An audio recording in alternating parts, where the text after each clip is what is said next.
From underdogs to champions, South America delivered one of the biggest surprises of the season last month. We're back on the desk in Copenhagen for the March monthly finals, and the race towards the Brawl Cup in Berlin continues with a region where no team looks untouchable anymore. It was Eternal Esports who came out on top last month. They weren't the favorites, but a roster of veterans proving that experience still counts. My name is Sunny, joined by Uber and Ready today. They're never short of opinions and usually right, of course. So, gentlemen, do Eternal have more in the tank, or will South America flip the script again? They look pretty gassed in the qualifiers. I'm not going to lie. They dropped down to the lower bracket. That raised an eyebrow for me. This region as well, I never put too much stock in any one team for too long. This is the most volatile region, in my opinion, in the entire world. It's super exciting, but it's also a bettor's nightmare. So don't bother. Trust me. Take it from us. We're just throwing out our guesses in the dark as to who is going to win many of these matches.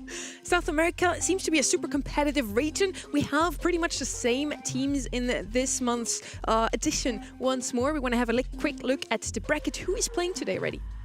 Let's talk about it. It's New Heights Gaming versus Acre Lovers in the first quarterfinal. Then Elevate, they just signed with the Bounty Hunters as their opponent. Then really the pinnacle of the quarterfinals, Loud versus SK Kalalis SA. You're kidding me! In round one? Hell and then, yeah. I'm so excited for that. We used to have to wait for the grand finals. It was every monthly final last year. Yes. Every grand final, basically. Yeah, Casa Brawl would get ruined like in the first round, and we'd just be waiting for Loud versus SKC. I'm really looking forward to that one as well. Elevate, you just mentioned, Ningum Segura was their name last month, so they're the same team. Acre Lovers is a completely new team this month. We had a little bit of an update between February and March. We have 6 new buffies in the game now, and for Glowy, last weekend was his BSC debut. Yeah, look, obviously Glowy, very powerful brawler with like really viable build paths in terms of the star powers that you sort of take and the gadgets as well. He's got that mobility, or he can have just an increase in output in terms of healing and damage. For me, it's the buffies on many of these brawlers, especially those hyper buffies, because all of a sudden, Hypercharge in the past only really empowered that super ability. These hyper buffies lend a lot of power now to your main attack, your main shot. And so many of these brawlers, especially the tanky ones, are benefiting from the raw stats of the Hypercharges and then the auto attack, I'll call it, empowerment from the Hypercharge buffy. And Glowy had his first chance ever to be played in a BSC, and unfortunately, he was global banned most of that time, at least in EMEA, Ready. Look, he's just so strong at the moment. Pretty versatile, I will say also. So synergistic that you can't risk it. You just got to ban it out. And, of course, you got 4 global bans total. You can sometimes rely on your opponent to get rid of it, too. Let's talk East Asia. Also, Bull, Crow. We saw so much Bull, and it seemed like most of the time he won. He's so difficult to counter at the moment. A little bit more of a distribution here in East Asia, a lot more brawlers banned out than in EMEA, where Glowy was banned out in every single match apart from the grand final, and there he was regular banned every single round. So we did not really get to see this brawler yet. Let's see if we're going to see him some more today. In South America, we have almost the same teams this month as in February. Only one new addition with Acre Lovers. Yeah, look, I mean, and this is something you should get used to. I do think that South America is quite top-heavy in terms of, these teams. And Ningam Segura, of course, now becoming Elevate, something to keep an eye on. You always expect to see Loud, Olimpo Squad, New Heights Gaming in the mix, of course, SK Kalalas as well. But we do feel that things have changed even in the break between monthly finals. So don't expect this to shake out exactly the same way, but there will be some familiar faces for you all at home. So far, Eternal looking to be the strongest team in the region. They're in the best spot to actually make it into the Brawl Cup. How do you actually get there? Let's hear from Kenny. Brawl Nation, Kenny here, and we are rampaging towards the Brawl Cup in Berlin this May, and we are super excited to bring the action to you. While you're sitting on your couch, loading up Brawl Stars on your phone, the best teams in the world are already in there, competing alongside everyone else. Millions of players compete for the coveted spots. In a few months, only 12 teams will stand under the lights for the Brawl Cup. But how do teams qualify for the Brawl Cup? How tight is the race, and how can you follow all the action?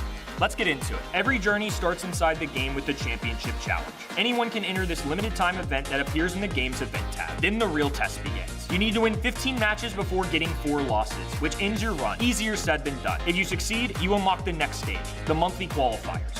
This is where casual players transform into serious competitors.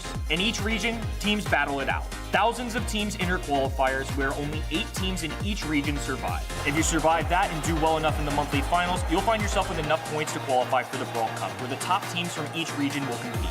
Here, the best 12 teams in the world will compete at the Uber Eats Music Hall for our Brawl Cup. The event runs May 15th through 17th. We hope to see you there. Remember, every month we'll have free rewards for our viewers on event.brawlstars.com. Predict matches, cheer on your favorite teams, and answer quiz questions live to unlock star drops and cosmetics that change every month. Follow us on X, Instagram, and YouTube for more updates and content. That's how the teams get there, and you can get there as well. You can come and meet these lovely faces, mine maybe as well, who knows. And of course, all the players who will actually make it to Brawl Cup. You can still get your tickets. VIP tickets unfortunately sold out because Reddy brought his whole family. That's crazy, bro. Again? It's a big family, too. Yeah, it's around 200 people, so yeah, sorry. Like we had half the hotels in Stockholm booked out for this guy's extended family. A big family of scalpers, by the way, so you can still buy them at absurd prices. I see. Interesting. Do I get a discount code for buying tickets off your family? Oh, you might, yeah. Maybe I'll resell them myself. The seeding will still get decided over the next few months. Of course, some of the teams are almost locked in, not quite yet. And for the sub-regions like South America West, we have the teams all ready for you. This is super exciting. Yes, these brackets are pre-seeded, at least in the group stage. You also see China, which we haven't got to touch base on the main show here, and then the Road to Brawl Cup teams. In Group B, it'll be South America West, and then in Group C, Southeast Asia and Southeast Asia will be contributing their tributes. And then we'll see if they can make a run at a postseason with playoffs. Yeah, let's hope it's not ritual sacrifice that yeah. we're bring up here. But what I do like is that our groups are sort of already locked in so that we will not have teams from the same regions in those same groups. So I like that a lot. I think that's, guaranteeing us these sort of dream cross-region matchups that we kind of want to see at these kind of events without enabling too many team kills before we get to the bracket itself. And as we've seen on that format, only 2 teams from each region will actually make it into Brawl Cups. Also, only 2 teams from South America. Let's have a quick look at just who is sitting in those spots at the moment. Let's talk about the leaderboard, everyone. It's Eternal in first place after their victory last month, with New Heights Gaming close behind, just 18 points away. Then our 2 teams that finished in the semifinals, Loud and SK Kalalas SA. We're going to get to touch base with them in the 3rd quarterfinal today. Olympus Squad, Bounty Hunters Elevate, and Sonia Doris all to follow. Sonia Doris, we don't actually see them in this monthly final either. They've been replaced by Acre Lovers. But again, these are familiar faces. 7 of these teams are here today. Sonador is not here. Acre Lovers, one of the new teams, but outside of that, it's the same 7 teams at least as we've seen already last month, with some huge surprises. As we had a completely unfavorable team coming out on the top, like I said, they weren't the favorites, Eternal Esports, but they are a roster of veterans. Like Loud, like SK Kalalas, and many of you at home have also had those 2 teams at the top of the region. And they didn't even make it through the quarters or the semis. We had the same story last year. You remember Casa Brawl that came in, like Pekka, Motep, Jubileo? They all came in at the start of the year and everyone thought they would be quite dominant. I think they had 1 good monthly final and then they just got their butts kicked pretty much every month. From that point onward, it was SK Kalalas and Loud that kind of dominated. So the change of guard in South America happens every single year, but the thing for me is always the same. It's always these young players who are less proven, turning up and showing that their grind is enough to put them on the map and put them towards the top of the standings here. So hopefully that continues this year as well here in South America. So both Loud and SK Kalalas losing into semifinals in February. Let's see how far they come today. They're going to meet in quarterfinal number 3, so one of them will not make it even through the quarterfinals. Our first match of the day, though, let's have a quick look once more at New Heights Gaming versus Acre Lovers. 2 fairly new roster. New Heights Gaming made it all the way to the grand finals last month, just short on actually winning it. Yeah, it really stinks for them that they didn't manage to make it happen in set number 5. They actually went to set number 5 versus their semifinals opponent as well, so we'll see if they can scrape through once again. And let's see what you guys have said for this quarterfinal number 1. I also want to see maybe we have some different opinions. Ready, for example, quarterfinal number 3, you actually say Loud will make it through. And I just feel like they've got what it takes. It seems like scrim data is not in my favor here, but I feel like SKC just had like such a rough last month, and then qualifiers to follow that it didn't instill too much belief in me. Why am I so tall? I'm so tall on that graphic. Do they want to really demonstrate to the world that I'm wearing a French tuck? It is the current year, guys. It's okay to do that. I mean, you're kind of tall, I guess. And what was that before? The higher the hair, the closer to God? The closer to God. That's exactly right. I'm hearing the voices in my head as we speak, and I'm going to let them out in these next few games. Don't you worry about that. Look, I think a lot of my preds are basically based on scrim data. I think that last one is pretty spicy. Me and you think Olympus Squad's going to win, Sonny. That's also based on scrim data and nothing else. Just putting it out there. And let's see what you guys at home say. If it's also just based on scrim data, gut feeling, we want every single vote you have in store for us. Head over to event.brawlstars.com, lock in your votes. You still have a little bit of time before that first quarterfinal. We also get some pretty sick rewards, and we know you love rewards. And Reddy, I really want that Crying Star spray. That is the apple of my eye right now. And look, they always put the good stuff right at the end, don't they? I want to drop that on the ground, I want to spin around, and I want to throw up a Protesto. You also get rewards this year for just participating. So, Uber, I hope you played your championship challenge. Not the monthly qualifier, I believe. Otherwise, you would be playing right now. No, yeah, I got told I couldn't do that. Frank personally said, don't ruin my BAC because I need to casting. It's all about, this is the stable and safe job, the casting one. I moonlight as a pro player on the backside, but I've got to be here apparently, so. Yeah, tell that to Pedro, you know? I mean, I'm just built different than Pedro. You know what I mean? You can't compare us like that. I meant because he was casting, went back to coaching. They unfortunately I know, but he didn't want to leave the casting desk. That's what I heard. I heard he's like, SK guys, you don't qualify again this month, bro. I'm staying on the casting desk. So I heard that's what he told me. We did have to drag him away. The first quarterfinal of South America March monthly final is going to be New Heights Gaming versus Acre Lovers. New Heights Gaming made it all the way through to the grand finals in February, losing in a very close 2-3 grand final to Eternal. Yeah, they flipped the script. They beat Bounty Hunters. They beat Prozy's ex-teammates on SKC. That had to feel like a good bit of revenge right there. They made it to second place in the end. This was such a close affair between them and Eternal in the final round there in the grand finals. Really, really, really close one. Such a great series to watch. Yeah, look, and again, I think it's one that really showcased the strength of a lot of these, buffied brawlers, some of these newer ones as well. Still seeing Mina make appearances. Also, keep an eye out for Gus, who was 6 from 6, over the course of SA last month. A little bit out of the ordinary and not someone who's in the spotlight brawler-wise here. But look, I expect plenty from this team. Prozy, Portox, Wesley. As you can see, these guys are known players. That Zest team, I feel like that was a couple years ago. 2022? Yeah, like LCQ or something like that. 2022? I'm old, bro. That's crazy. Worlds 2022. So these guys have been around. They're not newbies by any stretch of the imagination. So I expect a strong showing from them again this month. And New Heights Gaming ran through the qualifiers with a perfect 9-0 record. So already proven there that they have what it takes this month again. Let's see if they actually make it through the grand finals and maybe win this month as well. Their first opponent of the day is kind of a rookie team here, completely unknown Acre Lovers. Acre Lovers is curious because, like, if you dig really deep, you can see that they played a lot of Maturinos. They played a bunch of qualifiers. Heck, Fire Merlo actually played in the LAN before. He played in the Copa Brasileira in Season 8 of CBBS, which is, interesting to see. You dig beneath the surface just a little bit, but as a team, they have not competed before. They're here to take the role of Soñadores, hopefully not just cannon fodder. Exactly. We don't want them to be burnt offerings here. Unfortunately, though, they did fall in straight games to Zarita Gang in the monthly qualifier.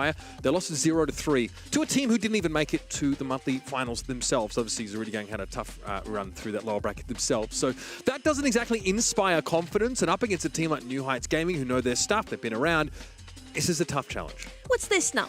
By the way, we have global bans in Brawl Stars now. If you haven't watched the last weekend, these are the global bans for this series. So for the next 5 sets, you won't see any Spike, Ruffs, or Bull. They're blind? The global bans are blind? Mm-hmm. Okay, so we can have duplicate bans as global ones, which means only 3 brawlers in this set are globally banned as opposed to the maximum of 4. Well, and I feel like Spike is not really worthy of a ban. I haven't seen him play really much of anywhere. It seems like he's fallen off a lot after the last set of buffies, so it might as well only be 2 brawlers global ban because I feel like Spike's not really that good, but it is the regional meta. This is South America. They've always been known for, having their own way of playing Brawl Stars. I feel like Spike obviously benefited a lot from buffies in terms of projectile speed and also the spread from that sort of pinwheel star power. So this just was made better in a lot of the ways that he was sort of already strong, but Spike has suffered from range issues in the past. We'll see if it's still going to be a go-to here. These teams both still think he's a threat. 70% of you at home say that New Heights Gaming will take this. Honestly, I would have expected a bit of a crazier outcome of that vote. We had some 94% last weekend. 70% for New Heights Gaming. We start things out on layer cake. And talking about the global bans there, you didn't even point out that Ruffs. We did have Spike banned out last weekend as well in the global bans. Ruffs, he's solid, but he doesn't even have buffies yet. It's true, but it's like you said, Ruffs is solid. You can dish out a ton of damage with him. If you are skilled at that brawler, also gives way to, you know, possibly a cheese comp, maybe if you use field promotion, and you also just have the general strength of wall break. It might be something that these teams have on their minds. New Heights Gaming know that they want to be able to run something that utilizes the walls. They want to prevent the flexibility of Ruffs. I also like the Ruffs hypercharge. Giving a hypercharge itself is pretty important.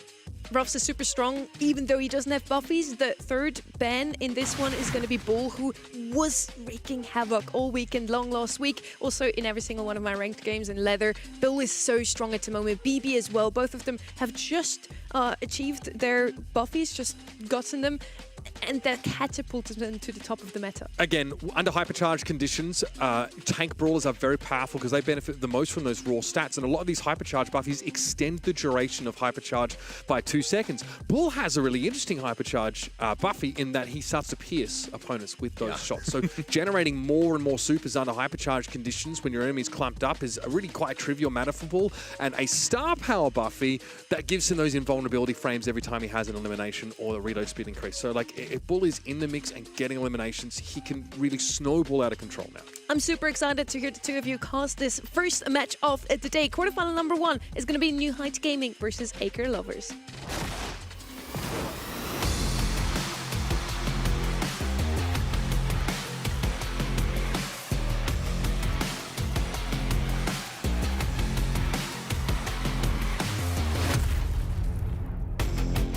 And we're going to kick things off on Layer Cake. One of these maps where you could see a thrower, but throwers are just not that good in the current meta. Yet we are in South America, so of course Juju is going to show up either in the ban stage or in the pick stage. Nothing has changed between last year and now.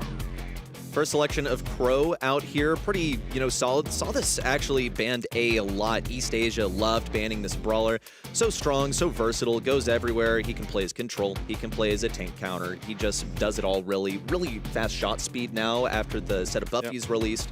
So a huge mention, also functions as an asset. I mean, he does everything right now, basically. What I want to point out real quick, Chloe is still available. He was banned out a whopping, I think, 98, 99% in East Asia and EMEA. Yeah, look, I think can be very powerful in the more open maps, but you can break those bonds of Glowy by getting behind walls for a set period of time. Layer Cake features many of those. I like the Crow's not just an ult bot anymore. Now with, you know, an attack that comes back to him under hypercharge, and also he can get that extra poison duration on the Carrion Crow Buffy, which is another whole second that your opponents can't heal up and keeps them out of the fight. So for control, he becomes even more of a nuisance. On the left-hand side, a lot of aggression is banned out. Mortis and Kaza have actually been two of the most picked brawlers in this region on Bounty. Leon is going to be picked up instead, another aggressive brawler, and with his lollipop drop now offering some additional speed to his teammates, he's so strong, especially at the beginning. Getting that blue star is so crucial on a map like this one. Just hide behind those walls. That's maybe why a thrower or something aggressive, maybe a BB, could still come in here. Yeah, there are other methods of getting the blue star. Leon's great for getting you a quick rollout. Jae Young also is available in this draft. We've seen that in other regions. Kenji. Now, the holdup with Kenji is that he dashes every other attack, unless he uses the gadget that lets you dash with every attack. But do you want to use that instead of healing? It's best to use healing in all circumstances, especially in a mode where dying matters a whole lot more than others. Now, star power, though, that reduces that first hit you take within a window by 70% means that he is a lot tankier than he looks on paper. Obviously, that hypercharge super still very powerful, and here's Gus again appearing. We saw him so much last month, 6 times, won all 6 sets. So sneaky, busted, I think Gus has been, and nothing overly special. Much of the same things that made him powerful beforehand. He can really give a lot of protection to that one dive brawler that wants to go in. Also can knock back with that star power super, make it harder to get at him and get his stars too. Gus is not directly a healer, but yeah, with the shield, he's gonna do so well. Synergizes with the Kenji on the right-hand side. Meeple or Bell would have been my calls for the last pick here on the left-hand side. They need a bit of range, and with that Meeple, they can shut down even a tank, depending on which gadget you use, of course. This is gonna be our first map of the day, Layer Cake, New Heights Gaming, or the unknown rookie roster, Acre Lovers. I'm really looking forward to that one. It's New Heights Gaming defending their honor. They took 2nd place last month. And, of course, Acre Lovers coming in for the spot of Sonia Dores, the sacrifice team. Last month, they went out so quickly. Will they be able to make an impact here? Of course, Fire Murillo has managed to make a land before. I wonder if he'll be bringing that experience online today with a brand new team. Straight away, Super Gadget deployed here by Wesley, and Satisfier wants to try and close the gap. You notice the same for the Kaze of Senin. He really wants to make it hard for Prosy to land these big mountains of meeple. Now, there isn't really a brawler that can benefit from that gadget by throwing stuff in, but isolating individual players and buying yourself some space for that meeple gadget is quite important. But here's that speed boost off the lollipop drop, and my god, they are moving quick. They're really, really fast. Make them in the bushes as well, and it gets even more dangerous. But look how Winona's just playing defensively, waiting for Senin to make the first move. He'll have a little bit of damage reduction, but Leon's a burst fire brawler. It's not going to help too much. Senin's just going to go for it. The sashimi slices down, will get the kill. He has no way of escaping, though. Good dodges as he tries to escape fire. Merlo gets the kill. I can't believe it. Senin offering the peel. Also, a super that is wasted, but it's okay. He's gotten out with his life. I mean, it's the invulnerability frames from the super. I'm fine with it. Also, he bought enough time for the star power shield to come back active again. That is brutal. Ankles are being broken here again. Fantastic use of the Slashini invulnerability frames, and Senin gets himself yet another one. Winona gets embarrassed. And now, of course, Prosy can use that super to target Satisfier inside the mansion.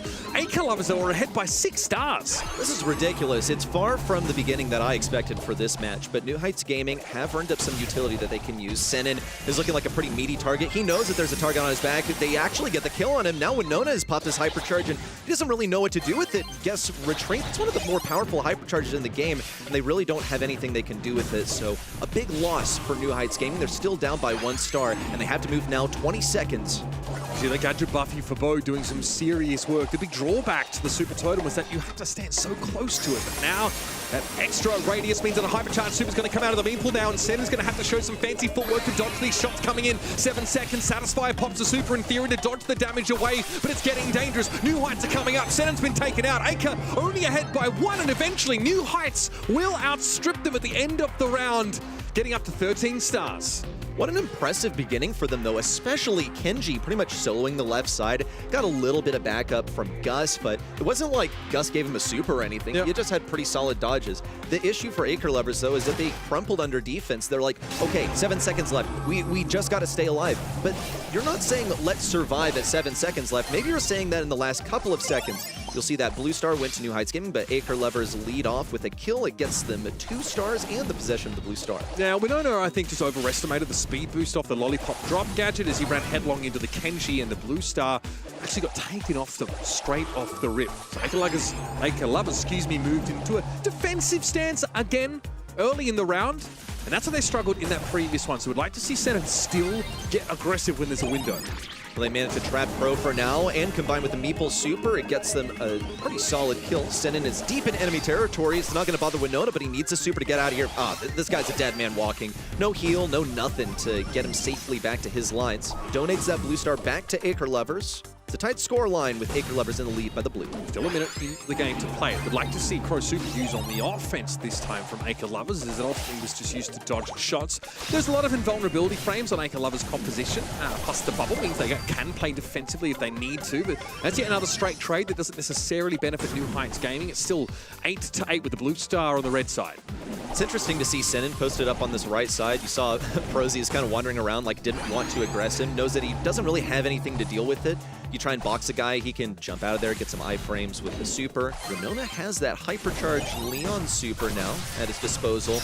He knows Mansions of Meeple is going to start to break things up on the front lines for New Heights Gaming. No dice on the right side. Wesley and Prosy hanging on for dear life on the left side. It's for sure a kill onto Wesley. Acre Lovers now in the lead by 4 stars. Stolen back by New Heights Gaming, but still a Blue Star separation. Yeah, the speed boost, of course, for Winona was pretty crucial there, but I'm pretty sure we saw a Kooky Popper earlier on from the reload to find that elimination on the Leon. Wesley has to respect this now, and Senin just appears out of that super. It's going to be a New Heights Gaming set as they once again make up the deficit at the end of the round. This one was all over the place, though. I feel like Acre Lovers really had that in game number 1, and they're like, oh, wait, we're beating them. What do we do now? They had the aggression, okay? I feel like they were most comfortable on offense, but then when they fall back to defense, they don't really have anything that they can do. Yeah, I think, look, you still have options if you are pushed into your side of the map. Look at the supers on Acre Lover's side of the map, but that's the Crow super that's used just to dodge damage. And Murillo gives himself a bubble, but he has absolutely nothing to do with it. When you give up the map against a meeple composition, it's probably a matter of time before you get gunned down. And you'll see New Heights Gaming, they stick together as sort of a clump, basically. They form the spearhead into the enemy spawn. Acre Lovers, it forces them to scatter. And we also saw New Heights Gaming start to come back at the end of game number 2. They put down the mansions of Meeple, split everyone up, and then they isolate, attack the targets individually. That's how they managed to get that lead there, fall back a little bit. They actually got a long-range snipe for that final kill. It was either Wesley or Prosy that got that one at long range, with Acre Lovers falling back all the way into their spawn. That one shouldn't have happened. It was still possible, I think, for Acre Lovers to come back. Yeah, I think that the ability of Leon to snipe those kills off of spawn, give yourself a speed boost, or you maintain some degree of invisibility if you have a super available, it's pretty hard to just linger in the middle of the map at sort of low health.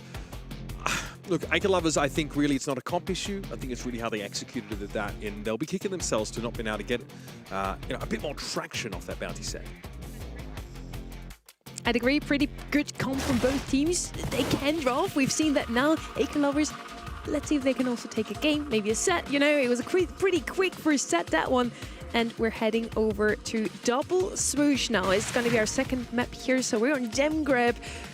Let's see how they will do. In this region, once again, Spike, Bull, and Ruffs are going to be our global bans. Ems picked up very often is going to be banned out here from the left-hand side. Leon and Jean as well. Jean, usually that gem courier that we want to have. Let's see what they're going to pick up instead. What I always like on a map like this one is Sandy. And she was banned out, or he was banned out very, very often last week and actually left open wide here. Sandy's an interesting one because if you know you're going to be playing into tanks, then it's a great option. He gets a super in 5 shots. Then you have visibility in the entire bushes. You can push people back. They don't get to heal. That's as long as you're running Rude Sands, which you should be for everyone curious or uneducated in the art of playing Sandy. So should be a high priority if you expect to face tanks. New Heights Gaming, they lead with the Chester, which has been a popular selection last week in this month, thanks to him just basically crapping out damage. He's so good at tanks. He's great in general. Sandy now appearing from Acre Lovers. It indicates that they anticipate to play into a tank, but they could have been faked out. I also like this from Pearl. I like the Pearl here. Obviously, a brawler that in those longer rounds can get more and more powerful, but has a shot that spreads quite, drastically, so will allow you to light up the bush area if you don't have control of it. So far, this Acre Lovers composition is great at getting information. It can spam a whole bunch, make use of the Sandstorm to light people up. Like you mentioned, it's got to be Root Sands. But New Heights haven't really tipped their hand a whole lot here. They get a strong brawler who can be a side lane, playing mid, Bo in much the same way. Another great control brawler who's a real nuisance now, especially with a super totem that covers a very wide area. More supers generally means more damage output or more disruption. It's really where you want to be right now. Yeah, you were talking about getting information, a widespread shot. Bo is that brawler that I was waiting for here on the left-hand side. Now, will give even faster super to his teammates now. He's also one of those buffy brawlers in the recent update. Last pick now, Terra could be an option here. Shadows aren't going to be as good into Sandy, but she offers a bit more range. Otis is going to come in here. They have such a DPS heavy comp on the left-hand side with Otis and Chester. They dish out so much damage. And then with the bow, they get the information. They have area control. Really good comp from New Heights Gaming. I like Acre Lovers finishing off with the squeak. However, I feel like New Heights Gaming have leaned really heavily into anti-tank. And what is the response to anti-tank? It's always control. Control is what beats that. Though I think the range disadvantage is a huge discussion point here. The Sandy is not going to be so great against Otis. Now, if we were to look at Acre Lovers' last set, where there was team play lacking, there were mechanics present, I believe. I feel like Kenji really impressed me off the beginning of set number 1. So if Sandy's able to weave his way forward through the bushes, I think there's big potential. I'm here to see this bow star power, because obviously one of the Circling Eagle buffied star power doesn't reveal you when you fire from bushes. So super annoying. It requires your opponents to actually scout you a lot more actively while you just continue to do damage. We're only going to be the mid here and has already taken up that second gem. So that is New Heights staying in step here with Acre Lovers. And Wesley has not yet been able to get purchase on that right side of the map. Prosy much the same way, of course, has one of the highest DPS brawlers in the game and should be able to command this left side of the map. Winona's gotten that super also, means that these bushes are going to be broken up for Acre Lovers. They won't be able to sneak around as efficiently. Fire Merlo taken down on the right side. Looks pretty good for New Heights Gaming. It'll enable them to put Frozy on that right lane instead of the left, where he just such a bad matchup versus the Pearl. Wesley with an efficient takedown onto Senate, and Frozy gets to push deep into enemy territory. With Acre Lovers now backed into their spawn, it's a bad look for them. New Heights Gaming have possession of the bush on the right, and even that Sandy super isn't really going to earn them that much. I like the lane switch here for Frozy going over to the right side now. Wesley does still need to respect the damage output here of the Pearl. But naturally, of course, can hit hard with that super. The mute button, there it is, Senate. It's just going to be muted up and easily taken down. Otis, one of the best 1v1 brawlers in the game. And Prosy is dominating the quote-unquote weak side of the map for New Heights Gaming. This is turning into a completely one-sided affair.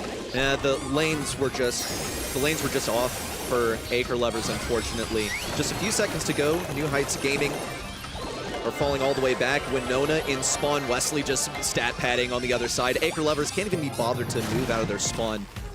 Not so great for for Acre Lovers. Acre Lovers, their deal is they actually did have good lane matchups off the beginning. They had Pearl on that left side. They had Squeak on the right side. Issue is that Pearl's so darn slow that you can't really lane swap, and you're not going to be able to get through that bush very quickly. And you mentioned that these anti-tank brawlers can struggle against the control-oriented brawlers, where I don't want to be Otis into that Squeak matchup. I'm taking too much free damage, and I can't actually peek out from behind these buildings. You can see Wesley here is not really connecting shots. We're really able to get two of those stuck to Wesley, and still haven't seen that lane switch. Prosy, though, is able to dominate. Can they turn this strong left side into any map control? Simply Satisfied just doubles up with Senate here and still maintains that sort of gem parity. We need to see this switch here at some point. Well, is Acre Lovers going to do it? New Heights Gaming, they have their lanes just how they want them. Prosy going to pop that healing to weave in, gets the 4-shot to finish off Sen, and now gets to push into the spawn. Acre Lovers on the right side have Fire Merlo in position, but he makes this weird aggressive move onto the gym carrier that was never going to amount to anything. I think Acre Lovers are grasping at straws right now. That was not a coordinated team play, just a waste of ability. We're not able to find a super now, and that is going to clear the bushes at the north side of the gem well, which is going to be important for getting that information. The key is to turn a winning side lane into mid-control, into a gem lead. New Heights Gaming have only been able to stay in step as Wesley is continuing to be kept under the thumb of Murillo, of this Squeak. And there's no sign of New Heights really wanting to switch it up, but that's a mid taken down. It's an opportunity here for Winona to step up, and Prosy finds a hypercharged super. That's more than enough to silence the Pearl. And finally, Wesley's able to get forward. Plenty of positioning for New Heights Gaming to play forward. 10 seconds to go, and Winona could not be more safe. Acre Lovers, they don't even want to move out of spawn. It's just like in game number 1. You could really sense the defeat in just their mechanics and the way that they were playing. Super, super disjointed. I think that the individual lanes looked fine for Acre Lovers, but it was a team play that was lacking.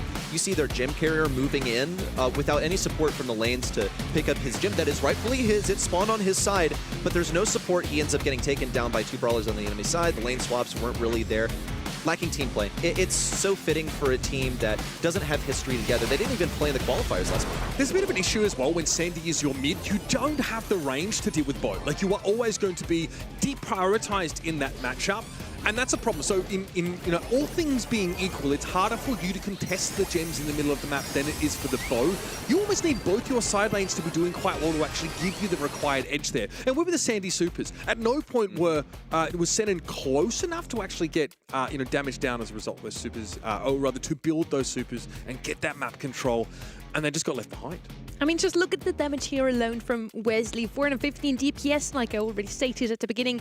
They have so much damage on that left-hand side. The Squeak, kind of tanky Pearl as well, but it doesn't really matter because they don't dish out as much as they can actually eat that damage. So I really feel like this time around that the comp also wasn't really in their favor. In layer cake, you could argue Acre Lovers actually quite a good comp, but in double swoosh, didn't love it. Sandy was great, but then with Sandy and Squeak, they just don't have enough damage. I want Sandy in your strong lane, the lane where you have the bush control, because I want Sandy to be able to get free damage, maybe use a stun, find elimination, and start to cycle those supers. If you're playing Sandy mid, you don't have the range, you don't have the ability to build supers necessarily. You never hit a stun gadget on anyone, so the comp was fine, but maybe some change in the lane assignment might have been in order. Sandy's gem carrier does work out quite often. He is used there, but at the same time, she can't really help their teammates on the left and right hand side lane because the shot is so short. So you need someone to actually hold that lane alone, and Squeak is just not that brawler. Yeah, it's my criticism as well of the Sandy, is that you're lacking in range. And you saw also the team play where I'm pinpointing down that, look, they're pushing in for gems. You have a gem carrier moving. In fact, one of the highlights was gem carrier moving in, doing no damage, no utility, no nothing, and just dying, and giving 5 gems to the enemy side. Now, the solution there is you need pressure, but it's not going to come from a Sandy gem carrier when you are outranged by a Bo and an Otis on the other lanes and you just get pinched at mid. But I like the squeak into the Otis. That looked fine. I think Wesley was struggling to get purchasing that matchup. I think the issues were maybe the chest. He had the most kills and the most DPS, so I think he did well. We're heading over to Pinhole Punt now. Brawl Ball is going to be our potentially last map if New Heights Gaming looks as dominant as they did before. Brawl Ball is a mode that is often played on those ladder matches in ranked as well and in match arenas. And as we stated before, Acre Lovers, a very new team. Maybe they needed the first 2 sets to actually get comfortable with the situation. They never played in monthly final before. I hope now they're ready to pull their socks up. I hope so too. I really want to see something out of Acre Lovers because just watching the way that they play as individuals, I see potential, but they need to stick together as a team longer for us to see those deepened synergies develop. The unspoken communication of, I'm pushing in, can someone cover me, please, so that I don't get pinched by 2 teammates. We'll see Glowy as their first brawler. This guy snuck through. He's not a global ban. He's not banned within here. And on Pinhole Punt, it's also a high priority because of how open the mid is. You're always going to have a sight line onto one of your teammates that's pushing the enemy goal. Yeah, that's crucial, of course, to make sure those tethers remain intact. I think New Heights Gaming have already tipped their hand to some degree. They picked up that quintessential anti-dive, anti-tank brawler here, but that doesn't okay. And Poco in the mix here. So they are really trying to make sure that they have a lot of their avenues covered here. They've got quality healing. They can pair this with the tank as well, but they might just be concerned about limited range in that case. Might be a BB coming in here as last pick on the left-hand side. Both sides now have a healer. Left is Poco, right is Glowbird. Let's see with what Acre Lovers round off their comp so far. They need an anti-tank, right? Once again. Bo could once again be a good pick here for some spread shots, for some area control, and Pinhole Punt, where you have those bushes in the middle. Area control is so important. Meeple, very, very good because of mention of Meeple, that you throw out your gadget and you immediately have that lane for yourself. Last pick, they're going to pick the BB. Makes a lot of sense for me. They do not want to see a Poco BB comp on the other side. So at this point, if you're New Heights Gaming, I feel like you just decide to commit on anti-tank, or you could get some assassin action to get rid of the Glowy. But is the rest of the DPS sufficient for New Heights Gaming? It's really only Gale that you have as anti-tank. You see this BB, and look, gut reaction is you gotta go Bull. But the thing is, Bull has been global banned. This is something that has been planned by Acre Lovers. This is out of left field right here. Fang, okay, but if you know that your enemy is going to be grouped up and you know that they're willing to feed you a bunch of damage, then sure, go for the Brawler who super chains your movement to the backlines. Go for the Glowy there and use the BB as the method to access it. You also got the ability to stun that BB up as well, or whoever you end up landing on with that super. Fang, though, obviously doesn't feel like he does any damage at all until he's within melee range, so needs to develop that super, needs to actually get within kick range. Otherwise, it's going to be tough. Throwing slippers for the entire round, they do like 480 damage. It's not very compelling at all. Well, I expect they'll be getting some supers before too long. The ball going to be moved over inside of the trap versus Winona. Fire Merlo getting beaten up by that CC from Winona. It's all he exists to do is push you away. You see he's also running the stun, which has been the most popular way to play Gale now. You also have the option of running slow. Winona is going to try and walk this through. The DPS is not there from Satisfyer. Glowy has no disruption outside of that super. If you can't fear someone, they're just going to walk straight past you. Credit to Winona. Definitely feels like they can tangle with this BB by running at them, and there it is. Beautiful stun off that super from the Gale. And Fire Marilla is going to be forced out of the map. Procy gets a little bit of healing. Good map control for New Heights Gaming, but Fire Marilla is trying to make a break for it on the left side. And Wesley's not the brawler to fight the BB one-on-one. This is what I'm talking about. I feel like as individual players, they're pretty good at having a sense for the matchups. Fire Merlo pushed through solo, and it was fine because he had the 1v1. But now about the team playing. New Heights Gaming have utility. They have Poco Hypercharge. Prozy on the right side. Looked like he used his gadget. Yeah, unfortunate. It's open for Fire Merlo. He could have walked it through, but opted connected, not to a super, and it's just a completely thrown offense for Acre Lovers. They had that goal. They had the opening as well. There would have been no disruption because the stun for the Fang was down, and Acre Lovers still couldn't capitalize on that moment.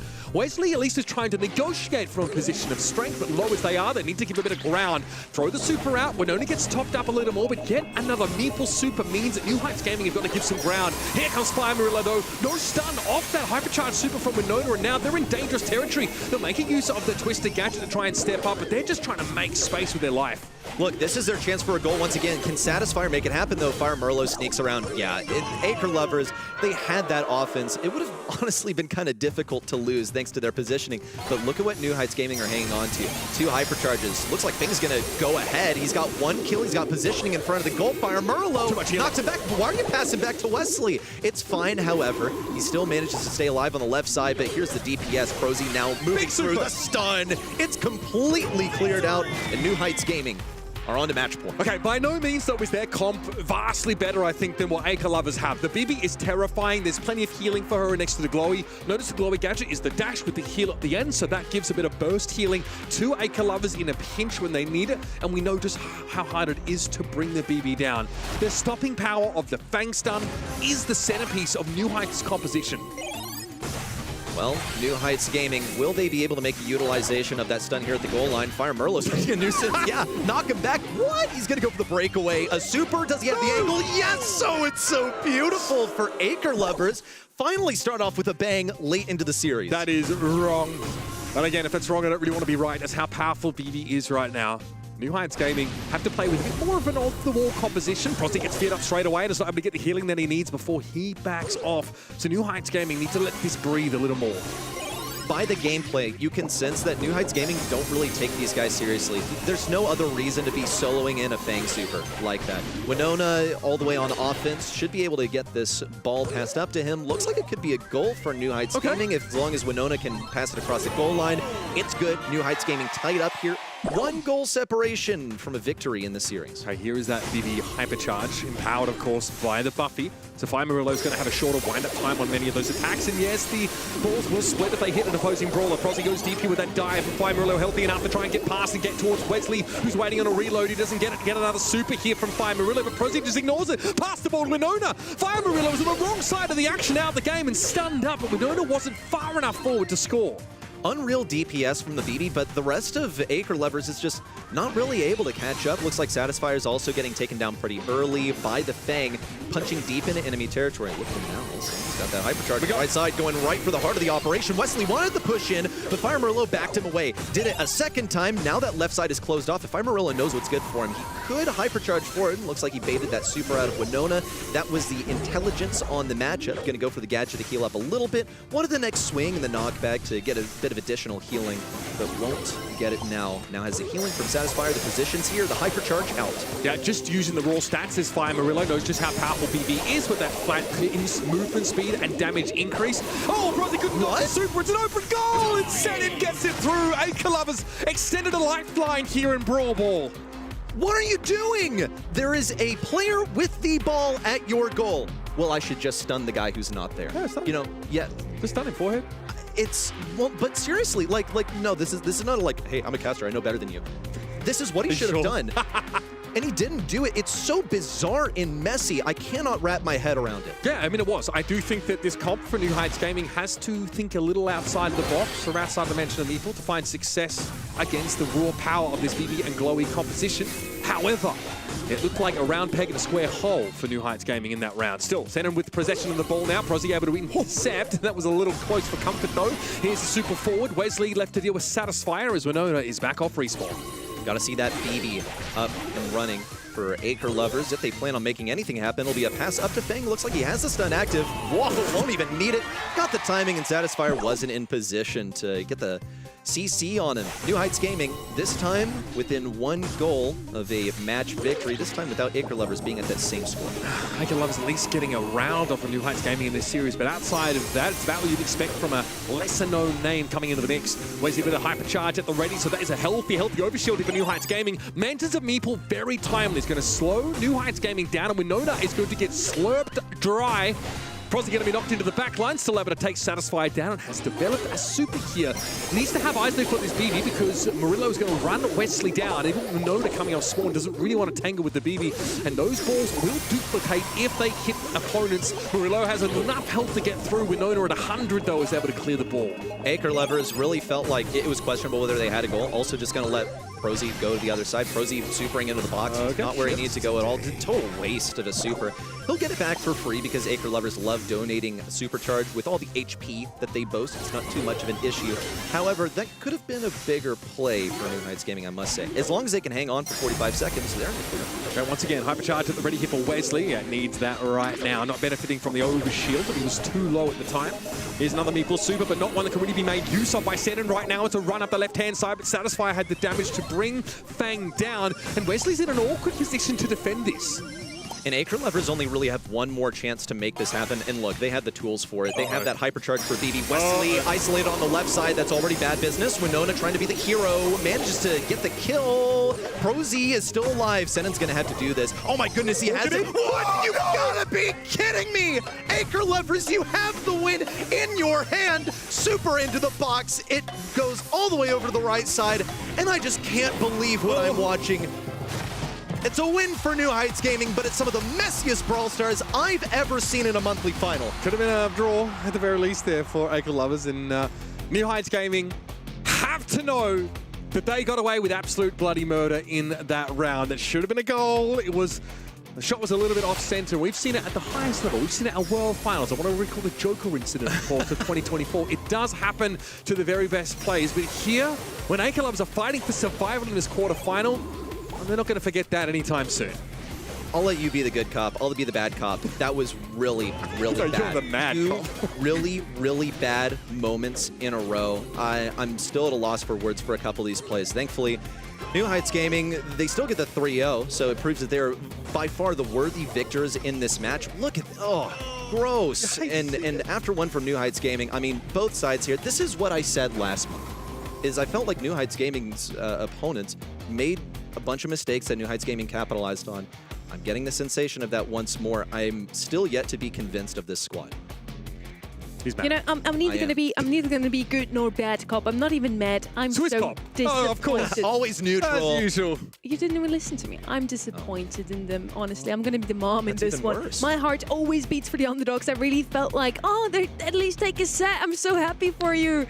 And they came so close, and they didn't use their chances. It hurts to see, honestly. That BB, especially Farmer Reload, did such a good job. He pulled so much weight on that roster. I think otherwise this could have been a very quick match once more. New Heights Gaming do take it in the end 3-0. At least Brawl Ball was a little close.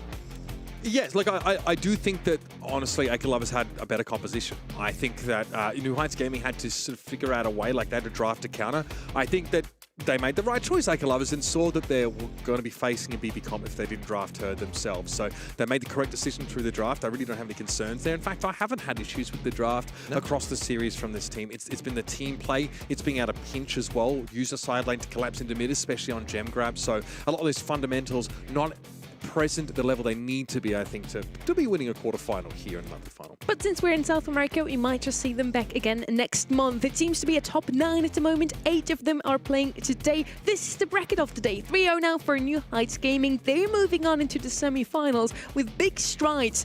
Let's see if they can make it all the way today. Now they're waiting for their opponents in that semi-final number 1.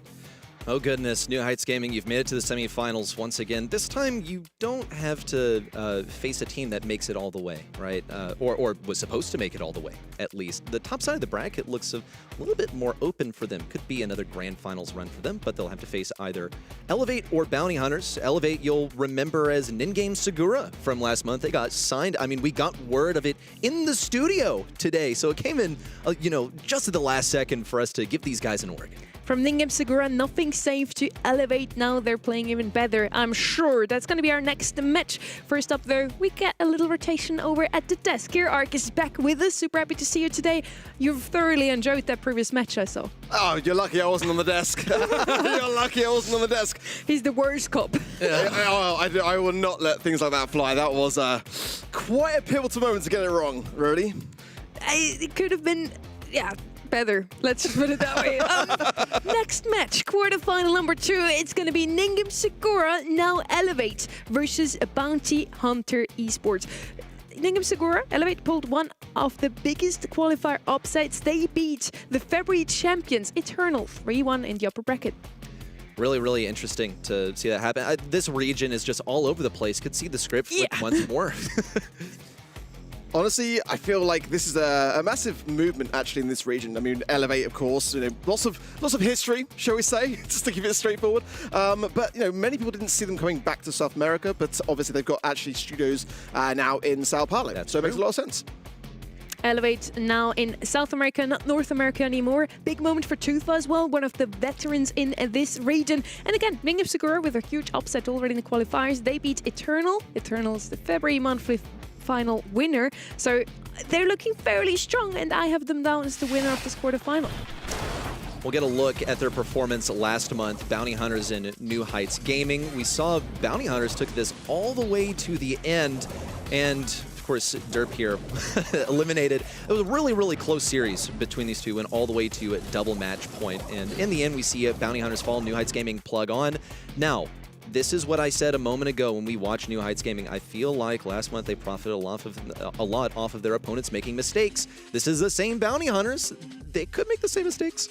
And not just that, though, as well, like every single set in that quarterfinals match went the distance. It went to the third game every step of the way. So not just double match point, but everyone going all out. I mean, for me, this roster, Doritos, Loco, they go back so far back to the LCQ 2023 and Datos FA. That means a lot. That synergy that you get with players when they've stuck with their rosters over the years can make a massive change. Yeah, Bounty Hunters carries a mix of those experienced names, Doritos and Loco, and then a little bit of a new blood also with Derp, who we have seen last month. They did fairly well back then as well. Now this is really a clash of the veterans. Does Tufa still have it in him, or is it Doritos and Loco? This is true, yeah. Loco and Doritos, they both made it to the Last Chance qualifier in 2025, so you should remember them from there. And Tufa, you should remember from, 2019? You should remember him from 2021, more recently. This guy always finds a way into a monthly final, okay? He is a good player, but he usually sits around the top 8 these days. Is he washed? What is his deal here? Could this be the grand return of Tufa? I would be here for it. I love the way you say you should remember back at the very beginning of the history of Brawl Esports. Yeah, from your mom's. That's what I call Brawl Stars CD. We all remember here at the desk, of course. We have different global bans for you in this series. So once again, in the March monthly finals, we now have global bans. So these 4 brawlers you will not see over the next 5 sets if we go all the way. So between those 2 teams here, Elevate and Bounty Hunters. Chloe, super interestingly enough, wasn't even banned out in that first round. Many times also not in the regular ban, slipped through, and he was only picked once. What's that all about? I think he's map dependent, isn't he? Yeah. Like Layer Cake being the first map, you're not really going to run him there. Like, not many sight lines is the deal. And also just like higher priority things. But Glowy in general can be really, really strong. Open maps always going to be a high priority. Makes sense as a global ban. I mean, look, we saw him global banned in other regions. This is a new brawler also. Hasn't been tested as much. Yeah, these are the kind of top 4 brawlers that I kind of expect to see banned the most in this region. Of course, Crow, Spike, pretty much mainstays in that regard. 88% starting with Bounty Hunters. I mean, you just snap up a team and then you attach an org name to it, and that's the result that the community's come out with. But, there has been, at least to me, been signs that Elevate haven't necessarily been scrimming as much. And looking back again, that result for Bounty Hunters last month against New Heights Gaming, I couldn't ignore that. That is very true. They made it close. Elevate down with 12%. Quick reminder here, in the match before where we had New Heights Gaming, a grand finalist, versus a completely new roster, it was 70% to 30% for New Heights Gaming. This speaks volumes to me here, really. Now the huge question is really, Ningam Segura, now Elevate, their win over Eternal in the qualifiers, is that a statement or was it just a fluke? I think it's a statement right there. Yeah, if you are playing in the monthly qualifiers as a top team, you're scrimming your maps for the final round of the upper bracket, okay? You're preparing drafts for those. You want to get through the upper bracket. That way you have an easier match in the quarterfinals. And for them to beat Eternal's preparation is a huge statement. Yeah, it definitely can't be ignored, for sure. I feel like also sometimes we see in qualifiers just things kind of either going well or not necessarily going well, but on a monthly final day, there's a big chance to refresh and rekindle what may have been in the qualifying stages. I think that for me, what kind of cements the Bounty Hustlers roster as well is just kind of like the way that we've got this mismatch of former BC Gaming and Casa Brawl members coming together, all of which had like a really, really good season last year. Going back to your original question, Sonny, about Tufa, and I do think that Tufa has really yet to show his former self. I mean, you've got to go back so far to see those results shine, back to 2021. And, that was when South America really cemented themselves and get to that semi-finals and the World Finals. They haven't done that since. But after that, it's just LCQ 2023. That's like the last major event that Tufa's really had a chance to shine in. And it wasn't even a great result there. That is actually such an interesting fact. Can he repeat in 2026 what he did in 2021? It's been a while. We'll see if Tufa still has it. He has some newer players on his side. Let's see how well they are already prepared for a monthly final now. Yeah, I'm looking forward to this. Anubis and Rate of Foot could potentially put on a show. The new blood and the old, mix them together, see what we got. Is Tufa going to be able to lead them with some of the, the old head ideas? Has he gotten the experience and the maturity to keep everyone calm and collected during the matches? I'm willing to analyze the gameplay and see if I can discern that. I don't know if that's possible, but we're going to give it a try.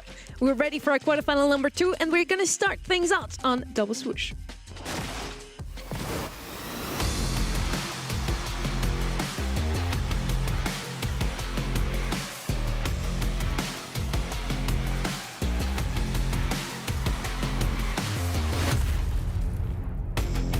Elevate versus Bounty Hunters. Who will take this quarterfinal number 2 and who will make it into the semis? New Heights Gaming is already waiting for them there. Layer Cake, never mind, Double Swoosh is going to be our first map here. Tester double ban. Ems is going to be first pick here. She was banned out a lot on this map. Pretty consistent for playing defense. Could pair it up with something aggressive later on in the draft. Also, anytime she has speed, she is a dangerous combination. Get that speed on her. Caustic Charisma, her super is going to be basically inescapable. Also, something I want to point out is that throwers have been completely ignored in this draft. Mortis makes him a little bit safer. Ziggy's been a top ban in the past and could definitely sneak through here. Kind of surprised so far, honestly. Otis, always a great brawler to have in the back pocket, the eventuality of tanks. With a great first pick. I mean, it's kind of really quite rare to see on this kind of map for me. I do like the Chester ban. I think that's a worthy one, as well as the Tara for sure. Bo could definitely still have a place in this map, along with some assassination-based brawlers as well. Brawlers like Ali could certainly still show despite the Mortis ban here. That's kind of why the Otis there, just in the back pocket, but it's hard to land those mutes against an Ali, so it's still an option here for me. Definitely agree with that Bo pick. We saw it before. It has that spray, has the range, and is super good on a map like this one with a lot of bushes. It's going to be Buster instead, tanky brawler, so they want to go in a bit aggressively, want to get a lot of ground and hope that they can, just chill in the opponent's spawn, whereas their gem carrier, which is probably the last pick now, can pick up those gems in the middle. Janet would come to mind here for me, still as one of those gem carriers, as Sandy is banned out. Jean, technically an option, could be a good one here, but against Gray, he can just teleport out of the way, but you can't really get a hold of him. Okay, Kit, for whatever reason, came to mind. Pearl is going to be their selection, just something really consistent.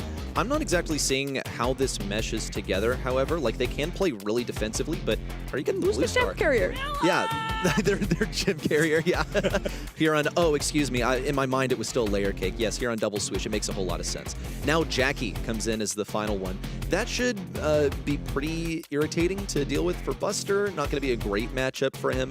Also going to be aggro pushing in versus the M's. I'm raising some questions, but think about how this synergizes for bounty hunters. You have the TP in. TP to the enemy gem carrier just relies on Derp's ability to get that teleport up and running. And they really wanted it. That was like their first brawler pick. It's a massive statement. And cheese can work, for sure. Not necessarily for me on this particular map. Definitely a bit of a wild draft, actually, I feel. But let's see kind of how both sides want to go about making it work. But I think you're right. That great TP and establishing the hypercharge off the back of it also is going to be really quite instrumental to how Bounty Hunters go about this. Pretty bad start there for RDZ. Already got hooked in one of the most predictable places possible. Lost that bastion of defense on the left side. On the right, right of foot gets caught lacking by Loco with the movement forward, and the teleport by Derp pretty much sets them up for victory. As long as they don't screw it up too hard, they have this one in their back pocket. Bounty Hunters have the TP where they need. It's going to be Loco teleporting in repeatedly. Right of foot held on for a while, but notice he used everything his kit. He was, pretty heated up. He used the super as well, and it still wasn't enough to eliminate the Jackie. Nice walking cane connections, continuously slow from Derp. It's now Raider Foot and Super trying to make some space on his left-hand side. Now comes the montage, but Loco gets behind it. Lovely stuff from him there with the hypercharge, and the gems dropped. Going to get out now as well. He's got to find the right timing. Raider Foot's lurking. He's getting the heels off the back of this. He should be getting taken care of, and he's not. Elevate, they've gotten caught out by this cheese comp here. You can never let Gray Jackie work, and you just have to ban it. This time they haven't accounted for it properly. They're getting aggressed too much. They've got 5 seconds to get some kind of interruption. The whole team's there. They have the super for RDZ. Ooh, it looked like there was potential there, but no, there was no way that was happening. So what do you do this time? Well, you have to make sure that Gray doesn't immediately hook you and then have a straight shot to getting his teleport. He only needs 4 shots to get the TP. Jackie just needs to exist to be able to use it and get to the enemy side. I think they've been outdrafted here, personally. The counterplay is basically to delay the inevitable. This time they send Loco on the left side to pressure early, and Derp is looking for that walking cane, gets it onto RDZ once again. But Raiderfoot's victory on the right side looks promising. Just needs to, stay consistent, wait back for a little bit to heal up, and get his feet. Loco going on the aggressive, and shut down now as some slow. The help of Tufa. Raiderfoot still struggling on his lane side at the moment, 320 HP above his name. Let's see. Gems pretty even amongst both sides. And again, this Gray, missed Walking Cane though, bit of a shot in the dark. Didn't quite go anywhere. Now Loco goes in, tries to do something but gets pinched between all 3 members. Not going to happen at all. Now, Loco was like, oh boy, I hope someone's there. And there was no one, because Elevate have learned from game number 1. They can't be surprised anymore. But they kind of should have known how this Gray Jackie was going to play in game 1 anyway. They're here for a reason. They're experienced Brawl Stars players. Looking at this one so far, it's 0 gems for Bounty Hunters. They've been systematically shut down. Elevate are doing exactly the countermeasures that they need. And Loco is kind of lost for a play. RDZ is going to go for that hypercharge. And we'll see Loco pretty much moved back. He had a hypercharge, he had a gadget to get the speed and position forward, and was totally denied it. Where were Bounty Hunters this time? Elevate, they had that Pearl on the right side. It looked really, really dominant, and then Jackie kept on teleporting into a welcoming of no one, said, ta-da, and no applause. Yeah, a lot of this matchup so far just kind of seems determined upon various things that are literally shot in the dark kind of moments, but let's see if these Walking Canes can try and make some better value in the next time round. This is for the set now. Both squads kind of very clustered here. There's a fat splatter there, not going to be doing too much. I think Dorich is just scouting out to make sure that he can have some space to push down the map. Just fine there, Raiderfoot as well. Tufa though, sure, I was going to say good amount of HP until the mute came in. And RDS now trying to make something good there. His name's Redzin as well, by the way. Ah, okay. Noted Redzin over here. Will be respawning on the M's. Now looking to take a more aggressive position on the left side. I want to shout out Dirk for being just deadly with these walking canes. Now has the position for that TP forward. It's in a different position. Don't know if that's exactly the one that he wanted, because Loco is going to be quite visible when he goes for the TP in. But it's okay. As long as he gets a hypercharge, it can look even more deadly. Loco, he's thinking about it. That was complete. Oh, actually, no. That's a good play. It's to transfer the gems over so he doesn't donate them to the enemy team. It's actually a high IQ there for Bounty Hunters. Now Loco gets his TP forward, decides not to. They have all kinds of visibility on the enemy side. Know that they're not going to get anything with this TP in. Ooh, hypercharge with a big blunder there as well, and some body blocking needed, but there's not much HP to be able to do so anyway. Tufa is the person that needs to find the montage really right now. Get back into this mid really to continue to aggress. Red's in the top mid side here, just trying to keep back Loco. So using the TP now as a bait out the montage. No, Tufa, you needed to hold on to that. You haven't got it now. Yeah, and even if he did use it, it didn't look like Jackie had a stun, so it's like a total waste, but at least he can stay next to Raiderfoot and get back for free. We'll see Redzin die aggressively on the left side. Tootha is the last one remaining. Now these bushes belong to Bounty Hunters, lurking in the bushes. However, Redzin has a hypercharge Cosmic Charisma. Loco's just going to go for it, gets 2 hypercharges, trades on 1, but the countdown has started for Bounty Hunters. All these gems are going to be recovered for Elevate. They'll get pretty close to the interruption level, but it won't be enough. They're going to be just out of reach of that stall. 5 seconds to go. Another hypercharge for Loco. Wants it. That gem's going to spawn in just a second here, but it's right after the clock ticks 0. Bounty Hunters get this game. They just weren't quite aware when it came down to the gems. You got to go on the aggressive there. I think there wasn't really much time regardless. I felt like it was kind of already sealed and signed, really, towards those final moments of the match. I mean, a bit scrappy, honestly. A bit scrappy, a bit of a wild draft, some ideas that like could have been really good, but then just didn't really have the zest for me, really, in that matchup. It was a bit all over the place. I want to look back at some of the replays at some point and watch Doritos teleport into just absolutely no one. It reminds me of like the gif of the guy going up to the fridge, like rubbing his hands, and there's nothing there. Just like, so excited for nothing. But they got it done in the end. And this is the wonderful thing about Best of 3 is it's not too extensive of a set format, but it provides enough games for us to see iterations upon each game with the same composition. And in game number 3, we saw Bounty Hunters do something completely different. They grouped up on the right lane. It totally caught Elevate by surprise. They push in that Jackie early, and it worked out really well for them. Here's game number 2, where it's like Bounty Hunters weren't even there at all because they were consistently pushed back, and there was no one for Jackie to go aggro on. No team play for Bounty Hunters either. Lose a game, adapt and overcome, and they did adapt indeed, with changing their strategy entirely, as Reddy put it so beautifully. Bounty Hunters in the end take this one. Really like that Jackie, worked out a lot better than I thought, honestly. On the other side, we had Pearl once again. We saw her before in that quarterfinal number 1, and there Pearl didn't really do too much. Yeah, looking forward to some buffies for Pearl, to be honest. I mean, the hypercharge, pretty much the worst hypercharge in the entire game. I'm just going to say it how it is. And yeah, definitely in need of a bit of love, which is kind of ironic because the character itself is all kind of based around that. But yeah, I kind of feel bad. I don't really get excited when I see Pearl at the moment in draft, to be honest. I feel like I have 2 bad cops next to me right now. I need to Uber back, please. Penal Punt is going to be our next map here once more.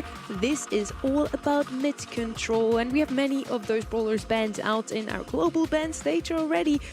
Really looking forward to this map though. As we've seen before, some quick matches are possible. I believe in East Asia we had a 16-second match last weekend. That was incredible. Bans are already in the first pick as well. Of course, BB is going to show up once more.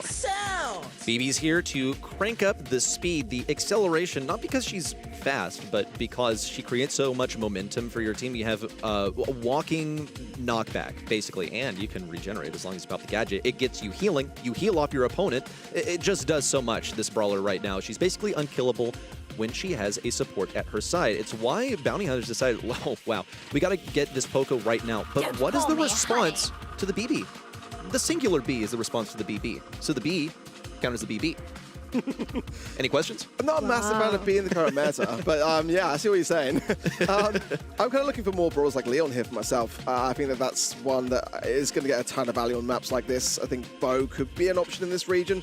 Charlie, I think, as well, is going to be kind of heavily considered here, especially for the side here of Elevate. You want to kind of pair that with the BB, take it away from a potential final pick on the opposition side.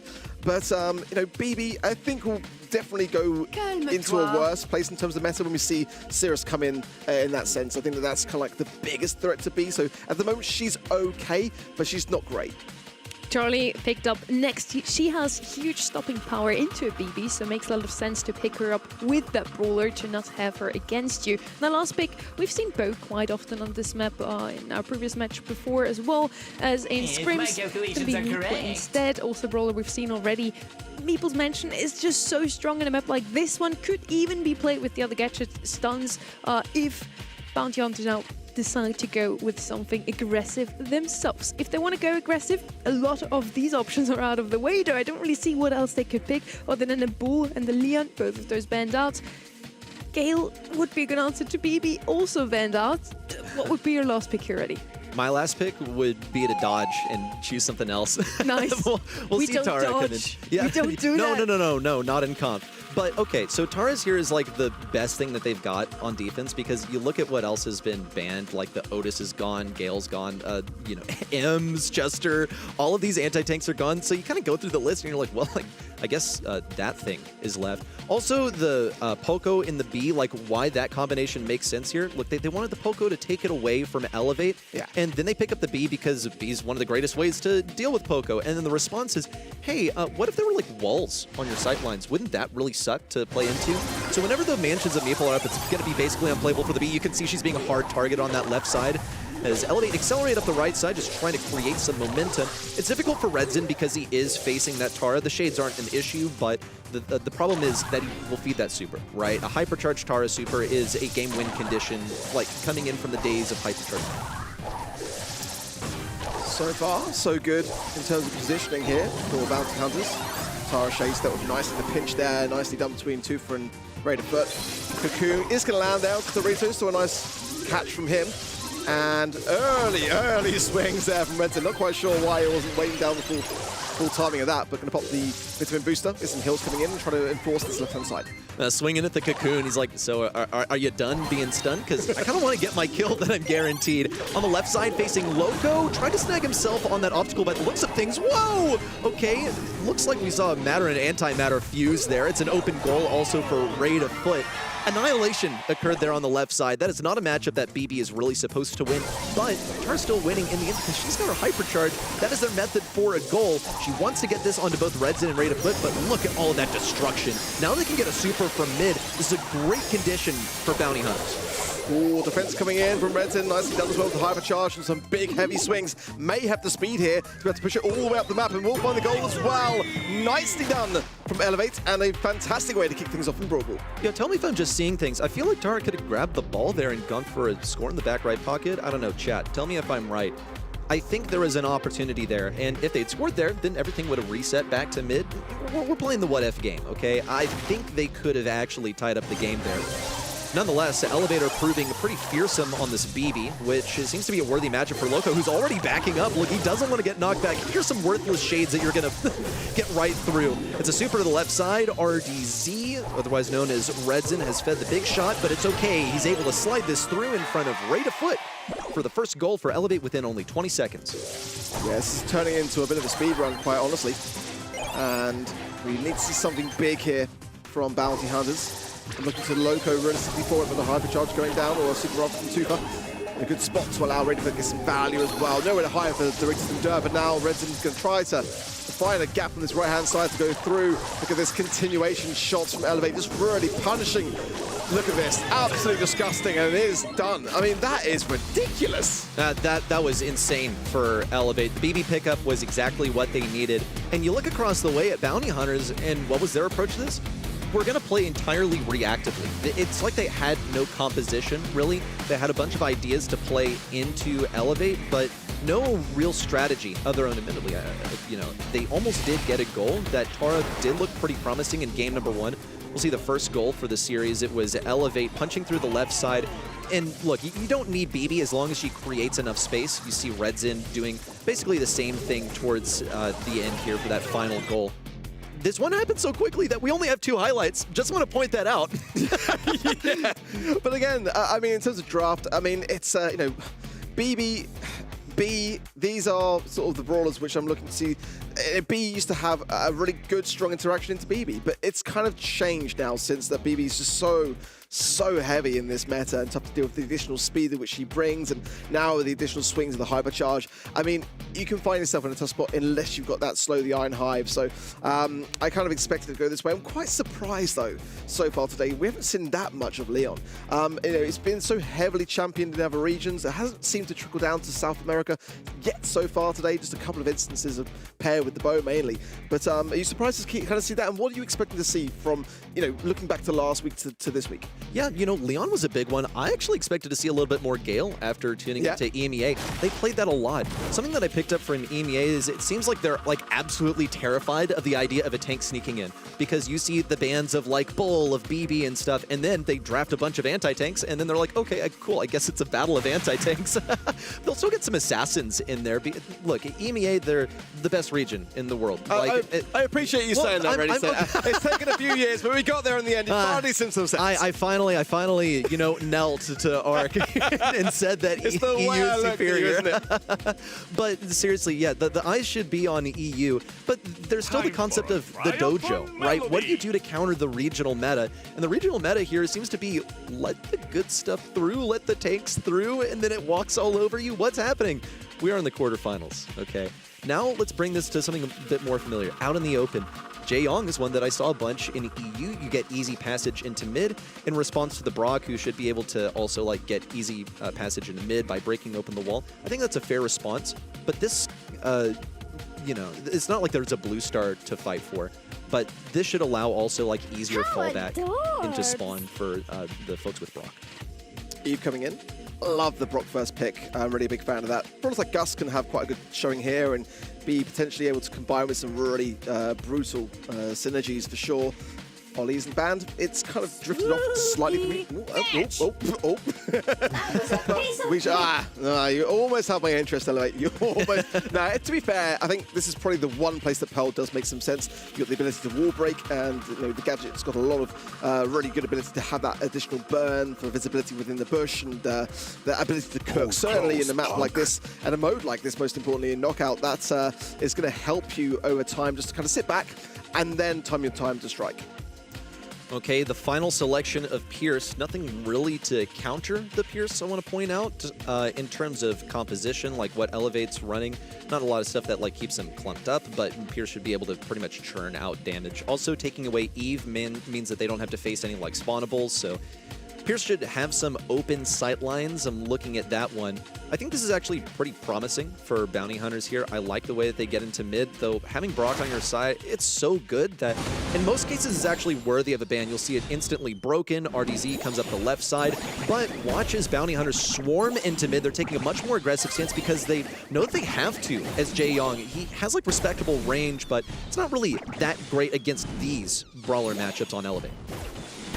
Yeah, no connection there from the overcooked of Raider Foot. You've got to land those really. They will be getting back shortly as the cooldown will come back around. Tufa doing a good job on this right-hand side as well for Elevate, just keeping this Eve locked back and really not able to move at all to help that incinerary as well. On the top left, very low there. Just about gets away from the situation, but a nice shielding there from Resin, and now it's going to be tough to make anything of this work. And I think if Elevate can play this well, just keep the Eve in the mix. The gas isn't coming for a while. Just feed yourselves, get that utility down, but not going to happen. Just enough time to get into the gas without conceding any shots. Help me make sense of the wall break on the side of bounty hunters, though. Like, just why? Look how much easier Jaeyong is able to roll out. You've given that to him for basically free, but it doesn't change the fact that he's looking pretty bad into these range matchups. Elevate have to fall back, but they have an easy way to re-aggress. Thanks to Tufa, he's opened up a couple of avenues on the mid and left. Gonna go for some additional wall break here. Only a tiny little patch of bushes left for bounty hunters to hide it. Not that they really wanted to be hiding in there anyway. Like, they're operating at a range disadvantage, so they kind of have to play aggressively, and they have to utilize Jaeyong's speed to do so. It doesn't help, though, that they're at a range disadvantage. They've all had to fall back into this, you know, game of footsies versus Elevate has pushed them back. Well, a big miss there from Tufa. No rocket rain connection, but a rocket fuel will. And Loco is forced to go to get away from that situation on the left-hand side. Now Raiderfoot should be able to get a lot of damage here with nice overcooked on Veritas, who falls in the 3 versus 2 now. Tufa has to be careful here. Now, the hatchling's coming in just at the nick of time as well there. A nice cookie popper, and it should be easy breezy there for Elevate, and it is. Good stuff for Elevate. The Brock is just too useful. You get rid of all the enemy bushes. They don't really have anywhere to hide, so what are you doing the entire time? You're just like trying to juke the shots of brawlers that outrange you. You're facing Brock, who has AoE at the end of his shot, so that at the end of his range is kind of the last place that you want to be. So you see Jaeyong also forced forward into these aggressive, uncomfortable, awkward positions. We also saw like some serious progress from Tufa Alternatively, rate of foot on the right side. Just a single Pearl Gadget is enough to guarantee you a kill. And he was doing it to brawlers that outranged him as well, so got to give credit where credit is due. Well done, rate of foot, for getting the opening kill. It's both times. Yeah, this is much better from Bounty Hunters now. Derp just trying to keep this mid-control, but rate of foot now is really in a good spot to cook, and you can see there the damage caused with the overcooked top right Tufa. Bit out of position, but not overstaying his welcome now with the shield gear as well. Not a bad spot, to be fair. Hatchlings should be taken care of relatively easy here from the side of Elevate, and they are. But Doritos, if he can hold this position now with the gas coming in, he should be able to put Rate in a tough spot.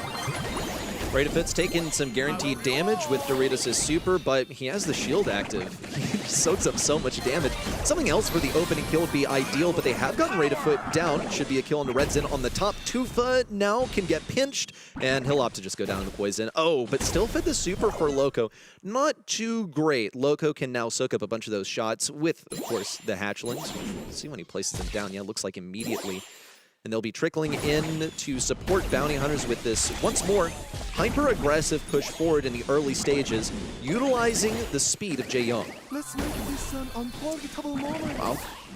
One round, Bounty Hunters, they really do need a game here. It's getting quite close. And it was last month as well, so they are a team that can take it the distance. Redzin has got the shielding now as well. The Spooky Boy needs to potentially find it to Tufa here. He's low HP. Breaking again, and like you said before, it was a great catch. They're not really overly bothered about breaking on that side. I think that's a bit of a mistake. You know, you are able to be quite strategic to be able to have that rocket field to break just the bush and leave intact the wall, but it just feels like Elevate just not really too worried about it. Or maybe they want a way to like pursue an Eve if she decides to retreat over the water. But surely, right? Yeah, it's gotta be.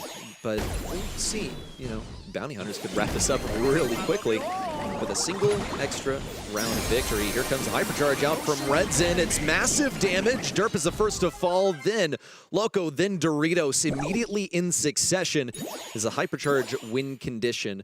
So where are the hypercharges now? Well, Loco has one. He needs to earn his super. Tufa also has one. That could be a kill for him. Brock hypercharge does tremendous damage, but they need to get in range first. And it's difficult when Bounty Hunters have all the positioning in the world right now. It's going to take a bit of opening damage from Elevate to push them back to their newly opened up backlines. Good juke so far from Elevate.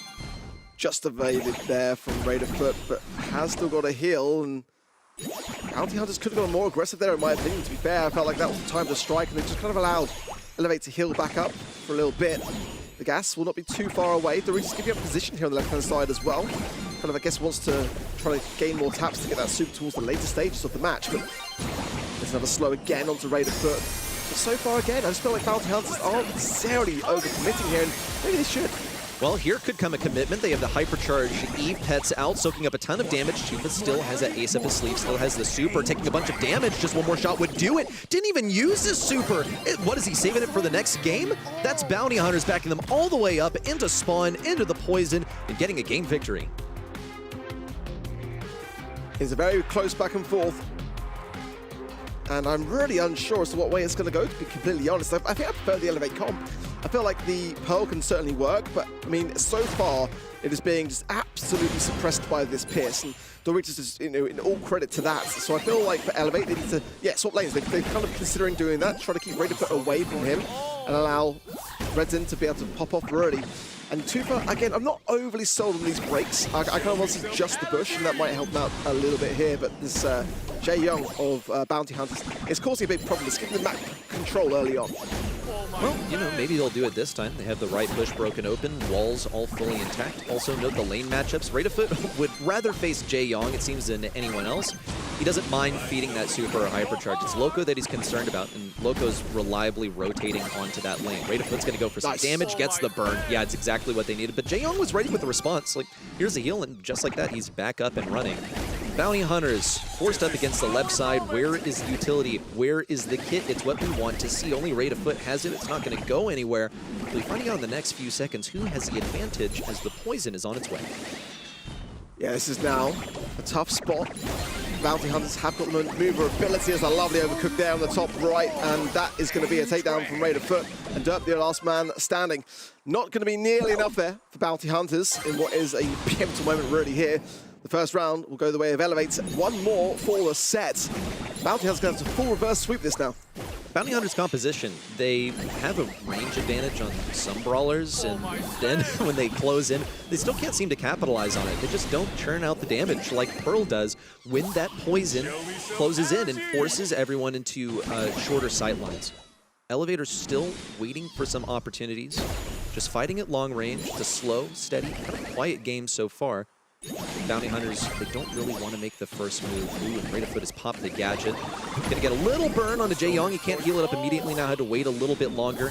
Note how Bounty Hunters have moved all the way back. Note also that Brock has not broken open that wall, so Eve is forced to take this lane on the right side.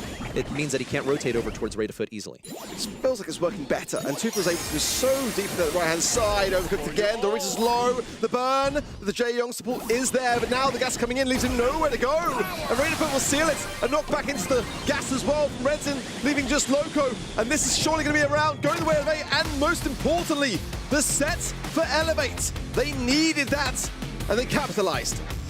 2-1 now in favor of Elevate.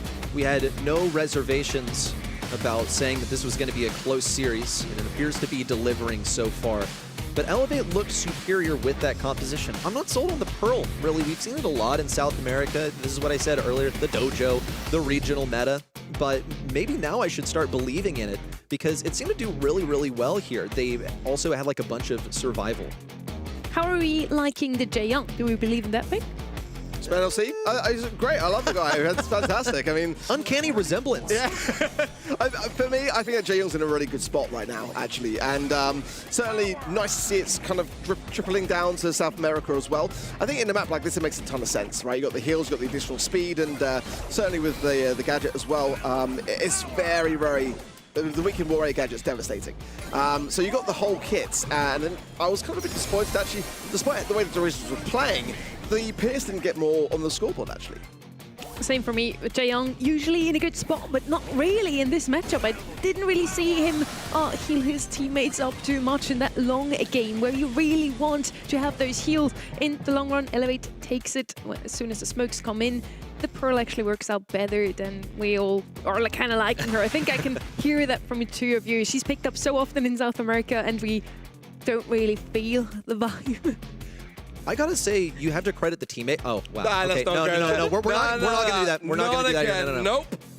I think that you have to give a lot of credit to the teammates here, because something that I see so frequently with Pearl is she survives because that's her thing. She's like, I'm gonna have a bunch of health and I have a shield, so I'm gonna live. And then and then the teammates are like, oh, well, I guess I'll just die then. Yeah, and then Pearl is the last one alive. You see the same thing with Tick. So this was a coordinated team effort. I really love to see the survival, especially into Pierce, which is a pretty oppressive matchup. I think the mechanics were really just there. Yeah, Elevate takes it in the end. It was a close one, and this is exactly what we want to deliver to you at home. We want to get our money's worth, and so far we're getting that. We get a set 4 in these series, and let's see if we even go all the way. For Elevate, it will be the chance here to close it all out on Open Business as the next map, a Hot Zone. But again, technically we could go all the way in this quarterfinal already, so strap up for a long day, you two. Oh, man. Hey, you're in American time. You got the advantage over me. This is true. I woke up like 3 hours before the broadcast, so I could, be nice and ready for this one. So I'm strapped in. I'm ready for 7 hours it's of 9 PM accelerated right now. action. Just for context, it's 9 p.m. These guys had a lovely day. They had lunch and I don't know, took some notes and You stuff. had lunch? Well, I had brunch at like 1 p.m., but yes. Okay. But yeah, it was a Clearly beautiful I'm day making indeed. so many assumptions. We're in Copenhagen. It's super sunny. What a beautiful day. Yeah. Is it sunny enough? I don't know. Oh, you wow, tell me. really? You were sleeping. Really? The sun was still out when I woke up. So it was sunny enough indeed. There we go. Open Business, like I already said, is going to be our potentially last map if Elevate can close it out here. I'm looking forward to this draft because we have not seen this map today yet. Charlie, Ross, and Pierce are going to be banned out on the left-hand side. Ems comes out as first pick once more. Brawl that I did not expect to be left open. BB and Gray banned out together with that Leon from the Bounty Hunter side. Yeah, what do we still see here? Poco is something that immediately pops up in my mind because he's not banned out, he's super strong at the moment, and you can play him with all of these buffied up tanks. It starts with a Z and it ends with an Iggy. I wonder if we'll see him in the later stages. Could be possible here on Open Business. I think he's really a top selection. Take away the Chester to, you know, deal with tanks rushing in. Also take away a method of wall break. Colonel Ruffs has also been banned, so seems like the presence of walls is being dearly taken into account. Just wonder, you know, BB also banned. I feel like this is really primed. Like this very well could be a Ziggy game. Good into the M's too. We'll wait for the 4-5 to come in. It's not so much of a last pick brawler, but that is where it would be strongest. Yeah, I like something shout out the Pogo. I want to see maybe a Mortis come through, to be quite honest. B going to be the pick for Bounty Hunters, really doubling down on this kind of tank counter. And to be honest, you know, it's down to Elevate if they want to even lean into that. There are still some tank options available here. The Frank could be one that they want to risk, but now the B's showing its face, probably better to evade and just not lean into it. I think maybe Ash could be good into the B, maybe, but it's tough to make work, especially with the nature of the draft and the way it is at the moment with the final pick. Wall breaks just a really, really dangerous prospect that they can't risk on the side of Elevate, not with you 2 sets to 1. Bo going to come in, they're going to bring the wall break themselves, and they might just be evading this tank kind of thing, and you'd think they must do, right? Into a Chester, into a B, they'd be stupid. Yeah, I think now it's safe to say we're not going to see a poker in this round here. Too much damage on the field, too many tank counters. I do like the boat. It brings in some range. They also have it on their side now if they want to open up the map or not. Right-hand side for that purpose could still pick up Stu. I think with that B, it would come in handy. Chester, of course, can also open up the map, but only if he gets the right super. Arc was actually right with that one. Mortis is going to come in on the left-hand side, and even if the map is completely broken up, Mortis should be able to do something. Oh, Wow. we both still got it, Arc. Freddy, what are you doing? I guess I'm just going to sit here and look like a doofus because I didn't get to make any crazy predictions. My prediction is that it's going to be a close match. We'll see if that's right. Yeah, it all depends on whether Elevate has outdrafted that hard with the Mortis. Mortis like should be able to get up close and personal with the B. You're also feeding the B. Not that it's that much of an issue. Stu will keep the distance. Chester is like one of the greatest Mortis counters in the game because he has stupid damage up close. Well, isn't it like over 5k with a 4-shot, something like that? 4-shot, then the first one that has additional damage with the star power is looks like almost enough to take down a Mortis, if not just enough. We'll see. But I don't think Redzin is too eager to take that matchup versus the Chester, so maybe. And also the bag of tricks the Chester brings, you know, the stun can really be a hard counter to Mortis. Redzin going to be keeping clear for that very reason, but now going to be tough as the wall breaks of the Stew will start to shape the map in favor of their Bounty Hunters. Dancing around, the flames of dirt will seal it as well, as now Bounty Hunters approach 30%, continuing their assault into the falls in the mid. RDZ looking for an ideal matchup. He's going to get some long-range dashes. It's an assassination on Loco. This will be his job the entire game. What is your purpose? You kill B. Oh my god. Maybe you caught the reference. We'll see Derp, however, still keeping his distance from RDZ. Has that hypercharge. Wants the kill onto Tufa. Won't get it. It's not enough pitch. Oh, there it is. It's B from way downtown with a high-powered B. But still keeping the distance for RDZ. He's not a one-man army. Loco gets it done with a high-powered B in close range. Bounty Hunters have all the range in the world. They have the percentage advantage. And they have also seen this map shaped to their liking. Chester gets to drop the bombs to open things up for B. It's looking pretty good. Just feels like target practice, doesn't it, really, for Bounty Hunters so far? Now Elevate have got a chance to really make some moves. Hypercharge there from Tufa. Is going to find Loco this time to catch him here. Plenty of time, especially now with Raiderfoot getting Doritos as low as he is. And Redson's got the hypercharge too. He can waste his time now with the respawns in their favor on the side of Elevate. If now Redson goes in and times this well, gets connection. Oh no! A massive fumble! And surely Bounty Hunter's going to punish this action. Well, Darius is going to go for a hypercharged Chester super that's typically in win condition. Now it goes absolutely nowhere, but it's still fine. It's enough for Elevate to get onto that zone once more. The aggression from Mortis is too much for them to contend with. And suddenly we're looking at a match point situation. I really thought that Bounty Hunters would have enough, but it seems like Mortis just had so much mobility, had that respawn shield at his disposal to snap up the final few percent. Which is concerning, right? Because there's some pretty major mistakes happening here on the side of Elevate, and they're still managing to win that game, which I feel like they shouldn't have won. I mean, the map was just so catered in favor of Bounty Hunters, and at the beginning it was just really one-sided. and then just a little bit of an opening door. Despite the Mortis hypercharge blunder, they still were able to win it. It's kind of wild to me.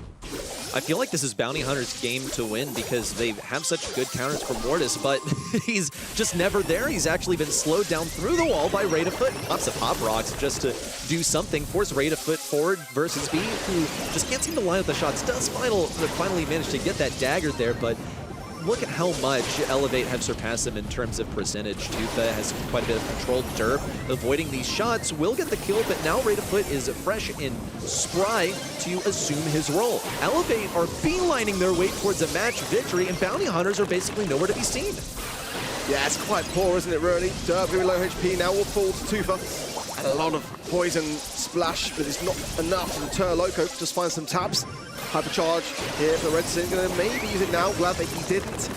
But it does mean that now Bounty Hunters will claim the mid for their entirety, popping these bow mines as well. But there's a lot of catching up to do. That's 19% to go for Elevate. It's looking at really hairy. RDZ in once more with hypercharge bats that get him no more than one kill. A hypercharge from Tufa as well and some serious damage, but he's pinched between Loco and Derp. RDZ in once again, gets his super, gets one kill. Dorito still remains alive, but it's only a 9% separation for Elevate. They've got plenty of opportunities to push in. They need to fall back and act as a team.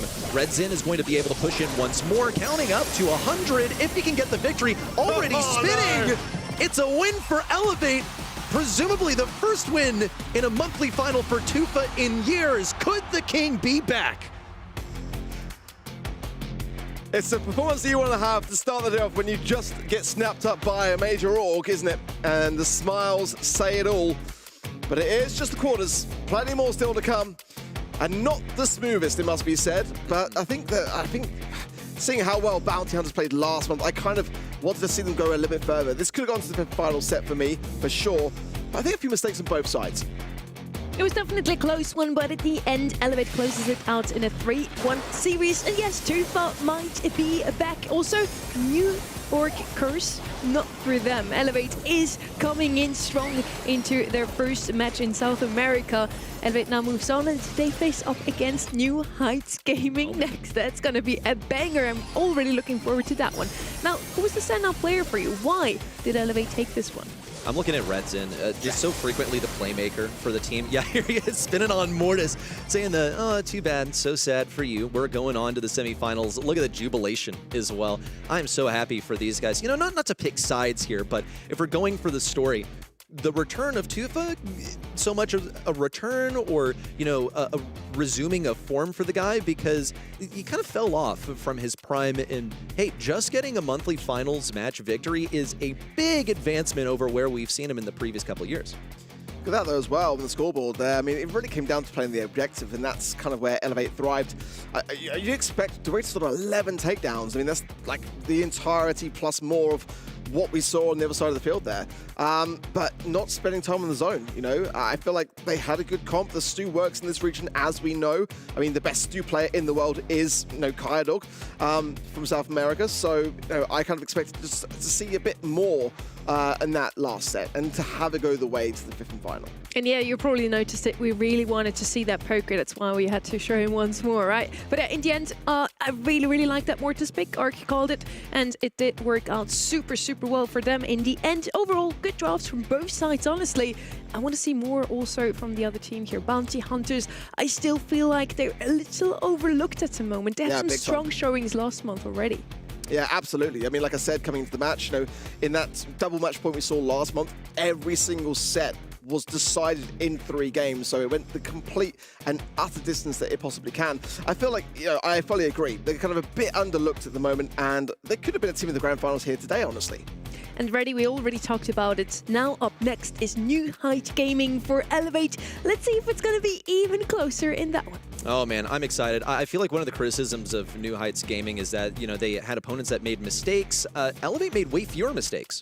Yeah, this next match for me, though, This is going to be a really, really spicy one. These are the two teams that, for me, are the favourites today. Loud, of course, as we know, didn't quite make the Grand Finals last month, but are a team that we thoroughly expect to see in a Grand Finals. And SKC have got the highest scrim rate going in this region at the moment. It's very, very scary, in all honesty. Following that game, though, the last quarterfinals of the day, Olympus squad will take on their Eternal. And I think that's quite a 50-50 matchup for me. I really struggled in terms of my predictions when it came down to that one. And the only thing that might make me sway slightly is the fact that Olympus squad have got a sub coming in here today.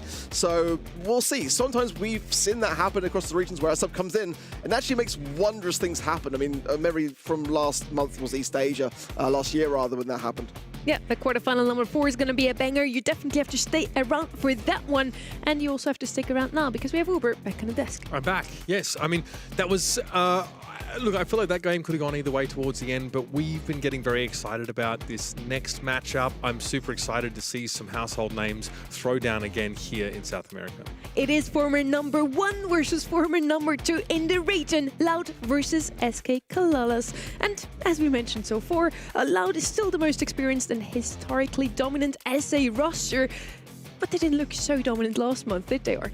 Yeah, this is the thing. For me, Loud, again, are that team that should be making Grand Finals consistently. And, you know, it was kind of amazing to see that this was their match going into this monthly final, in all honesty, because both these two teams are deserving of it. Definitely not the best of starts, losing to Eternal Esports, but I mean, the players on that roster are definitely the ones that we'd expect to beat Loud, in all honesty. But, you know, having a roster be the same for the past 2 years with Loud, I think it's been quite a big helping hand. When you look at their results, you know, especially going into the World Finals, getting 5th through 8th, I think was a really big moment for them, for South America, to cement themselves yet again. As like I said earlier today, 2021 was really the last time that they had a really good performance on the world stage. And then on the other side, we have SK Kalalas, again, former number 2. They didn't perform as well as they probably wanted in the last monthly finals. They lost in a 1-3 series in the semifinals to NHG, and they suffered another setback, losing to Olympus squad in the qualifiers this month. Yeah, not a great sign for this team. Obviously, Christian comes back into the roster, who played with Prozi on SK Kalalas last year in 2025. You remember they made it to Worlds as the number 2 seed, so they actually skipped LCQ, whereas Pekka's Casa Brawl had to play at LCQ and ended up losing in a nail-biter match in front of a home crowd, in front of Crazy Raccoon. So many of the players involved in this roster have had those LAN appearances, have had opportunities to show what they're made of on the world stage, but the Motep and Pekka tour de force has been broken up. Last month, Motep left, he went to Eternal, they won the whole thing. So now, Pekka, does he have what it takes still in this day and age to stand up against these youngsters, these audacious, fresh players climbing the ranks and continuing to upset the balance of power in South America?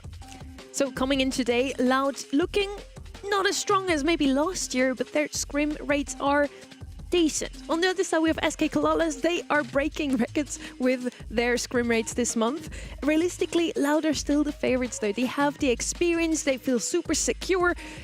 And getting this as our quarterfinal number 1. This is SA's El Clasico from last year. Yeah, you know, I still really praise Ready Set for, you know, siding with Loud in his predictions, because I think it's not necessarily the boldest of picks. I think it's kind of actually a 50-50 for me, really, here. For me, SKC, you know, Pekka, you know, despite not making the World Finals last year, he's still got 3 under his belt. I mean, you know, who can remember? He's been around. He's been around the block, and with Foot Esports as well, has some fantastic results. He's still so aggressive. So combining him with Reese and Christian, who, you know, again, with their results in SKC last year, I think it's a really, really strong roster that just so far we haven't yet seen, I think, what we're going to see come, which is going to be some Grand Final appearances and hopefully some wins. Well, either way, one of those two will drop out in the quarterfinal, which is even a bigger upset than last month. We lose both of them in the semis. One of them can still make it all the way through, Jay, and maybe we have one of these older faces in the grand final. He's old. He's tired. I mean, I get it, bro. It's tough to keep up with the youngsters, bro. He's looking up like... dentist chair, bro. Deus, please help get me through this game. Give me some strength in these old bones. I get it, man. It's okay. No shame in it. At the casting desk, most of us say SK Kalalas will actually take this one. I look forward to also seeing what you folks at home have voted over at event.brawlstars.com.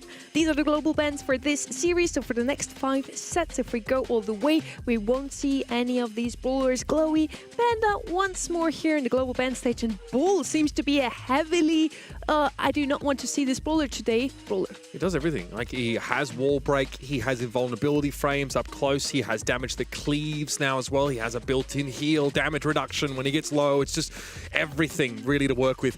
I regret this SKC prediction because I'm a little bit sus on them. Of course, they are the lowest seed coming into this game after losing in the qualifiers. I feel like I should have checked that. And also, Loud, it might not happen in month 1 or month 2, but they are eventually going to be one of the top teams in this region. It is inevitable. These guys stick together. They have a great structure around them. They're eventually going to get it right. I'm okay with my predictions. Honestly, Okay. I mean, the thing is, when you've got a massive following, it is going to reflect in those polls. And I think it's not nearly as clear-cut as maybe it seems. And when you look at like the win rate as well, which you see on the event site, it doesn't necessarily say the full story. But then again, no scrims. So there is a give and take on both sides. I think it's a 50-50 matchup for me, no matter what way you look at it. And also, last time there was a team that only got 12% of the votes from the viewers at home. They actually won. The So let's viewers see are if that's going to happen. The viewers are again. trolling. They're always trolling. I guys, I'm really glad that you vote, but at the same time, I'm ignoring you all. Hey, you're a viewer too, remember? I mean, if I keep it up, I will be, that's for sure. No, like, listen, I don't want to put too much stock in it. I think that a lot of people are a fan of the brand of Loud. They are household names in South America. They are so loved. These players are so loved. But that doesn't mean they can hang at this level in Brawl Stars still in perpetuity. They might, like Pekka, be getting a little bit old. And as you mentioned, they lost a teammate with Motep, and he then goes on and immediately wins it all last month. They can take this at either a huge motivation on the side of SK Kalalas, or maybe we should have kept him. Yeah, this is a region as well that I must say though, like they're so close knit. I think that of all the regions that we have in Brawl Esports, that this is the one where what's the movements? Yeah, they're all friends, and it's all just a good time. It's all a party for them, right? So like that does help as well when it comes to your opposition, knowing how they play, knowing how to kind of get within the weaknesses of that and exploit them. Really, we see it quite a lot. But Pekka and Motep are played together for so long. I mean, on that team with Jubileo was the newer player, right? It was like Pekka and Motep have been together for forever, and now, you know, with Motep going over to join Jubileo instead, like that's got to feel like for Pekka, like he's running out of allies. Do you know what I mean? And now he's got to make it happen with the team that kind of outshone Castle Brawl and his project last year, which is obviously like a huge streamer, I think, a content creator in that region, sort of picked up a team, and I'm sure expectations for them were high. So we really need to see Pekka show that he's capable of still, you know, being able to bring a team together at this level this year. We are ready for a quarterfinal number 3, and we're heading to Penal Punt.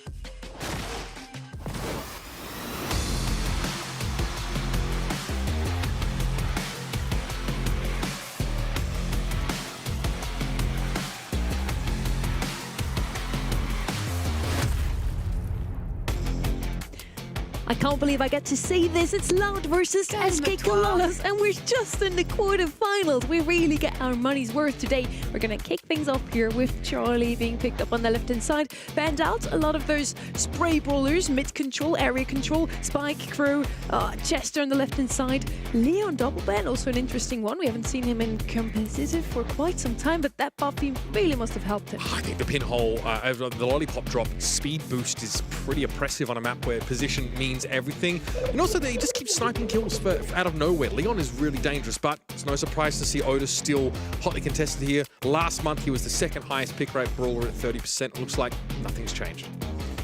Yeah, it's for me one of the most versatile brawlers to have in the back pocket, and I think that even if you end up in the position where tanks don't show themselves, it's still okay to have. You know, I think that's why Otis for me is like that kind of big tank counter. But they're really doubling down now at this point. I'm not sure that it's necessary with the Gale. I think, you know, in almost... We get it. You don't like tanks, guys. Yeah, and, you know, with the global bans, of course, with the Bull, BB is still available here, but I feel like if any team's going to pick it up, it's going to be Loud, because they've got the Charlie. It makes sense to combine them, but into the Otis now, into the Gale, I think they're probably going to pass.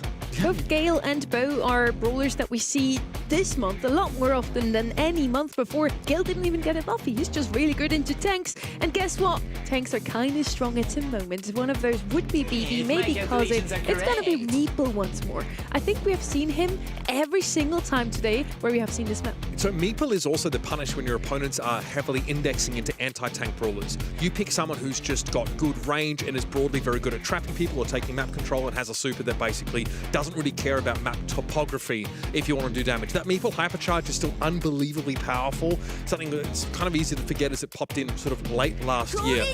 Now they take the BB anyway. They say, well, we feel like we still can play this against your composition. I don't think they wanted to give it over to SKC either. Kind of there, taking a sip from like a jug bigger than his own head, it seems. Third and final pick. Kind of come in. I can't see another tank counter. It does. I mean, I'm just surprised that we've seen the BB picked into this, but also that we're seeing Meeple so much. I mean, it's definitely good. Lumi's not one that was on my radar, to be completely honest. I think it's kind of fallen off a little bit. Can have some area control with the freeze. Not the worst of things. Grim it's Frostbitten? good. Yeah, Grim and Frostbitten. It's definitely the preferred gadget for me, but she's not in a bad place. She's not in a fantastic one. Yeah, obviously, you know, she has a hypercharge. You know, that drum solo makes her super that much more powerful. She is squishy though. Remember, when she first released, she had like 9.5k health, which was insane. That's been heavily tuned down. She still hits extremely hard. And look to see that gadget made use of in these chokes to really get some damage away. We're going to jump into our first set here though, folks. Pinhole Pun is underway between Loud and SK Kalalas. It is definitely the most compelling quarterfinal matchup on paper. Let's see if it delivers.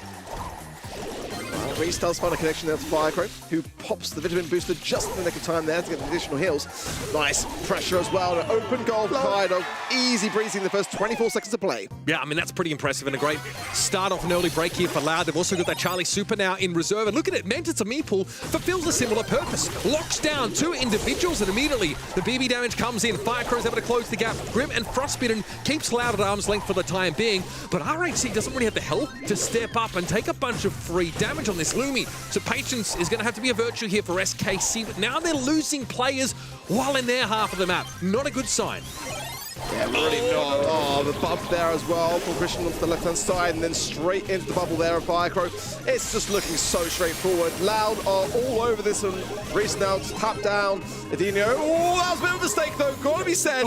That should have been a goal by Loud. And Christian comes in just the nick of time to get the defense. The Meeple Hypercharge means that Firecrow doesn't get knocked up against the wall and stunned, which he could have recovered from, but actually gets pushed down the map through that wall entirely. So in that case, Edinho's Hypercharge potentially working a little bit against Firecrow, even though he wasn't stunned up as a result. Some map control able to be taken by SK Kalalas now, but they are still being very tentative about getting back into the map. Some Spiderlings thrown up here just to get in the way of Christian. And Firecrow now needs to dodge inside this Grim and Frostbitten Venn diagram, but it's still map control for Loud. Firecrow's going to step up. Edinho could slot it in here, and unfortunately Christian is a little bit too slow to get there. Here come Loud. A ton of mistakes there from Loud as well, some missed cocoons as well, but with that in mind, you should see really SKC punish it, and they didn't. They were just kind of all over the place really, and Loud just had free roam, free reign. You cannot do that against a team that are so established and so experienced. So for SKC, you know, that was the chance to get your thumbs warmed up. Now you've already got to bring something more, and this could be it. Pass through to CR as well. Immediately off the bat, a goal in 11 seconds. That's a pretty good response. With no supers as well, that is a fantastic early break here for SK Kalalas. Now that they're awake, we need to see if they are ready to drive this vehicle home. Heck is trying to get forward now, of course. Otis, you do not want to run headlong into if you are this BB. It's part of the counter structure to take this tank down. Edinho, though, gets free damage and a free elimination virtually on virtue of making use of that super. And Firecrow's already trying to get ahead, but Gale will be the next anti-tank measure in the way of Loud. And Firecrow will still prevail, albeit only just.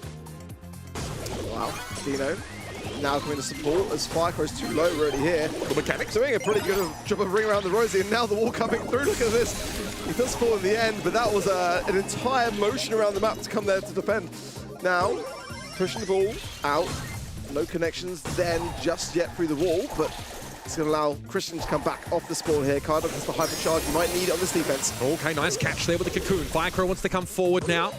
So we've got map control off the back of that cocoon, and Pekka won't be able to respond. That's the Otis out of the picture now. Far less to deal with this BB as Firecrow's going to use the Mansions of Meeple to close the gap somewhat to SKC, but he's going to be stunned up instantly there by that blustery blow. RHC out of the pitch now, Edinho with a hypercharge super, meaning that there's nowhere to hide for SKC outside of their own goal, but a blast speed's going to be able to bring that Charlie down behind the wooden containers. Really risky. It feels like SKC just want to be able to defend this entire time, and they cannot. place a foot wrong here. Hypercharge from Pika, will he find the mute as well? He does so there with the help of a busting break from Christian as well. There is the Twister, preventing Kylo from being able to get to the ball. But again, it's going to have to be continuous defense here for SKC, and this could be the time to strike for Loud. It's a wide open goal. Kylo should be able to score as well, tying things up with 25 seconds left on the clock. These Meeple Supers getting cycled is a huge problem for SK Kalalis. It feels like at all times when Loud are able to get into an offensive position, SK Kalalis can't even make use of the boxes to protect themselves at the top of the map. They're going to get forward here now, and Adinho has to respect RHC's health pool. Firecrow eventually is going to be brought down. Loud are going to be more than happy to corner the ball for now and regroup in mid. Let's see, Pekka, I was going to say, might have just made a beeline for the ball there. Back splatter out, and this is where the synergy between that gadget and the Lumi from across Preston is going to make quite a big difference. There's a nice stunt. Firecrow should fall here as well. Dino has been forced out to put the hypercharge now with two members of SKC though. No time. For the pass through to Cruz here, and it should be a goal, and it is. SKC get one on the board. And I do feel like we're watching the consequences of picking this BB knowingly into two brawlers that counter tanks. I understand that Loud maybe feel like she's still strong enough in her own right, especially with these buffies, to find success there, and that was the case, I think, in the first game of this set. However, SKC have woken up and have been able to dial in some of their anti-tank measures to make it hard for Firecrow to take over the game. Firecrow, Duke on his left-hand side. Christian in the middle of this Gale pick needs to heal up here, as does Kylo, as these shots fire back and forth both sides again. Looking to get that early utility, and another gadget there from Pekka. Will push Dino back. Manchester people going out now as well. Get a nice break of the bush. Force Pekka to the left here as well. Reese is going to be careful. He's going to be running into both Kaidok and Adino if he's not careful on that right-hand side. Best Vitalings here to eat up some of these shots for Kaidok. I think this Lumi has really been quite an issue for Loud. Kaidok's actually had the lane swap into mid because RHC has kept him under the thumb for this entire round. And Adino doesn't seem to be faring all that much better. Even with the soft target seeking of these Meeple shots, RHC's been able to avoid a lot of the damage. So Mentos and Meeple going to be used for Adino to get a bit further up the map now. Firecrow, though, caught inside that Gale Super. Still sends the ball forward, though. And that has to be kept now in SK Kalalis' goal. Great blast speed. Adino's going to get caught out there. Firecrow also hit by the mute button. SKC find just the right moment to come forward with those powerful supers. Pekka and Christian are just absolutely punishing Firecrow. I mean, it's such a tough matchup. But again, we were talking about it coming into the game. Loud chose this into the Gale, into the Otis. Now they've got to lie in the bed of which they've made. Vitamin Booster or nice cocoon there from Kaidok. Should allow, since the return, yeah, Christian with a swift takedown. Does place the Twister there for good measure. Hypercharge from Pekka. Muse could get two, he does as well. Now potential pass here to RHC, who's healing up along the way. Might choose, oh, the wall! No, it is pushing it back. That may have been a chance for a goal, but I think that was just a fantastic gadget from Adino. Obviously, the fact that he's got a super there means that Adino can now 1 versus 2 and clear SK Kalalis entirely, putting Loud back into the middle of the map. But there's some concerns here.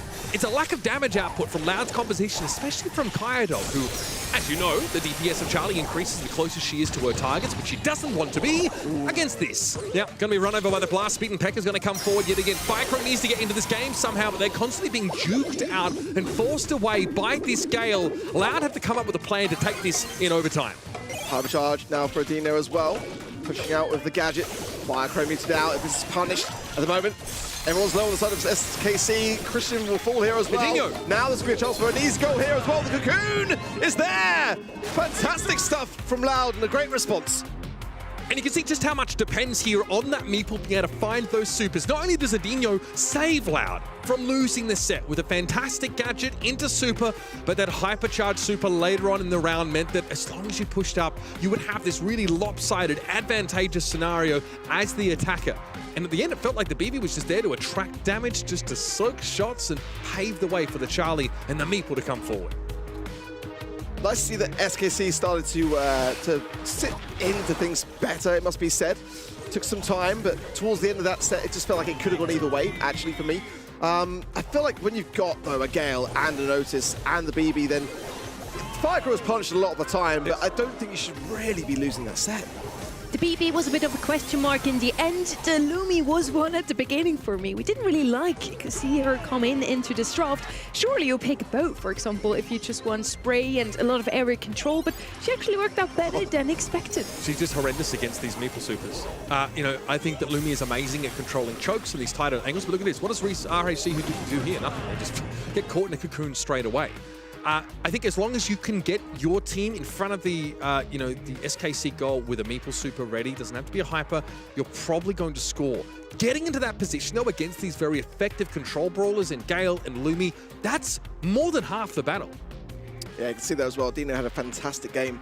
11 kills for him and just so many clutch gadgets. I mean, like we saw, just defending for his life. But 11 kills alongside that, I think is really commendable. Viacro, of course, as we know, had a tough time. But I feel like, that was really a set where when you've got that kind of draft, it should be going the way of SKC. It's not something we see very often, a BB sitting on only 3 kills. She is one of the best brawlers at the moment, banned out just as often as Bull in other regions in the global bans already. This one here is going to be out in the open, a map we've only seen once so far. We're knockout now. And let's see with what they will go with here. Usually you only have that right-hand side to walk into mid, where it all comes down to you want to pick up a brawler that can walk over water on the left-hand side. Angelo would still be open here. Eve actually banned out. Or you just break open the map. Brock would be the pick of choice here. Mostly he's also banned out here. So let's see with what they will go with instead. Now, Eve, on a lot of other maps, the ones that don't involve water anyway, it's just not a consideration. It's impressive to see her still being gone to here.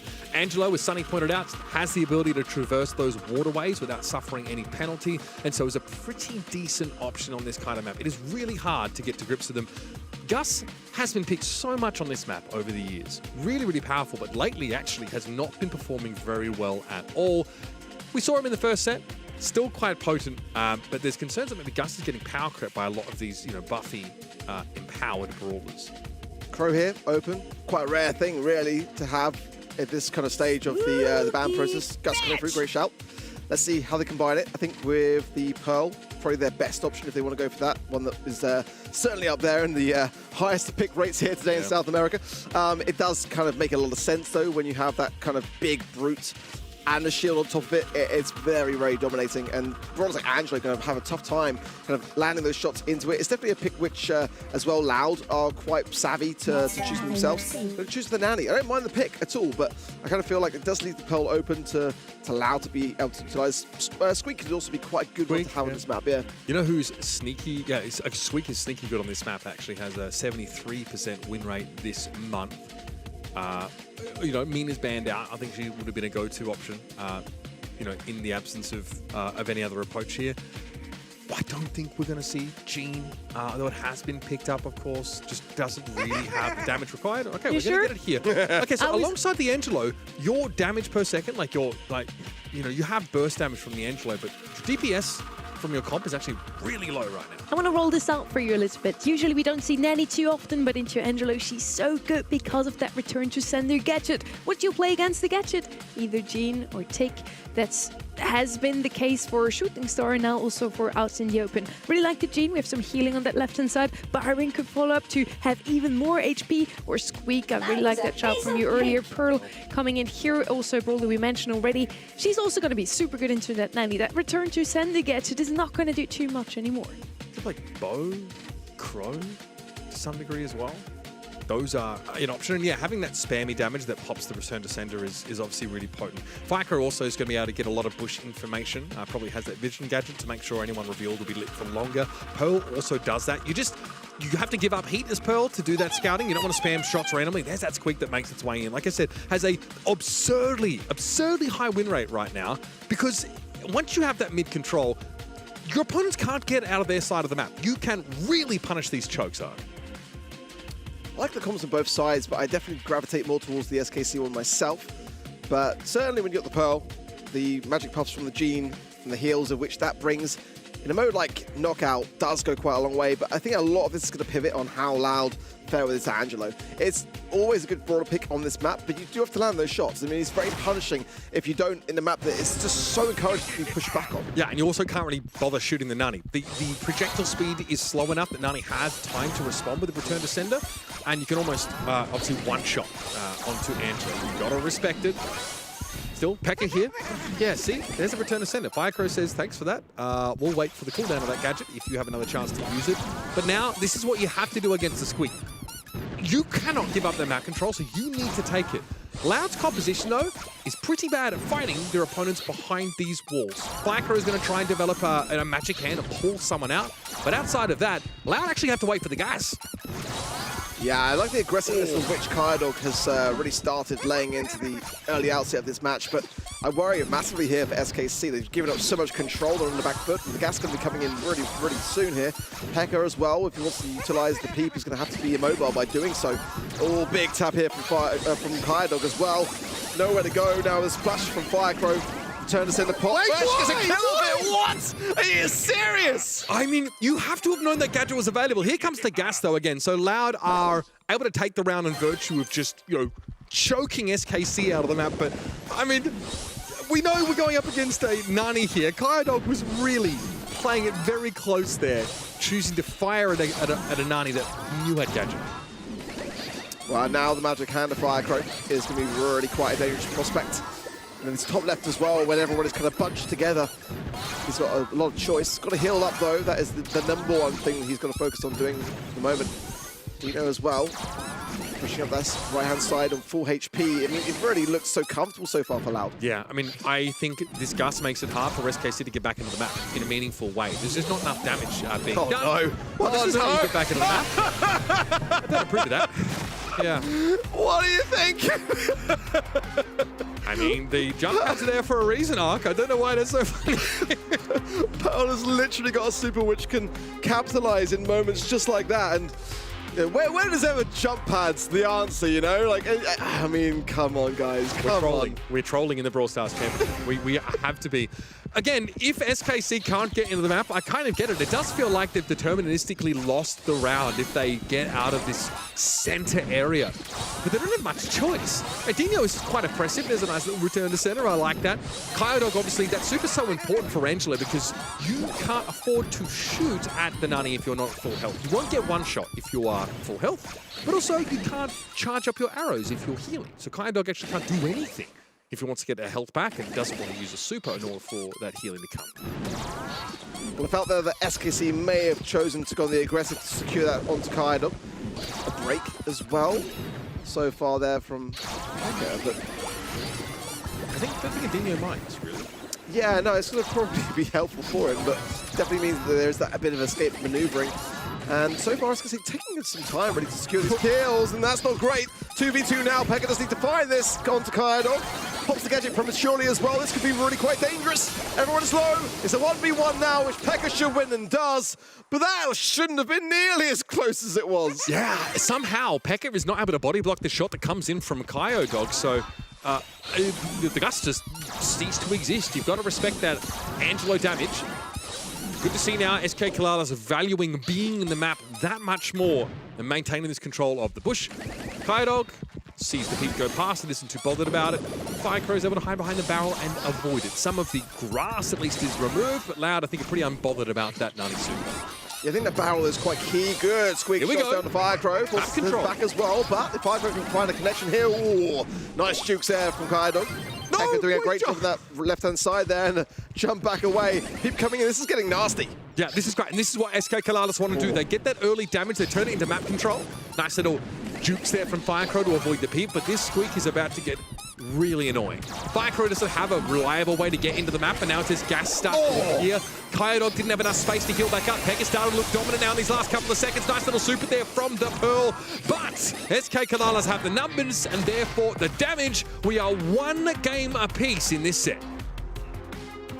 Yeah, really great adaptations from SKC because honestly, in the first few rounds, it was just looking like child's play and like Loud were looking so sure of themselves.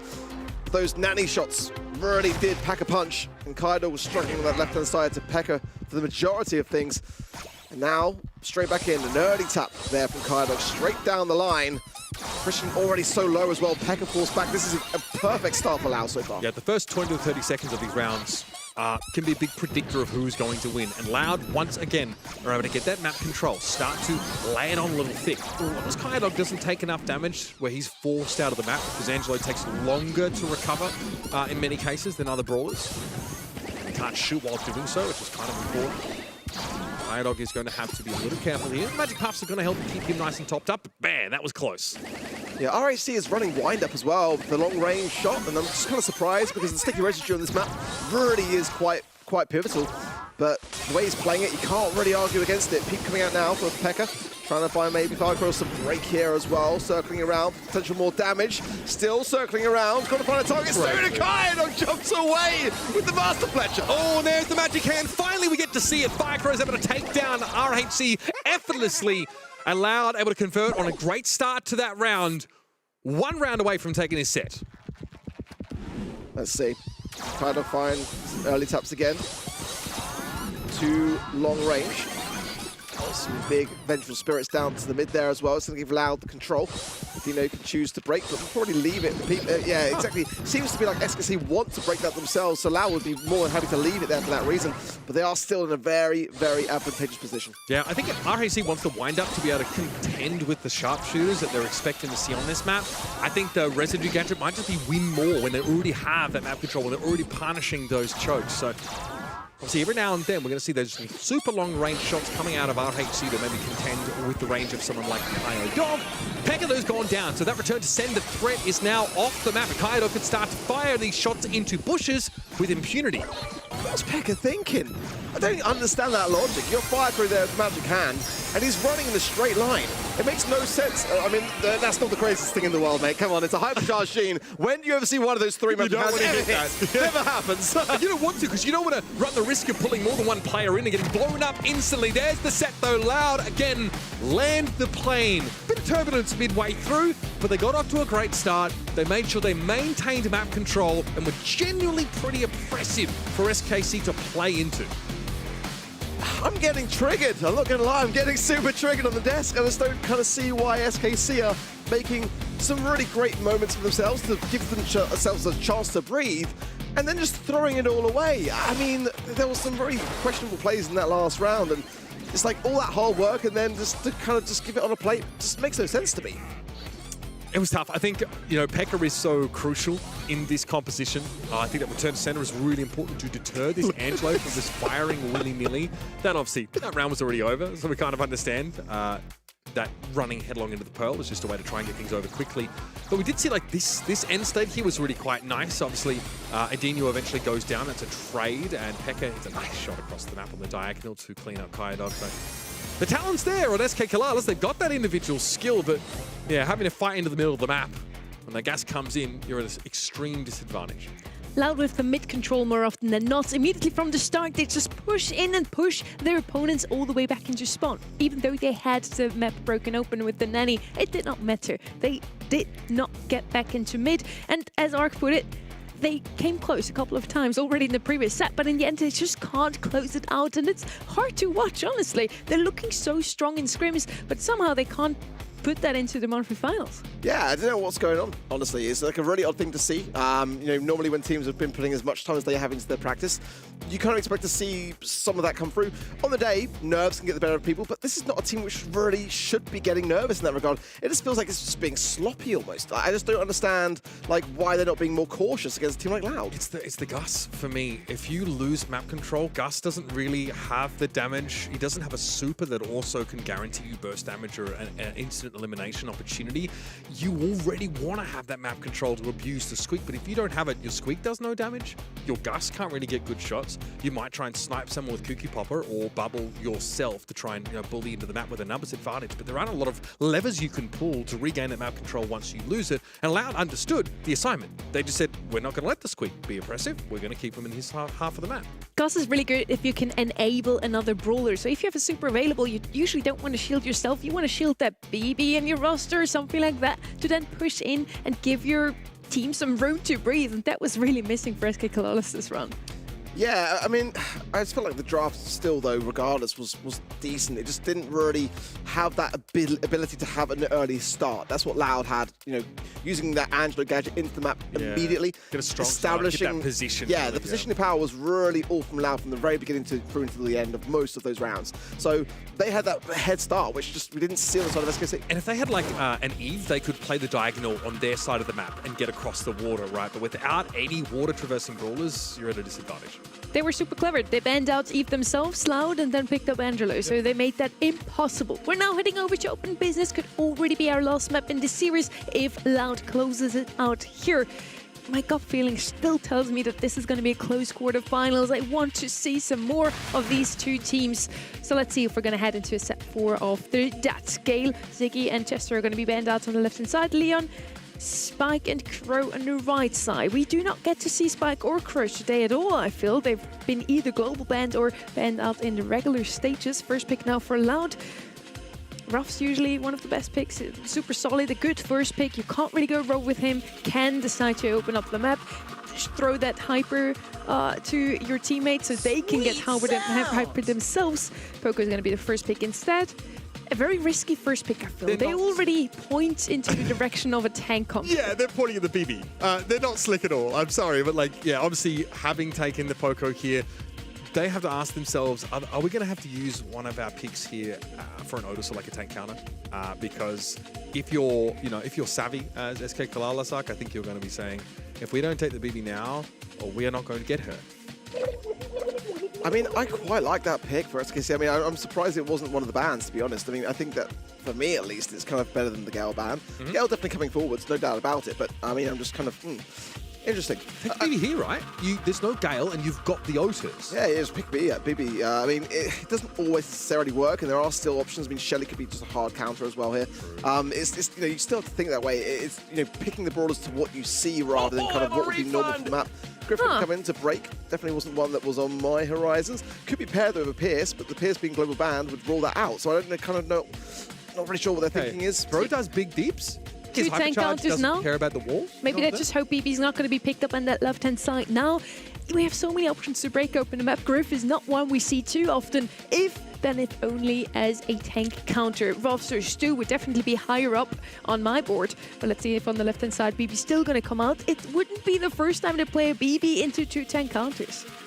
I also think, Stu's a good pick here. Obviously, you want a brawler who can spend much more time than average on the hot zone itself. And with the Poco, especially the Poco Hypercharge, Guild giving a bit of an overshield here, you have staying power. That is a great start. You do not have the raw damage output, though, that SKC has. So you might need to choose a brawler that can interact with them without being in their line of sight, like a thrower, for example, which would be unheard of. Mina is going to round things out. So I do like this. Obviously, she has a gadget that can allow her to neutralize those projectiles for a time, and she has insane snowball potential to do.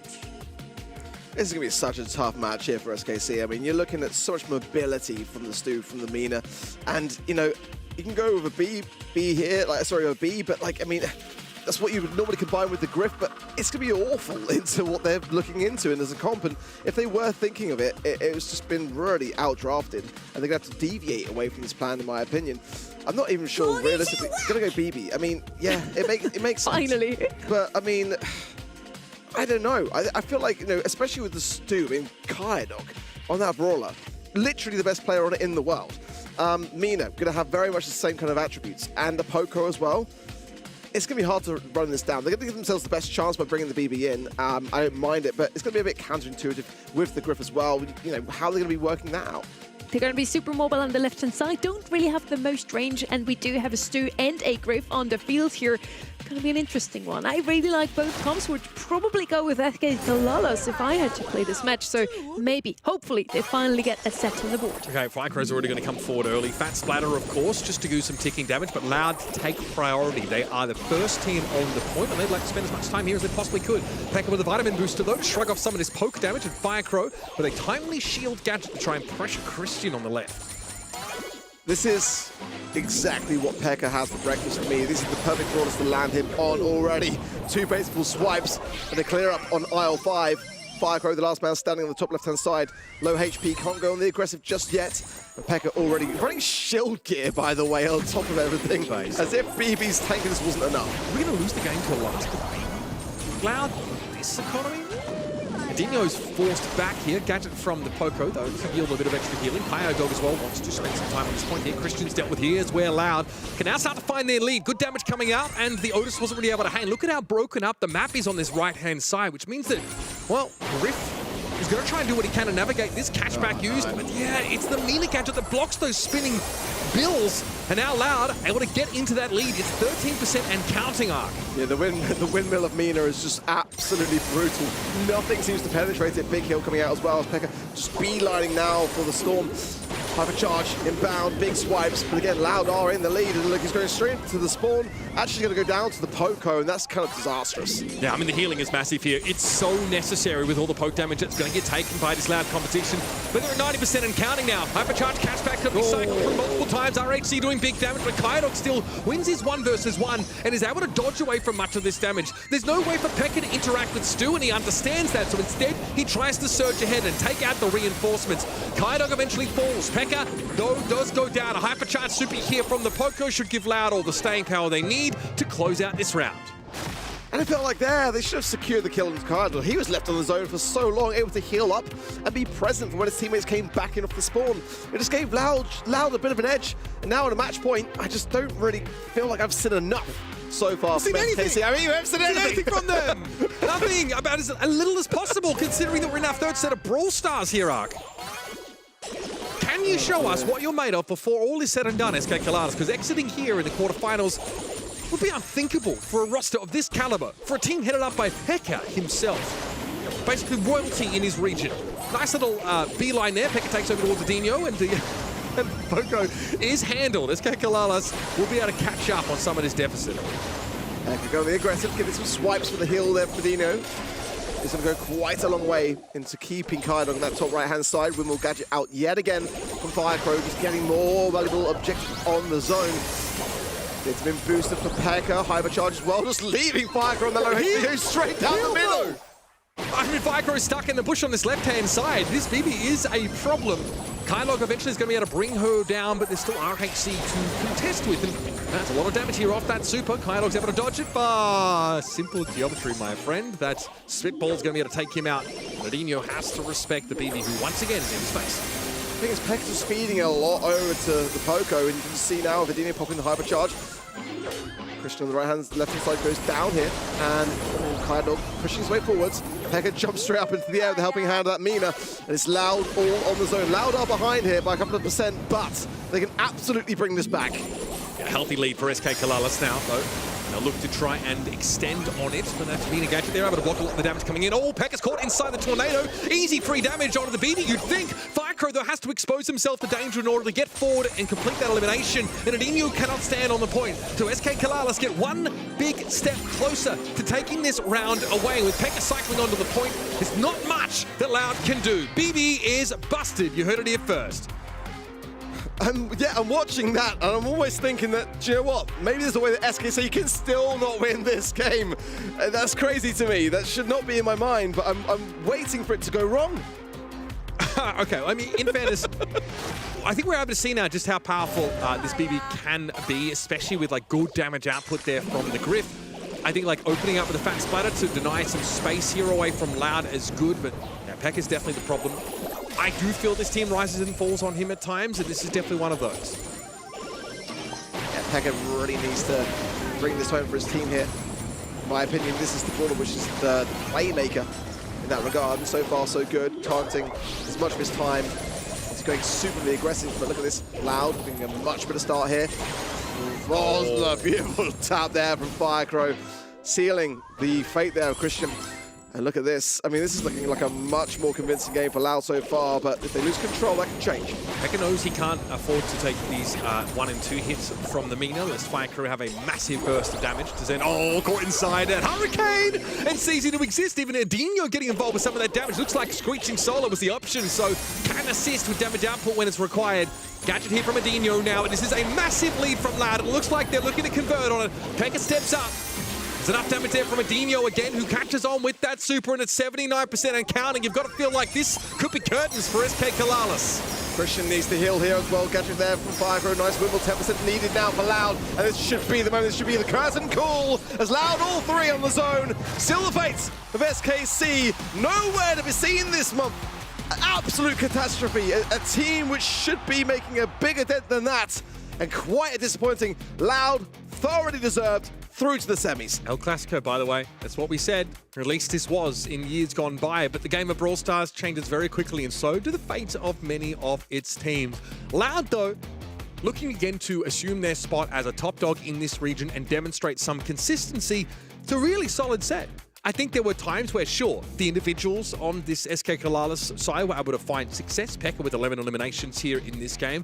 That's pretty impressive, but for me, it's a BB that only spends 26% of the time on the capture point. That is not, it's not enough. I really want to point out Firecrow here. In that third round especially, he just always went after Pekka, always a super available, and Pekka didn't really have much to say. Firecrow and that Mina looked so strong. And we promised you a close match in this one. I apologize for that. It is a 3-0 in the end. I think Uber was onto something. He said, Loud is eventually gonna win. They're gonna come back. That 2025 year wasn't just a fluke. Yeah, it's just a tough one to see, honestly. I mean, I knew that this for me was going to be my favorite match of the quarterfinals. That these are two teams that should be at least making semifinals, so it's going to be a sad thing to watch go down regardless. But that's one that should be the fifth and final set decider. Yeah. It should be Fireworks. It should be the one that is the grand final early.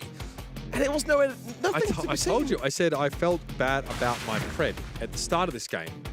Because obviously the monthly qualifier loss to Olympo squad for SKC isn't exactly something you want to put on your mantelpiece. You don't feel good about that, and Loud do feel like they are stalwarts, and whether it's in the first, second, or third month, they will come up and they will show that quality that the entire team is, given them the consistency. They play with the same people. They've got coaching staff. They've got all that stuff. So eventually, it feels like they will come home with a result. It just happened in the second month this time. Yeah, after looking at the scrim data, I felt super good about my predictions. But yes, as I already said, you were onto something. You knew that Loud would eventually win. Let's have a look at the bracket here. We have one more quarterfinal for you guys at home. Loud and SK Kalalis. This match was not as close as we promised it to be. I'm very sorry about that. Loud is going to move up into the semifinals, and they're now waiting for their opponents, Uber. Yeah, low-key false advertising from us, but that's fine. You can forward your complaints to Sunny. I think this next game, though, is pretty interesting, right? It is the Olympo squad that were able to lay the smackdown on SKC in those qualifiers, and Eternal, who are obviously your reigning champions, who come into this month with a bit of a question mark over them because of that exact monthly qualifier. That's important. The results on the way here matter a lot because things change so much month to month. The game changes, the balance changes, the balance of power between top teams changes. So we have to, kind of put some credence and put some respect on those results here and feel like Olympo squad might be the team that is poised to bring the axe down on our last month's champions. And the roster of course changes as well. Welcome back, ready to the show. You watched the previous match, so your break was a bit shorter than expected. It was, yeah. I'm not going to be the only one to catch a short break today, though, because I feel like some of these matches are pretty one-sided. Now, we've gotten through the bulk of them in the quarterfinals, but I feel like we have yet to see what Loud has to offer now in the semifinals.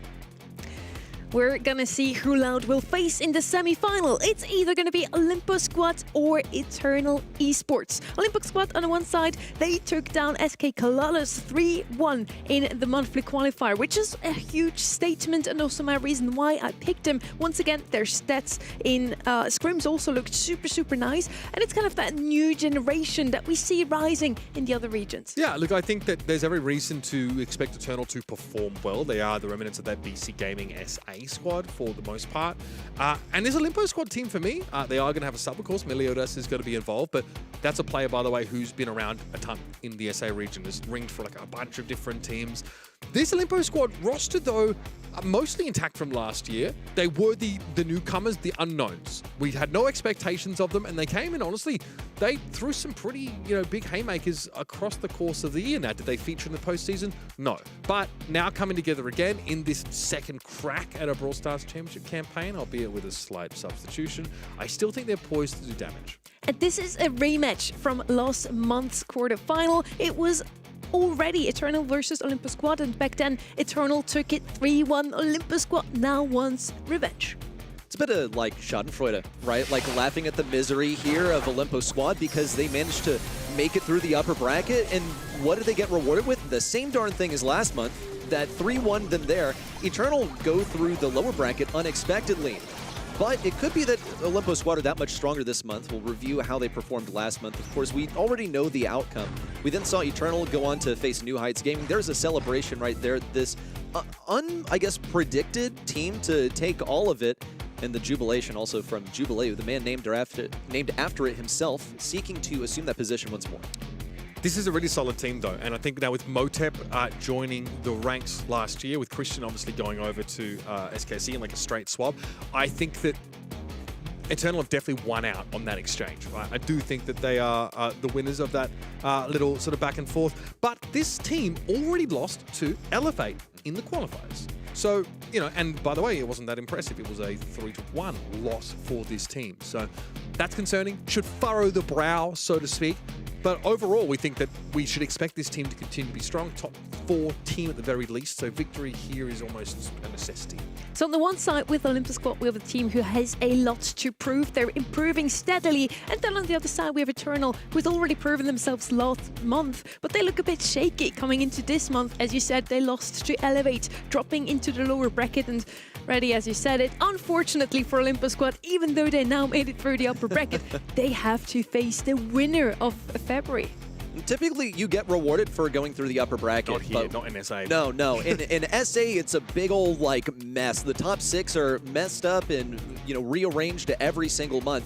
Now, just a big old nerd casserole every month. Yeah. You just don't know which team you're going to end up with on your slop plate. bowl, if you will. But the players are good in their own right. Not that kind of slop. They've just been mishmashed around so frequently, and one is going to emerge out of the chaos. So that's what happens with now I'm going to make a big analogy to like a nebula, right? The order emerges out of the chaos. Only 1 month has occurred so far, and Eternal is in the lead when it comes to going to Brawl Cup. And if we look at our predictions here at the casting desk, this has to be the closest match in all of our quarterfinals. We have 2 going for Olympus Squad. As I said before, my reasoning being Olympus Squad looks super solid in scrims, and they did beat SK Colossus, a team that looked very strong, maybe not today, in a 3-1 series in the qualifiers already. So Olympus Squad overall looking super strong this month. Eternal, yes, they won in February, but honestly, this month is not their month ready. No, it is not. Look, they go down in the qualifiers, but look, I'm still looking at that last month as a good example. When we look at the gameplay specifically, I was more sold on Elevate. I think also their drafts were more consistent as well. The global bans are in. It's glowing in bull from, on the other side, of course, Leon and Chester on the home team. And I just wonder how this is going to spell out the implications for the match. Leon finally guaranteed not to show up. Yes, obviously, we had Elevate's logo there. It is Eternal that are going up against Olympus Squad. Doubling back to the predictions just quickly, I just copied Sunny's homework. So, again, if you want to blame me, just blame her again. So did all the viewers, it seems. Look, I do think that, probably a lot of people have gone back and said, okay, first of all, these guys have kind of won our hearts over competing for the last couple of years in this region, and also the monthly qualifier result matters. With Olympus Squad getting an unexpected win and Eternal getting unexpected loss. But if you want to look at pound for pound experience and just general tenure, then yeah, you're getting behind this Eternal team, and I would be surprised if it were a blowout result. But I do believe in Olympus Squad. I like these guys, man. A little throwback there to the SpongeBob collab. These are the maps for this series. It's the same map switched around once more. Hot Potato is gonna... That can't be true. We're still in the quarterfinals. Time warp on. There we are. We need to go back. It took a few gigawatts. We will be we're going here. out in the open. I can say that here. Out in the open is going to be our first map. So that knockout map that we talked about before. You either want to have something to walk over water on the left-hand side, open up the map. Maybe not play Squeak. I don't know. It didn't really work out before. I think you can play Squeak, but then just have a composition that'll put Squeak in the middle of the map, or allows you to fight in the middle of the map a little bit more easily. Like, I don't even hate Bo, or someone who can use the waterway to play on the diagonal and have some nice shots. That's fine. I like Squeak here. It's good. I do want to talk a bit more about the global bans as well. Bull so far has been banned out every single round. Why not in the other regions, Reddy? I don't know. I think Bull, just in general, is a high priority brawler to ban out, but you got to keep him in the mix in the match because he's necessary to counter BB. So if you go in with the global blind bans, then you know, of course, you have to have Bull there to counter BB. BB, you know, not guaranteed to be banned on the other side. I hope you're ready for this rematch. It's Olympus Squad versus Eternal Esports.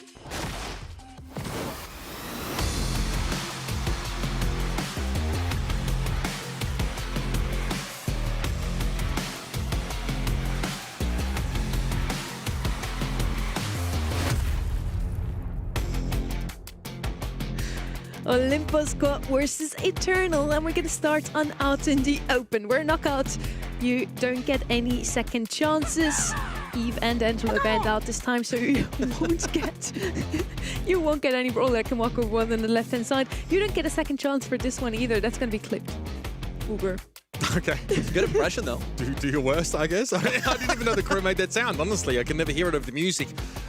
Crow's very powerful right now, and he's not just a hypercharged bot, right? Feels like the buffies have really enhanced, especially the power of his gadgets and star powers. He's so annoying to deal with, and under hypercharged conditions, he has a main shot that actually is like really high damage up front, not just that ticking poison. Here's the Gus. I'll allow it. I do think it's just quite ubiquitous on this map type. It's really the rest of the comp that you build around it. I want to see like a high risk, high reward brawler that's really benefits from that durability of Gus to get into the map, make a play, and then take the bull by the horn, so to speak.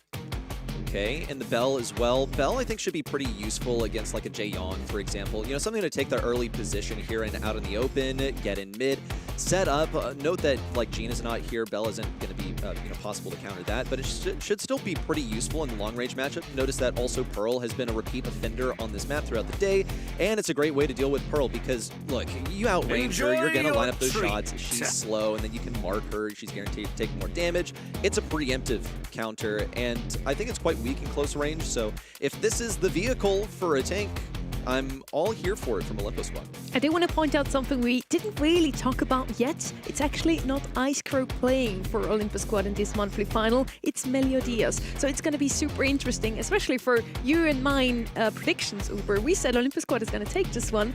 They're playing with a sub. Let's see how well that goes. Yeah. Byron is going to be picked up here on the left side. Last pick, Pearl, as you mentioned already, picked up so often in SA today. Outside of picking a name from a really bad animated copy, Meliodas also has been around. Seven Deadly Sins is garbage. If you watch that anime, like I have a long list of suggestions. Some of them include other anime. Some of it includes therapy. He has been on like a lot of top teams, like and ringed for them. I think he was on SKC last year, like right at the beginning of the year before they actually put that roster together, or before they were BC Gaming. So don't worry. Like if there's one player that knows the ins and outs of this region, it's definitely Meliodas. I'm not concerned about that.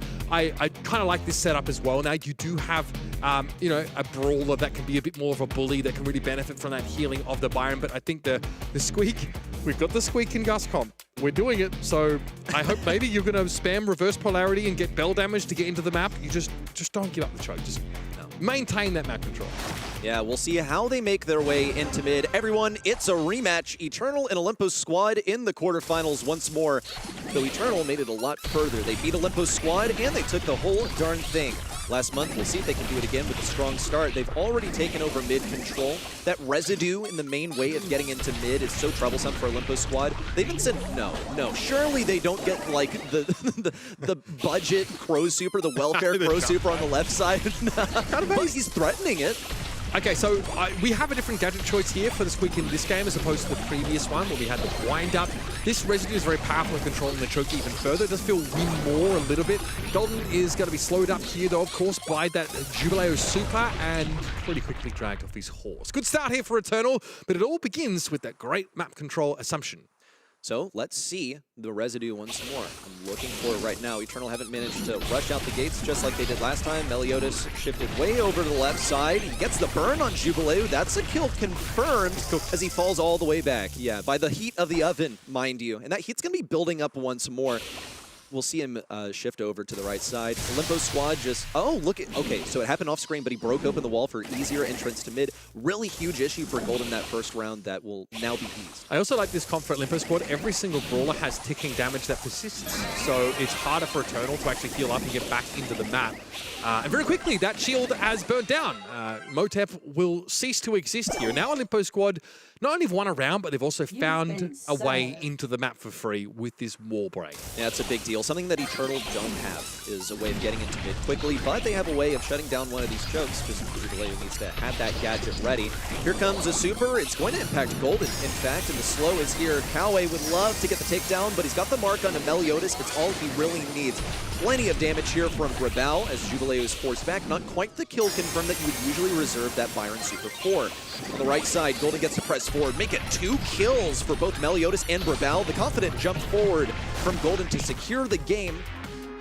And we'll see Olimpo squad start off the game with a bang. Olimpo squad, I'm telling you guys, nicely done. And again, early. The bell mark on the Pearl is fine, but remember that heat shield is also damage reducing. So the mark is damage amplifying, damage reduction there. So it's not always the best brawler to target with that ability.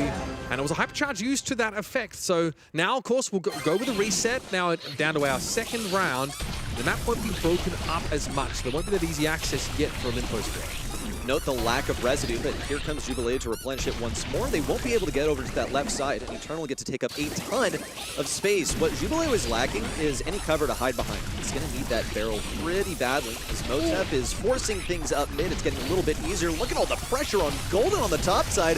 One more shot from Bell would do it, but Brawl is keeping him barely alive. It should be an easy kill for Motep. Wants to go forward and auto aim, which he will get. In fact, Brawl gets a kill on the right side, which just, a little penny for your troubles. They weren't going to win this one. No, yeah, exactly. I think they found themselves with the Crow stranded in the middle part of the map, and Brawl had to spend all of his time trying to heal up that Crow and didn't do any damage. So Meliodas here, obviously, with no Pearl, very dangerous in these later rounds, but having to go 1v2 against two of the most annoying brawlers in the game with the gas starting to close in means that Meliodas would simply prefer a quick exit from this round if possible. Yeah, ordinarily you would actually retreat back to the back lines and just die in the poison, but Meliodas wanted to get a super so he could break that wall on the left side, and I don't even think he hit a single cookie on the enemy, so not the greatest there. He ended up getting a bunch of super. Look at Bell, has the hypercharge now.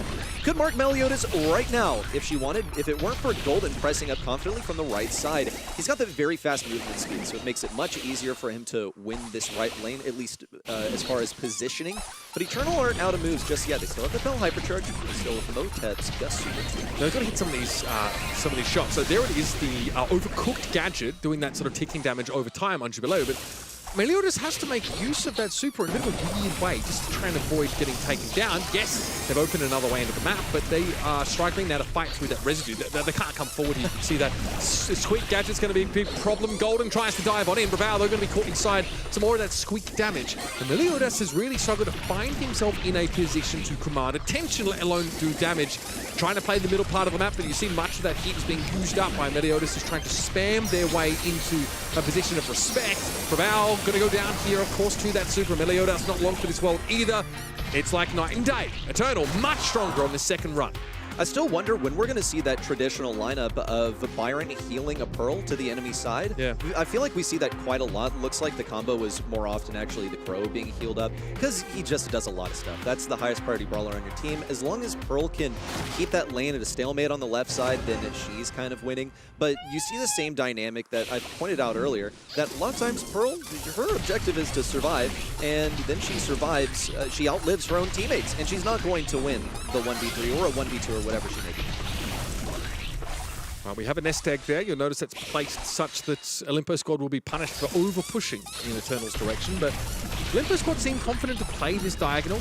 Meliodas, though, wants to get a bit further forward. Brawl as well can control those chokes to some degree. Jubilee takes a hit there, and they're going to be ticking down with some damage for a time.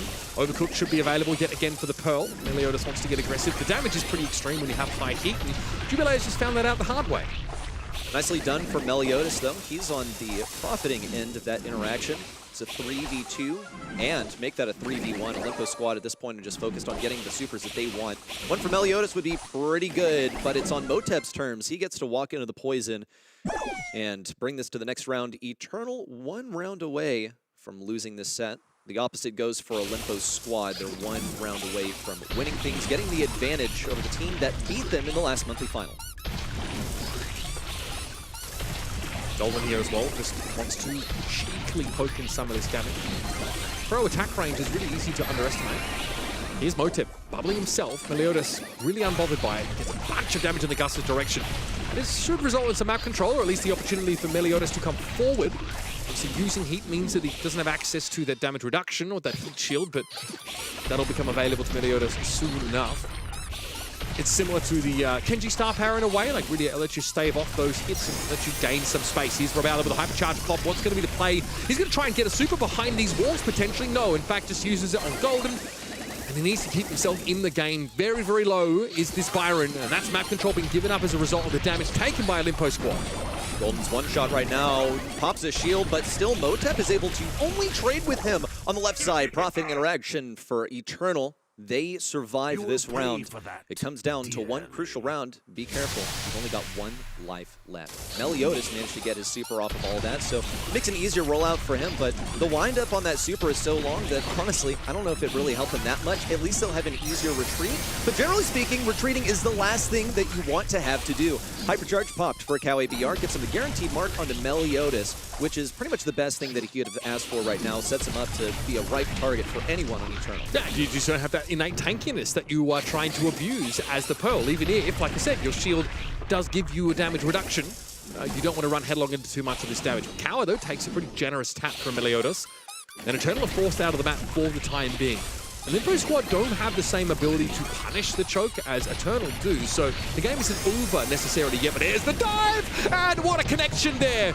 Golden sticks the landing and get Olimpo squad the result they're looking for. Great end to that knockout set. This is where I'd want to say the scrims don't lie. Oh, hold up. Okay, thank you, Meliodas. It appears he is aware that the score is currently 1-0. I'm glad we're being updated. Yeah. Let us know what is on the next time you come on games. Preferably for Olimpo squad on the Victors cam. They're up by one set in the series. And this is a pretty good start for them. We also talked to, holy smokes, man's just flexing on us. That's crazy, man. I'm completely taken out of it. Like, he's distracting me. My Let's look at the immersion replays. in my Brawl Stars tournament has been broken. Yeah, like the Sigma energy is off the charts. Let's look at some Brawl Stars again, folks. This was a really close series. Went down to the final round here in Knockout. Olimpo squad led off with some pretty serious Pearl gameplay. Eternal fired back in a 2-0 blowout game, only for game number 3 to get pretty close. And again, Eternal have to fight into the map to abuse just this oppressive Bell and Squeak comp, and they struggle to do that in that last little round. See them here, they're sort of stuck in this top corner of the map, constantly taking ticking damage from either the Crow or the Byron, and also like at risk of getting blown up by Byron's super if they, group up too closely to each other. So I do like the Olimpo squad composition in the end. It's kind of hard to see how the Pearl is supposed to be the be-all and end-all there and how she's supposed to take over the game, but Meliodas with a really respectable amount of damage and that gadget which can really just force enemies to respect you, play back a little bit longer with that damage that sort of ticks over time. Their comp is really annoying if you want to soak some hits and play into the map, because obviously they all have ticking damage components. We're heading over the hot zone though pretty quickly, and we'll have to see if there's more where that came from or will the Olimpo squad start to roll these guys. Remember, Eternal stonks down a little bit coming into this weekend because of what happened in the monthly qualifier. The converse is the case for Olimpo squad, and they will snatch up this Ems, who's more often than not banned at the moment. This is very true. She's just so good for area control. Also note the Poco ban on the opposing side. That Ems is going to be lacking some value. Still going to be useful for anti-tank. BB is in the mix because that Bull is banned by Eternal. It was one of their global bans. Now note though that Ems just a great way to deal with BB. Like, BB has a lot of momentum. Guess what Ems does? She slows people down. Yep. Oh, okay. Yeah. Now you're kind of lacking. BB wants those walls. Guess what? Ems can shoot through them and slow you down. Now this is interesting. Lou, a really popular pick on Hot Zone. We don't see it as much as we used to. Spike also. That's kind of a weird one to me because I see the idea, right? I see the area control. Circles. There's a lot of circles here. I'm seeing that there are a lot of radii inside of this radius of open business. I mean, this composition, yeah, we have obviously, Ems in an area very effective even from behind those walls. But yeah, it looks like there's just a lot of like area denial from this Spike and Lou composition at the moment, which is all well and good if you can cycle those supers. And Lou sometimes struggles to build them quickly enough because They're generally outmatched by any other mid to long range brawler like Pierce. Yeah. Okay, but final pick is in here. And I don't know if Olympus squad have kept themselves safe enough against something super aggro. You look at the bans. Got rid of Charlie. Okay, so what's your method for defense going to be? Now, that Charlie ban does open up Pierce for them, so that's pretty useful, but the mid has already been selected by Eternal. So this would be like when a Mortis would come in. Like, Mortis would be fantastic in Ems. It would be great into the Pierce. So Chester, also global banned. Like, what is their method? Okay, Stu can keep the distance, but it's not really a total counter. Like, Stu doesn't prevent your teammates from getting killed by Mortis. Okay, so it is challenging to deal with both the Pierce and a Stu at the same time because they generate threat at very different proximities, right? Stu is going to run at you, whereas if Pierce, as we know, Pierce is one of the most powerful brawlers in the game if you're consistently hitting those shots. His super is also a circle. Oh, that's true. Yeah, let's do this so many. Actually, it's crazy. The Venn diagrams are going to be off the chart in this game. But again, like both teams are drafted compositions that want to punish that, attempt to stay in the zone, which of course is the objective of Hot Zone. And Larry and Laurie, it feels like it's been quite some time since we've sort of seen them in the mix here. But it is pretty nice sometimes to try and last pick a thrower if your opponents don't have a thrower that naturally outranges you, like the Juju sometimes we see on this map. So reasonable here, and also, Laurie, pretty good at running down a sharpshooter or even soaking a lot of shots from a Stu, for example. For that for that reason only, would I say Larry works here over Ziggy. I feel like Ziggy's just so good right now. Like, must pick on so many maps. This is one of them, but yes, if you want to put that up in the face of Stu or deny the ammunition to Pierce, then yeah, pretty solid. Let's see how Eternal navigates this. One of the central issues about playing Rue is you can't wall peek. You can't flip your shots around the walls like Meliodas is able to, but he'll get way too over-aggressive on the left side as Meliodas went for the pinch. Golden gets the kill. On the right side, Jubileo's taken up a bunch of room, and it seems like he doesn't really mind the lack of wall. That was a high priority for Brawl to take down one of the strongest areas for Laurie, and he'll just rotate over to the left side. I mean, it was nice. Jubileo dodged every shot from Meliodas. Here's the circles. There are a lot of them now. Of course, that loose super will mean certain death for Meliodas if he were to step into it, and Brawl is extremely outranged. Motep has also built another super, so that's more area denial. So Eternal can cycle these now to try and snowball this game in their favor. I feel like so much of this pressure is coming from Larry also. Look, Brawl doesn't have the super, he can't break through, he can't really dodge any shots. It's going to be killed for Jubileo, but now he's forced back. Brawl was looking for the pinch, and Golden could have taken him down at mid. It's going to be the combo play. Cowie playing a super aggressive super, but even that doesn't matter. At this point, they can afford to go for solo kills because a Limbo squad is just letting them. They're filtering in one by one, and this is not the team play that they need to get it all back. But with slow and steady play, especially Meliodas picking up a bunch of kills, they will get position on mid finally. I mean, that was the first time we've really been able to see Meliodas make an impact in this round on this Pierce. Some nice shots chained together there. But now you're called upon to be the designated capturer of the zone. And as soon as Jubileo gets forward with a bit of that aggression and a hypercharge pop, Meliodas simply disappears. They're now forced to play into the back of the map. We've got to respect the incidental poke damage that comes in from the spike, and Golden is actually just having to basically give up his life in order to make space. Meliodas can't capitalize because there was a loose super in play. Eternal are in a great position to win. In spite of Olympus squad's position on mid, they had that Lu hypercharge that will win at least one push for them. They don't have the super to match it just yet. One more shot would really do it. On the right side, Jubileo is just biding his time, waiting for Brawl to close in range. Won't be off. Okay. With all the wall break, now it's really difficult for Larry to do his job. Olympus squad can hang out on their side. Cowie has the hypercharge now, but he's only going to be respawning in time for a single push for Eternal. Olympus squad are now ahead. Meliodas has an open map, enough for him to get a bunch of free damage here. Brawl does fall, but Golden can cycle in, has a super at the ready. Just a little bit more needed for Olympus squad, but Eternal come forward with a Lu hypercharge, and Golden is simply able to walk away from that super and have a hypercharge empowered by buffies when needed. But Eternal snuck back in the lead now, 91% and counting. But Jubileo simply ceases to exist. Nice shots coming in from Meliodas here now at 89 and counting. Olympus squad are catching up. Meliodas, though, needs to stand inside this super. There's no other option. Golden, though, playing off to the side. Olympus squad's patience pays dividends. Finally breaking the map, setting the Pierce up for success and taking the round. Went for a little skating sesh there in the last part on the ice rink. Didn't mind slipping around because as long as you're inside of the circle, that wins you the game. Your hair's fine, mate. Don't worry.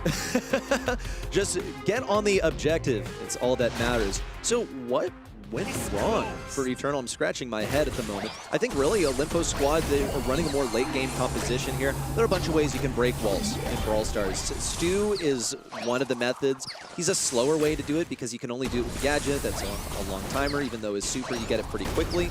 He's being denied value really hard by Eternal. Unfortunately, though, it means that Larry's not getting in an aggressive position, and as a result, it's been difficult for Eternal as a whole to move forward. But individual lane victories might be the vector by which they enter mid. Kawe has that super, and he has position. Yeah, I mean, Kawe has to respect Meliodas' damage, so hasn't spent as much time on the point, but Golden is losing out to Motep right now pretty heavily. That's an interesting super, though, there from Kawe. Just don't split up the mid and side lane as Meliodas actually gets taken down. So Eternal off to a much better start this time. They are, though they did finally give the Stu the super. Something that stood out to me was Jubileo was playing just on the edge of the range for so long, and then he stepped in, gave Rabao his super. Now, Rabao's going to have to be cautious about where he uses this because Jubileo is now keeping so much range that it's not even guaranteed that Rabao would get it back. Rabao gets the chain. Finally, Olimpo squad can get some momentum, but they're down 50% at this point, so it's going to be a rough ride. They need to get Golden forward somehow. They are trapped in a very challenging lane matchup, but I don't think they'd rather be going up against the Larry and Laurie. That's just kind of the way things are right now for the M's. Charge super here from the Spike. Well, covers up enough the point here to force Olimpo squad back. Kawe, no, ceases to exist. Flattened there by the Meliodas super. Now Olimpo squad starting to mount a comeback. But a bit of an ignoble end suffered there by Brabauer on that left-hand side. And Meliodas is caught inside that super. I don't see them coming back in this one if Eternal can solidify this hole too much more. And I think they can, as long as they get Jubileo on the correct lane. Brabauer is that threat of dashing forward. Jubileo just needs a little bit more supercharge. Looks like Meliodas would actually be an easier target. Yeah, just going to go for it. Has the super. Make it double. Now, double trouble now. Advancing towards Brabauer. Just, wow, I'm surprised he survived that long. He was not able to stop this one. This momentum from Eternal as they put this one away, bringing us to an equal scoreline in set 2. Yeah, looking a little bit sus. The M's positioning there on that map, it's just a pretty challenging matchup to win. You're constantly being poked down by the Spike, and you don't really have a way to navigate those walls. You can't curve your shots or anything like that. Obviously, you only fire that cone. So I don't know, though, if you're any more confident trying to take on the Larry and Laurie. But Golden is starting on the right side of the map this time around. I just think whichever matchup M is forced into, it's tough for her. She needs space. She needs a lane matchup elsewhere to be won, so she could come in a pinch. But unfortunately, Meliodas straight up loses to a Larry in mid. Yeah, Jubileo moved over to the left side. It was a effort by two players at the same time, Mim and Kawe both. On the right side, we see Golden being forced back pretty well. That clone is going absolutely nowhere. Larry could use a mind of, Laurie could use a mind of his own on occasion. On the left side, you see Brabauer has also gotten that super. He can break open the wall. And yeah, he'll just go for it on this left side. Knows that he's going to be getting it back, so he'll be able to play around Spike on the left side, get that next super, deny positioning, the aggressive positioning for Larry. Note also how low the percentage is so far at this point in the game. Just no one's had reliable control. I think Golden's positioning is really important. Now look how far up the map the Ems has been able to get. It's pretty threatening. Meliodas can capitalize here and step up onto the point. Motep, though, no matter who is fighting the Spike, they're having a tough time. Brabauer is likely to be alive, less than 100 health, and they have to give up the map entirely to try and heal. Kawe does pop that gadget, but it might not save him now, as, yep, the Pierce gadget came on in. Meliodas is having some uninterrupted time on the point. Golden's going to have to fight their way back into the map, but this is a nice lead for Olimpo squad to work with. No, it's looking much better for them. Look at the wall break also. Left side, pretty open. Tiny little obstacle for Meliodas to hide behind. And it should be their key to victory. You see that lose super, but no one's really there to play off of it. That's fine. Usually it's just to save yourself from getting pushed onto that, or off of the point. Eternals still are lacking that control. Maybe the Spike Hypercharge will change things over to the right side just to zone things out. Combine that with the Larry Hypercharge that, I don't know if it really added too much. Doesn't even get the kill on Golden until now. That final parting shot will help them get the advantage. Brabauer, however, is dodging these shots really effectively. Make it one. Ooh, you can even go for two. Not going to get too over aggressive. That's Meliodas' job to annihilate him with the super. Olimpo squad now just have to hold on for one more push for the Last chance for Eternal. Ready, I think whichever way you slice it, they're going to go now. Brabauer, healthy enough here on the point. Life Blood's going to be clear before it can give any healing, but Golden is very low. Brabauer, nice dodge there past that super. 93% would have to be enough for Olimpo, you'd think. But Meliodas doesn't have a viable way back into the map right now. They really need the Stu to get some time on the point. Tower solidifies his position on the right side with that super now, and Eternal are starting to catch up. It's 93, plays 83. Eternal still counting up, looking to overtake Olympus Squad in terms of percentage. The Lu hypercharge now. Golden wants to be able to use his super, but there's just no way for him to do so. Brawl can't even get in. It's a set heading over to Eternal, equalizing things in what we knew was going to be a close series. Yeah, we definitely didn't feel like this was going to be a one-sided game, but we had fears at the start of open business that this one could be over almost as quickly as it had begun. But eventually, this composition with the spike on the side lane, the Lu locking it down in mid, prevailed for Eternal, and they managed to even up the series. Really promising from both sides. Definitely not going to be one-sided, this one. Draft also looking pretty interesting. I think less questionable than some of the other quarterfinals that we saw, especially, you know, towards the start of the day. I want to know about it. Yeah, and okay, something that I want to know is why Spike here. It actually did work in game number 1 for Eternal. They looked pretty good, but it was mostly down to Olympus Squad getting hit by those Spike shots. Just didn't have the dodges on point. It's a big reason why you don't see Spike as much in comp. Like, yes, in the first batch of Buffy, Spike is going to get play. However, now that we have 6 more, he's not as popular because at the pro level, you should be able to dodge a curve. I do think that it's probably matchup dependent. Obviously, I don't think Spike was picked into a certain brawler, but it ends up looking better because it's an EMS that it's fighting into. EMS was the first pick, right? So I guess that is telegraphed to some degree, but it was pretty hard for Golden to find success in that matchup. You saw they were constantly trying to lane swap out of that EMS, out of the Spike into the Lori, which, as you can see from Jubileo's score, wasn't any more of a positive matchup. Credit to Meliodas. I think it was tough to have staying power in mid as Pierce, and obviously, you know, having to full reload all your shots can slow you down a little bit, but the taps were pretty solid in the end. It's just not quite enough to get you over the line. If you just look at stats, honestly, I would say Olympus Squad won that one. But in the end, it's not the objective of the game. You also have to stay in the middle for as long as possible. I really like... Have more circles than your opponent. This is very true. Yes, have a lot of circles.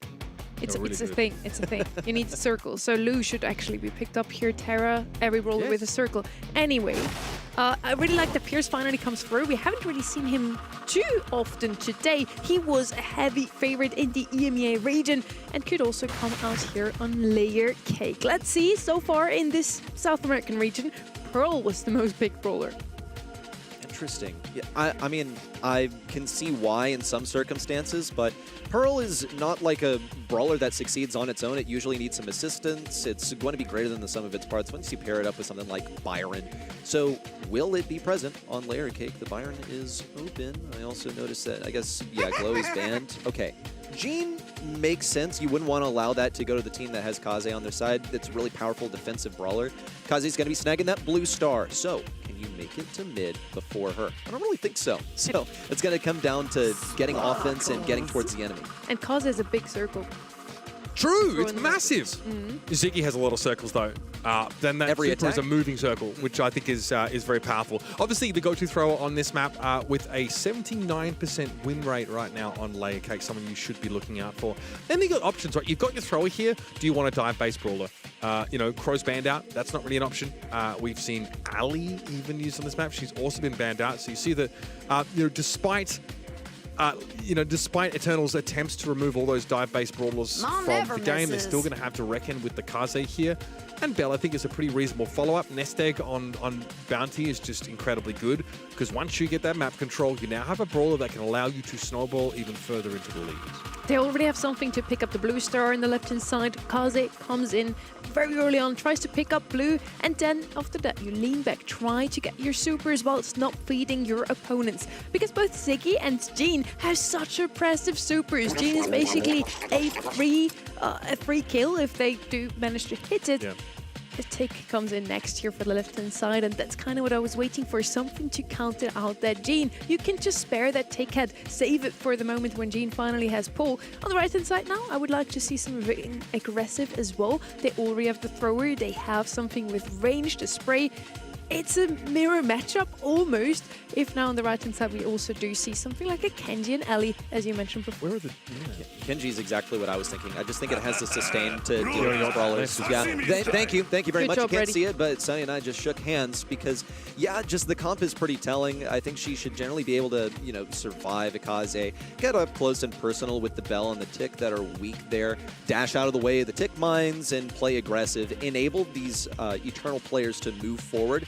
They really need to. What's going to happen here is Olimpo squad are going to get that blue star, and they're basically going to immediately fall back. Like, they'll try and play for control, but the main weakness of control is aggression, which is what Kenji's bringing. And now the question is, which one is the better thrower, which one is the better assassin, and which one is the better team? Who can take the lead? Okay, well, there's the blue star picked up straight away by Meliodas, as was foretold. Kaze gets that lead here for Olimpo squad. Jubileo tucks into the corner here, nice and early. And much of this tick attention needs to be over on the right-hand side of the map to keep Ziggy quiet, who could be a real problem, especially for these sharpshooters in mid. Jubileo with that star power active, still can't really afford to fight Meliodas, and does have to use that Hosomaki healing gadget to stay in the fray. Motep now with vision impaired on the right side has to get out of that radius. Jubileo on the left side also taking heavy hits from both Meliodas and Brawl. Olimpo squad are looking pretty stalwart on this defense, I'm not going to lie. Eternal have made isolated attempts to move in. Motep by himself, Jubileo by himself. So where's the team playing? Well, it's looking pretty ripe for Motep to make an impact. Got the close range kill versus Meliodas. That's impressive. Jubileo also on the left side created pressure. He got marked up. It's okay. Now Eternal get to play defense. So where's the Gene Super? We still need to see one to provide the proper defensive pressure. Also, Eternal getting yet another kill onto Brawl. This is exactly what they wanted. They, I think, have way better defense than Olimpo squad. Okay, there's the Fist of the Brawl Star from Meliodas squad. Hughes to try and close the gap, but Kawa has the damage to stave them off. And with that gambit failing here for Olimpo squad, they've now fallen behind by 1 star. Yes, they got the blue star, but they got to respect the magic hand now. And I think there's a Ziggy Super brewing as well. Gotta be. He has one right now. It's left to simmer for a moment longer. A hypercharge makes this thing especially deadly. Once you use that super, you should be able to slow down enemies. Brawl is going to be the weakest against that. Meliodas can dash away, can get a bit more survivability. Here comes a hypercharge super out for Meliodas. Impact to the right side as Golden pops in his super, cycles it as well after a kill. Olimpo squad now running for the hills, 10 seconds to go, and Eternal in hot pursuit. We'll see Gene equipped with the super, but a couple of nest eggs are waiting for him. Brawl emerges from the bushes, just no vision on where he is. Jubileo also battered and bounced around on the right lane. Excellent retreat from Olimpo's squad. Just burn each village as you retreat. Yeah, exactly. Make sure that you leave a mark. I'm going to say the nest eggs are very powerful there. Again, you can give the map up at the end of the round, but guarantee that you can still turn that into consecutive kills. We never saw the Gene hand. There was never a good opportunity for that magic hand to be deployed. That's a tough pill to swallow for Eternal. And again, they will have to fight back into the game on virtue of Kaze taking the blue star early. Same lane layouts also. Need to point that out that Golden and Motep will be 1v1ing on the right side. Motep comes in with all this confidence, and he also knows, yeah, Meliodas for Brawl on the left side. That's one of the biggest reasons Gene is here, but he's slowed down. Wow, but Jubileo now knowing that his opponents are low on ammo goes in, still shoved away by all the firepower they had in reserve. Let's get you to bed, Grandpa. You are 1v3 in the enemy side of the map. Forget about it. Meliodas here, with in ranged form, throwing out a bit of damage, also flashing a potential super engagement. Kawa takes a hit in order to come forward at all. Definitely feels like Olimpo squad have the lead now, and a super thrown down to control this left side of the map. That's why Kawa has to move over to the right. Bit of a pinch here. Oh, Jubileo gets marked up and then blown up by the tick head by all appearances. Olimpo squad have themselves a 9-star lead with a minute left to play. Kind of big brain, though. I feel like it was worth it for Kenji to just go in on the tick head, just to also get rid of his mark. He knew he was going to die at some point anyway. Now, ooh, pretty serious super there from Jubileo. On his way to cycling his hypercharge, it's going to be the method by which they hope to get in the end. That was a pretty aggressive prediction from Gene on the right side. Jubileo trying to get away from this tick super. Looks like he's going to succeed and rotate over towards Kawe BR to defend him. Now moving towards the bottom. It's kind of a cat and mouse game. Kawe BR still goes down to those mines from Golden. Jubileo also bounced around. Deadly aim from Brawl keeps them 12 stars in the lead. Yeah, this is South America for you folks. folks, you cannot predict this region, so don't even try. You're best off throwing your darts at the board and going with whatever you see there. Yep. Here goes Meliodas, another lamp blower. They're going to deny him. Caught by the magic hand. In comes the dash, though. Maybe the bell actually was caught inside that super. Two players snarled up, and now Olimpo Squad's lead is starting to get pretty thin. Meliodas, though, dives deep, and alongside Golden, they're able to find 2 more kills. That will seal the deal. Even the invulnerability frames of Slashini won't be enough to keep Jubilee alive. And Olimpo Squad end the round and set by a total of kills. They get to 22 and rack up their second set. Outdraft? Outplay? No, I think it was more of outdraft. You saw the attempts. You saw Ziggy trying to push in versus a tick, and when he managed to get past that minefield, it was 3 hungry brawlers waiting to take advantage of his positioning in close range. You also see Kenji all the way on the left side. Just like, where was the team play really is the biggest question for me. A lot of times you would play around Gene, use the healing. It was so disjointed. It felt like I saw 3 individual lane matchups rather than a team. Olimpo Squad make the right choice. They see 3 aggressive tanks with gap close abilities, 3 dive-style brawlers banned out, and they take the Kaze straight away. You're forced to turn all around at the composition with the Kenji, who right now is not the premium option for the gap-closing assassin-type brawler. So you've already won in that part of the draft. Then you fill your comp out with, Tick, who's going to be great against Ziggy, will outrange him in most cases and has Last Hurrah to stop those dives. And you've got the Bell, who's got amazing control with those nest eggs. You're in a great spot. Yeah, in the end, we have a thrower and an assassin on both of those sides. Pair it with a Gene or a Bell. Bellcom comes out on top because the Gene also didn't hit too many pulls, honestly. I have to be the bad cop in this one. He hit a nice one. With that last hypercharge pull, he got 2 people. And one of them was the Bell. Oh, yeah, as well. So, that was pretty nice. Still not enough because they were like... For me, the Gene pull has to be a secured kill. If that doesn't work out, the comp just does not work. Kawe was a bit too aggressive, I feel, at times. Used his gadget to knock back the Kenji and then died anyways. Super unfortunate, really. I think when you're going for blind Gene pulls like that, that just mainly communicates desperation, okay? That's the last thing you want to be seeing out of a team. Yeah, yes, but also when your enemy sees that you're desperate, then they feel more confident in going for certain moves or baiting you into certain things. And I think just like on a micro-mechanical level, this was a victory also. It's such a funny hypercharge because you most of the time don't actually want to get more than one person in the magic hand because you probably will just get traded. So you'll almost try and miss it and you favor just like the raw stats or just having, I don't even know really, it's an odd one. Still, the Gene doesn't play out, but there's still plenty of opportunities to make those kind of brawlers work. I kind of agree with you there. Maybe the Gene hypercharge needs to be looked at once more. It's kind of like a Mendy hypercharge. Brock, please! But with Mendy, you actually hit 3 different people at the same time. It's super strong. Terra is going to be our first pick here. We're on double swoosh. We have a very bushy map, so you pick something with a lot of area control. Terra is also super good on gem grab because you can turn the match around. When the opponent gets snatched up by your super at the end, you can claim those gems. Sandy's going to be banned out this time around the left-hand side. Ems as well. Those 2 are usually the Terra counters because the shadows don't really do too much. Yeah, but you can rage bait those single-shot brawlers with your help from beyond and actually use that to turn it into some map control, which I like. Tara has to probably take the safe lane because her range is so short. She's still quite powerful. Spike, though, is very good at scouting these bushes out with that vision gear. But I'm seeing a better way to do that. Like, wouldn't you just play Gene if you want to see inside those bushes? I feel like you have a lot more vision. But yes, it should be a pretty solid way of playing the lane. And it's also like a safe pick, right? We've seen this one played earlier, and it worked like okay.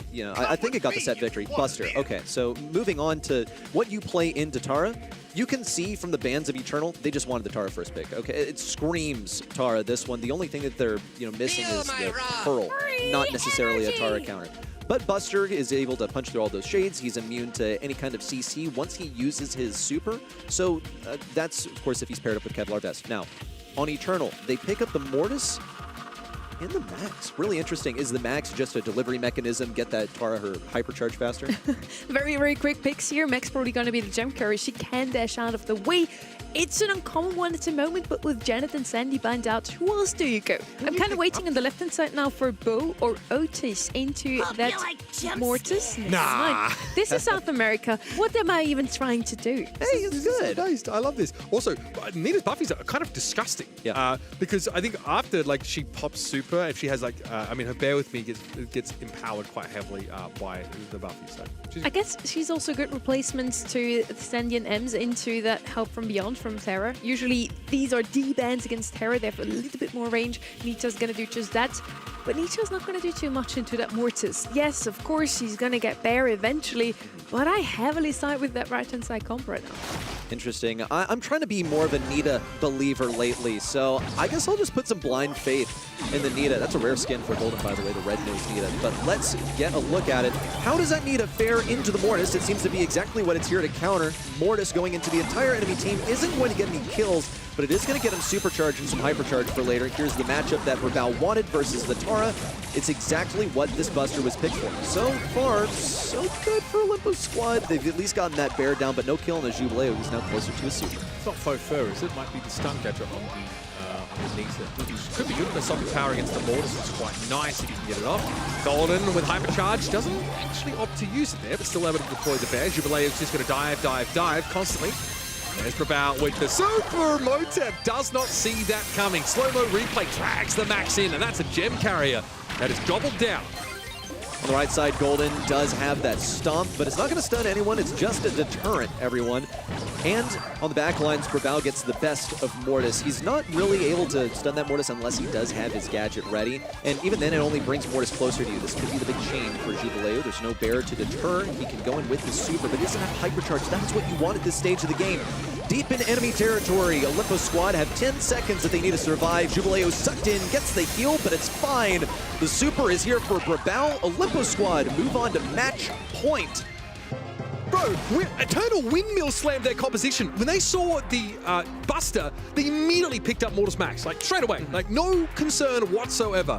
That was super nice from Olympus squad. The Nita is...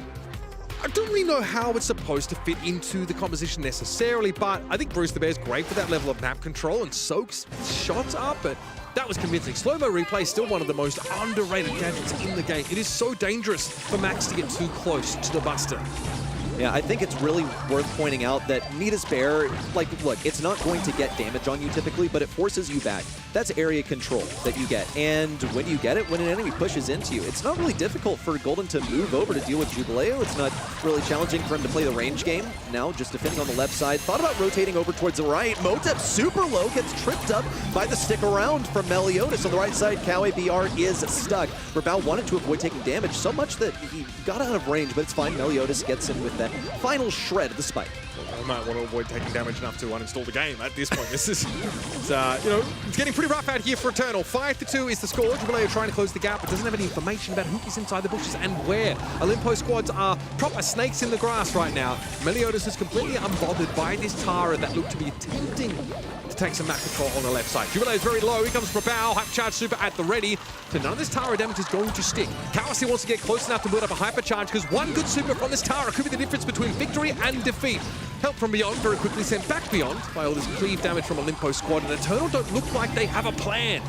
Doesn't appear so, just so scattered, like where's the Max? Generally, Max is here for the team play. Motep will get another gem, so that's nice at least. For the lanes once again, it's not looking good at all for Kawe. Jubileo forced to abandon ship on the right side. Olympus squad will get control of the mid after another failed push in from the Mortis. With everyone sticking so close together, it gets Brawl his hypercharge, his super. It's a countermeasure to Mortis. It all looks fantastic for Olympus squad defensively, and that's where they'll find themselves now. Just a few seconds to go for a match victory if they can hold on. Oh, Hyperbros sit on the map, but Jubileo's lifeblood here getting a lot of value. Brawl has to respect this to some degree, but Jubileo is low enough to get Olympus squad now back to a countdown. It's Meliodas' singular gem that's going to have them at the 10 total.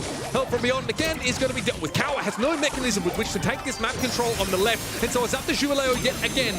But a super here from Meliodas would slow him up. Motep's trying to come forward. He gets popped like a balloon. All the gems down. At least we have a countdown reset. But Olimpo now sitting on 19, and Golden is going to chill in his half of the map. There's only one way to do this. It's if Kawe gets that super on a Golden, or if he cycles it. No, just not going to happen on Brawl. No way to deal with it. Jubileo in close range.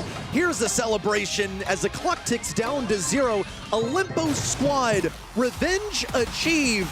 Oh, he's talking. He's here. Let him hang, brother. Let him know, baby. That's what I'm talking about. Whoa. Why is Kawe on the Italian brain run? No, money. Man. He got money. That's true. Hey, that's fact. You let him know, boys. Semifinals, baby. Man, what a victory. And not even a smile on his face. Just the feeling of, oh my goodness, Finally we put them in their place. Must have been a lot of trash talk. Pekka laughing his way to the bank because now Motep and, of course, Jubileu have been knocked out of our March monthly finals. This time, he's the one that can laugh it up a little. Anyway, nicely done here by Olimpo squad. I think this comp is fantastic, and you question the spike, like what's it supposed to do here? But realistically, Meliodas was really hard to push over on the left side of the map. I was questioning the Nita personally, and it worked out better than expected, but heavily carried by that Buster that just did not want to go down to anyone, especially Jubileu, and that Mortis didn't really have a lot to love here. The three members on the Olympus squad just always stuck together, always in the same spot, so the Mortis did not get a lot of value. No, it's like, look, Mortis thrives in these matchups where he's against a weaker opponent. Assassination. Assassination is not for mass destruction, it's for a single kill. And yes, Mortis can actually exact mass destruction if he gets his super. That's why he was pushing into the entire team. It's just that he didn't stick around for long enough to work towards that hypercharge, which is what he needed. Like, super useful. Yeah, hypercharge, game-winning condition. You know what is mass destruction though? What? Uber my predictions. Yeah, you know what? Dap me up. That's based. You know what? Give me one of those. Yeah. I couldn't even see that super cool thing we just did off Yeah, it camera. wasn't awkward at all. Actually, it was great. You guys wouldn't know that though, because you didn't buy the premium pass to let you see Behind the scenes. Yeah, that's right. Coming to you next month. Don't worry. Just pay me $5. But yeah. Him. Ha! What do you mean, ha? Yeah, look who was right about Loud, by the way. Oh yeah, dude. Oh yeah, I true. said, Actually, yeah, he was the only one. I said I we felt bad about that equalized. prediction. I felt Yeah, bad about that prediction. no, you can't take that now. Sorry. too late. You have one of your predictions wrong still, but we get the Olympus squad prediction right. So let's have one more look at our quarterfinals, just how right we were, because yes, they took it 3-1 in the end. Move on into the semifinals, and semifinals are up next. Ready? Are you excited? I'm very, very excited to see what New Heights Gaming can put up against Bounty Hunters. New Heights Gaming, I will say once again, like, it doesn't prevent me from being excited for the match, right? And excited to see what they can put on. But I feel like they thrived off of opponents making mistakes. I feel like I saw so many mistakes in their quarterfinal, and I don't know if that's something that I can attribute to draft, like preparation-wise. I think mechanics you carry with yourself through every single round of the competition. So honestly, like, possible. Of course, that wasn't Bounty Hunters. That was Elevate taking it. So they'll be facing against Elevate in that first semifinal, excuse us. So who will take it here? New Heights Gaming or Elevate? One of the two teams have already made grand finals last month, just like you, Orc. You're always in those always in grand the grand finals. finals, It's crazy. Well, I mean, not every time. I mean, today I'm not. No. Are you not going to stick around? Oh, yeah, I'll be backstage, but, you know, if someone falls ill or keep my makeup on, you know, You're gonna always ready. You're gonna be blessed by his soothing voice though in the two semi-finals, because those are coming up next. I'm super excited to that. I do want to have a quick look also at our predictions once more, because Reddy is doing super well in the quarterfinal number 3. Uber and me are doing super well in quarterfinal number 4. Ark, what do you have to say for yourself? I don't have to justify myself to you. I mean, Whoa! You're not my mom! yeah, I've already got parents. What do you mean? Well, we'll see. We're aligned, let's say, for the semi-finals, 1 and 2. But yeah, I mean, I was really surprised and happy for the majority of today, honestly, because you know, a lot of the results that I was expecting to see coming into the monthly finals just didn't really translate on the day. No, just like strange, honestly. This region always switches up now, doesn't it? But it seems like we're all independent thinkers when it comes to the predictions. We surely are, and you didn't copy my homework. That's why we all have NHG and Loud for the semifinals. Let's see if it actually comes true, and make sure to lock in your predictions as well. Remember, you can get some awesome rewards. I want that spray so badly. I actually have to check if I got it already, because of course I also did my predictions for East Asia, for EMEA, for today. And if you don't have it yet, you can still predict also for tomorrow. North America is still gonna be our last monthly final of the month, as always. Look, I'll give you a quick hack on how to get the most points. Vote for the MVP every single time. I'm telling you, the best way to get these points is by watching the monthly finals. And you can also now win rewards by just playing the Championship Challenge, the monthly qualifiers, the monthly finals. And if you make it all the way to Berlin to Brawl Cup, you're getting some more rewards as well. Now, semi-final time. Are you guys ready? Yeah, let's do it. Yes. I What's hope- that? No, just checking you're still here. Oh, right, yeah, because this day has felt surreal with things going so differently from what we expected. It's been a weird day in South America, but it's kind of like what we were saying coming in, right? Every month, something new, I'm for it. That's exactly what we want. I want a different winner every single monthly final. East Asia and EMEA have delivered. Let's see what South America has to show us here. New Heights Gaming versus Elevate is going to be your semi-final number 1. New Heights Gaming, first, of course, made the grand finals last month, came shy to Eternal Esports, but we just saw them fall in the quarterfinal stages. So this could be a real opportunity for either of these two teams, really, for New Heights Gaming to maybe go all the way and maybe make good on their last month's faltering at their grand finals. Or maybe, just maybe, we'll see on the same day as an org being announced, them going all the way. I have seen what it looks like when an org newly picks up a team and then they lose in the quarterfinals. They just never look at you the same, is what I've been told. Whew, they get to take a deep sigh of relief here. Elevate, because they did manage to start things off with a bang. Same goes for New Heights Gaming, but gosh, I guess I just got to be a hater, because even though they did go 3-0, I noticed a lot of mistakes. There were like some gimme goals there in the final set as well, and that's their most recently played set. Like, the way that you start is the way that you ended the last thing, right? And I'm just not really sold on this beginning. In the end, it still was a 3-0 for them. We see them here, Prozzy, Winona, and Wesley. Let's see what they can show us here in the semi-finals. On the other side, Elevate had a bit of a closer quarterfinal arc. Yeah, it's, you know, for me, a squad that I was kind of coming into today very unsure of, to be completely honest, because they just didn't seem to prepare in any way at all on paper. Like, they had no scrims. I mean, we still would need to see a little bit of practice. I mean, I'm not saying that scrims matter like in full entirety, but you do expect to see at least a little bit of back and forth. But they need to make good on last month. They have done that. They lost to Loud in the quarterfinals, now in the semis. And I feel like, you know, in terms of their results in the qualifying stages, you know, that big win against Eternal Esports was, for me, like, a real result to look at and see how they were faring coming into the month, because they had to full reverse sweep Los Chicos last month in the qualifying stages, and I don't really feel like they had the strongest of opposition to get to monthly finals so far, except for that match. It's all about gameplay and draft, of course. So let's have one more look at what they played in the quarterfinals. First up, New Heights Gaming. Okay, well, we have the global bans out now. Spike and Mortis banned on the home side. And away for Elevate, it's Glowy and Bull. Pretty consistent bans from what we've seen so far today. But here, of course, is the historical look at what they've banned and what they've picked in their initial matches. Picks. Yeah, double bow. Interesting for me. I always find it quite difficult to kind of see from this, to be honest, though, like the kind of overview. I mean, there's a lot of M's coming through, more so that I would say from any other region, really. Shut down so frequently, but left open quite a lot in South America. A lot of meeple, but I think the map pool as well made a big statement in that regard. But Pearl, M's, meeple, those are the kind of top 3 that I've seen really shine through in this region.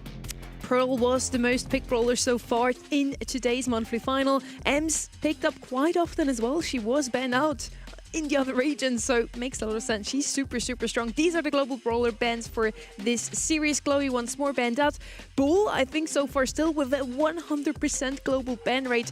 And then Spike and Mortis. Just, yeah, all of these new buffy brawlers, and Glowy, who has his debut in the BSC, and we just don't really get to see him. I just feel like we've hardly seen Spike global banned in other regions. I don't know if it really even made the list, the chart that we saw at the top of the show in either East Asia or in the EMEA, and if it did, it was like only once. Oh, okay, 2 times. But see, that's really low, honestly. It's just not a high priority ban. It's interesting to see it come through here, but I digress. It was a pretty useful brawler in some of our previous games today. These are our maps for the semi-finals. We're going to kick things off on Hot Potato. Head over to Hideout, Hard Rock Mine, Ring of Fire, and Gold Arm Gulch. So a lot of these very open maps. Hot Potato used to be a good shock map, but it's a brawler we don't really see at all at the moment, not even in Heist anymore. Yeah, Heist is definitely mixed up in terms of meta, but especially now with a lot of heavy hitters, you've got to be really much on the defense on the side of that. I hope for everybody at home, you're ready for our semi-final number 1 here in the South American region.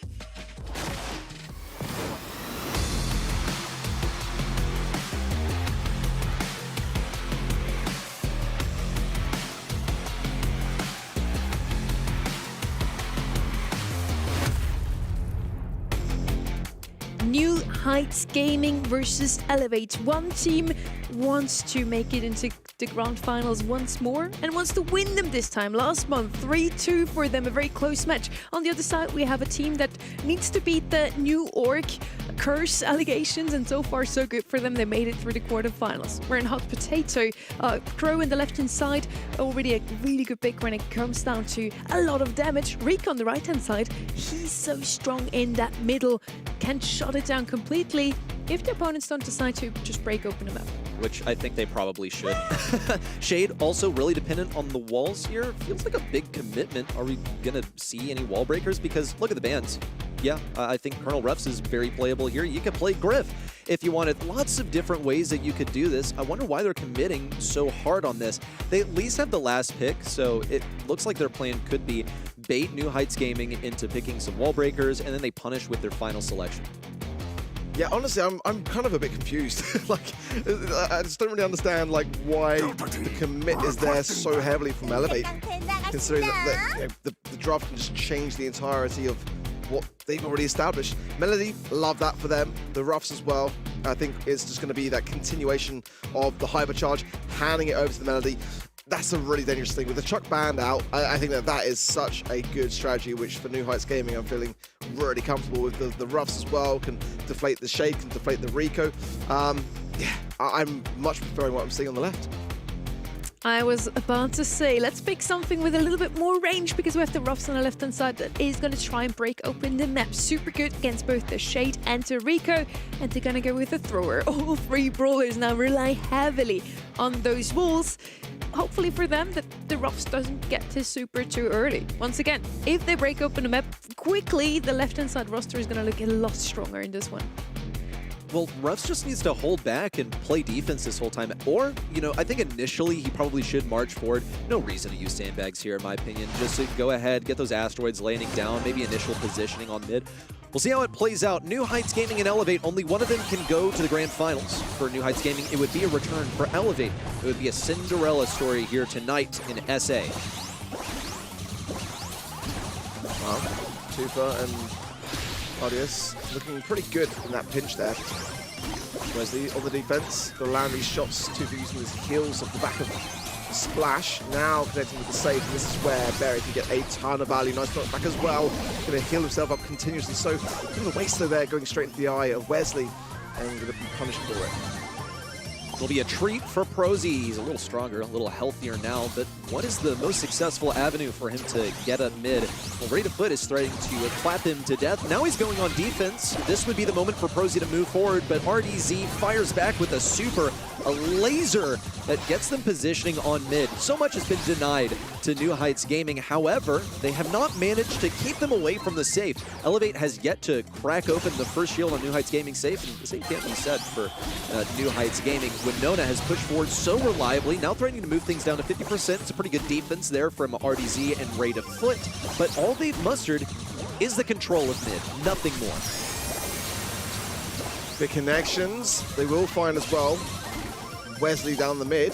Rico has to heal up though.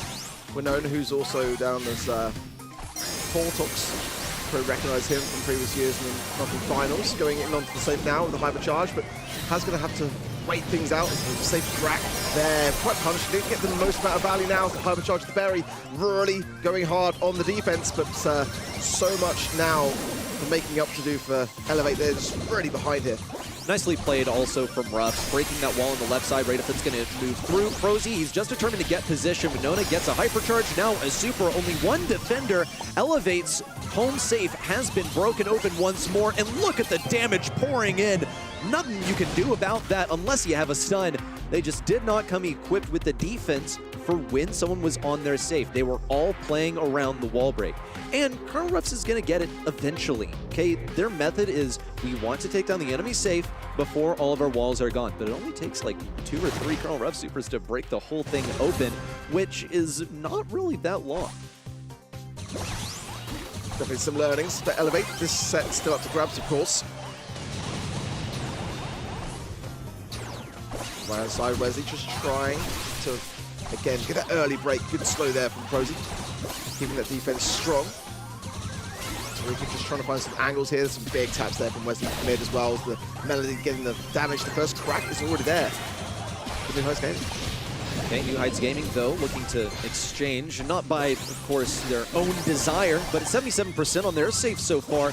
Now they're getting some advantage over Elevate with damage on the enemy side. Prosy also has a super. It would be wise to jump on an opponent here to cycle out his hypercharge, but who's it gonna be? Is it gonna be RDC on the left side? Oh, you might be able to take down Tufa unless Tufa moves forward. It would be pretty deadly if he and Red Zin combined on the left side. Here it comes, the trade onto the safe. It's been broken wide open. Bit mistimed. Winona would have loved to use the super a little bit later, but the damage is pouring in. Yeah, Tufa's really got nothing he can do to himself in defense there. Surely New Heights Gaming will seal it as just damage booster of the rough supply drop on the Crow with the Melody. It's just, like I said before, it was the third and final pick from the side of Elevate. It's just so good. I mean, there was such a more roundedness to the ideas that New Heights Gaming to bring into that draft, and such an overcommitment for me on the side of Elevate, bringing in the Shade, the Rico, all brawlers in a single pick can be just deflated so easily, and just to me a clear out draft from the beginning. Yeah, weird to commit so hard to the walls when you know those walls are going to go down.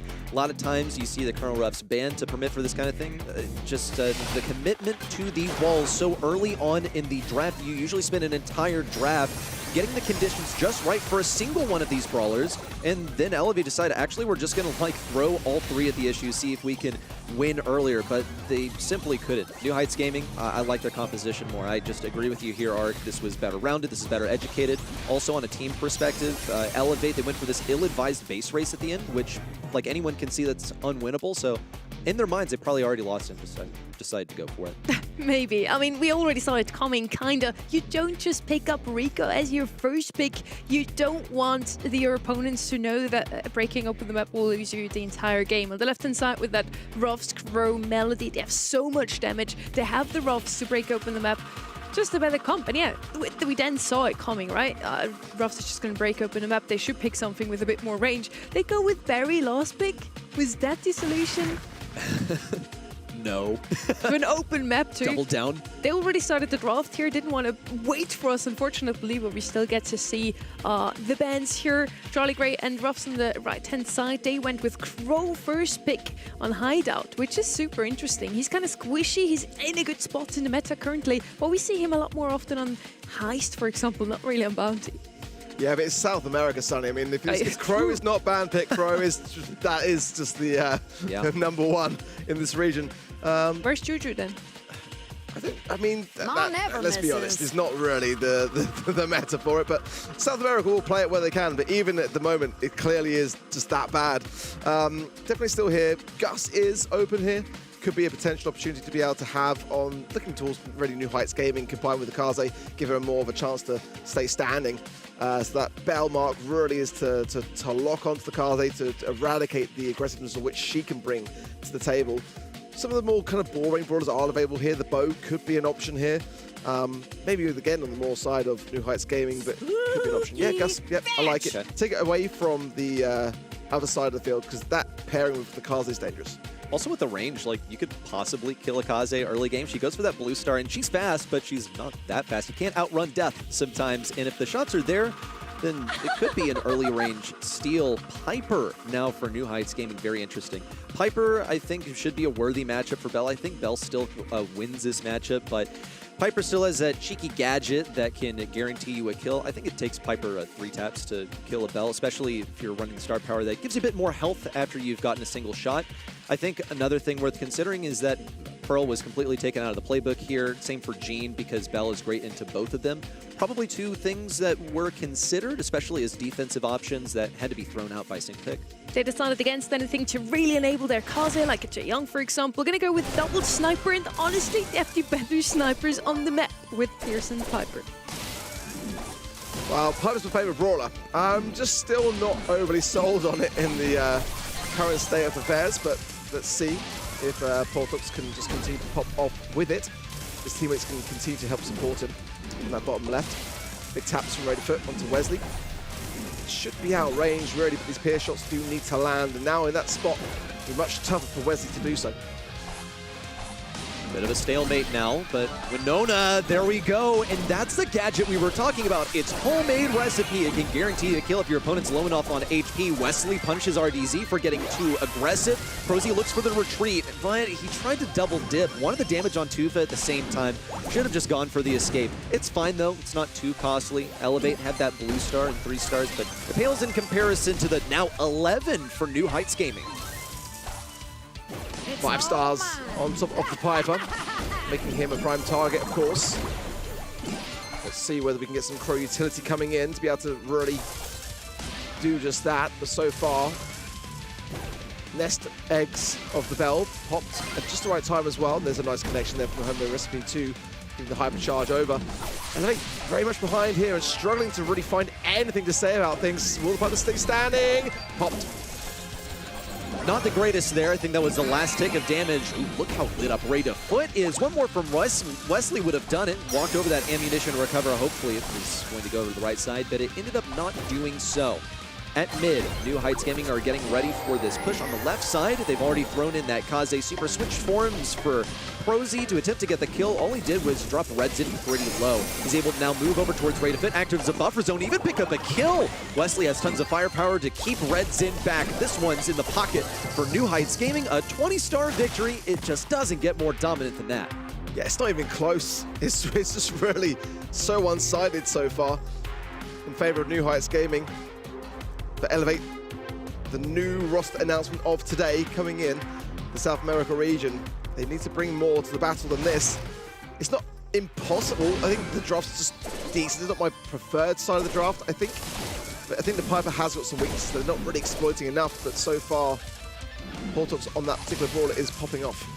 For example, her being weak in close range, it's something that Redzin could take advantage of if he found the opportunity to move in close. It just hasn't been presented with those. I think this is a great Piper pick from New Heights Gaming. Sometimes I hate on the Piper because as fun as she is to watch, she just is weak in close range, gets aggressed too hard. Oh my goodness, that was quite a curve there from Winona. Drops Gus down to 700 HP. He's forced to retreat, but it doesn't really earn anything for New Heights Gaming because they're not intent on playing aggressive. This stronghold on the right side, it's just not worth pushing unless Winona gets a super, pops away, breaks open the walls. Could be Prosy playing a little too aggressive. Ray to Foot would love to wrap around and pinch him, but the opportunity just isn't there. Yeah, Prosy with the blue star. Got to be a little bit cautious here. Ray to Foot tapped up now. Think better of it. Nice there from Prosy. Lovely fan storm. Ensuring the takedown and now able to heal off the back of that poison. Now that it's gone. And maybe rotate round here potentially. Let's see where they feel to go with this one. Tufa's already getting a lot of nest eggs down for time spent. There's a takedown there. 3 stars in the boot now. Things sway. Oh, as quickly as that though, Wesley turns it back in their favor. Just what you need from those homing shots, from the ammo recovery of Pierce to get a kill confirm with it. Prosy's going to take quite a bit of damage. Would love to get away, but he can't dash. He's stuck in this assassin form. Now back into the Geisha aspect. Will be able to dash away. It's an aggressive jump from RDZ. Winona easily pops away. That's the counterplay right there. Would have been way better to save that for the final stages, but they just got to go for what they can. Tufa falling on the right side spells doom for for Elevate. New Heights Gaming are just in too dominant of a position. With 5 seconds to go, there's a serious deficit that cannot be taken back. The celebration is in here a little early for New Heights Gaming, but they knew that they had this one. 2-0 for New Heights Gaming. Do we just call it now? Is it this chalked? I mean, I hope not, we're man. really seeing so little from Elevate. And I don't think it's out of the question. I think that their quarterfinals performance was pretty strong. But it just feels like they're not even trying, and they're just breezing through these sets. Gosh, so dominant for New Heights Gaming. It feels like Elevate really aren't there. You see the smile still, though? Am I the only one seeing that? They feel pretty all right about being defeated here. I mean, they got through the quarterfinals. It's already a pretty serious improvement for them. Gotta stay motivated, so why not smile still? Yeah. Elevate, I think they're playing okay, but their draft just hasn't been it, neither in the previous set nor in this one. We really were a fan of it. Crow first pick, leaving so many snipers all open. Pierce is open, you know? You gotta pick up that brawler at the moment. It's so strong, especially on an open map like Hideout. Yeah, but I think as well, just that the technical side is just... I mean, you just see how much more New Heights Gaming are prepared on their thumbs. I mean, the Piper jumps away, I think, will just, timed to perfection. A lot of big, heavy taps, and just the draft in itself, I think the Kaze is very underlooked in this region as well. I'm not really sure why. For me, it's still really, really solid as a brawler pickup, but we didn't see it enough. For me, Elevate, they just don't seem like they've prepared, and that was my reservation coming into even their quarterfinals match, to be honest. Like, they hadn't really been putting that much time in the lead up to the monthly final, and now I think it is starting to show. After last month, Eternal was the team to beat. Now it more and more looks like it might be NHG ready.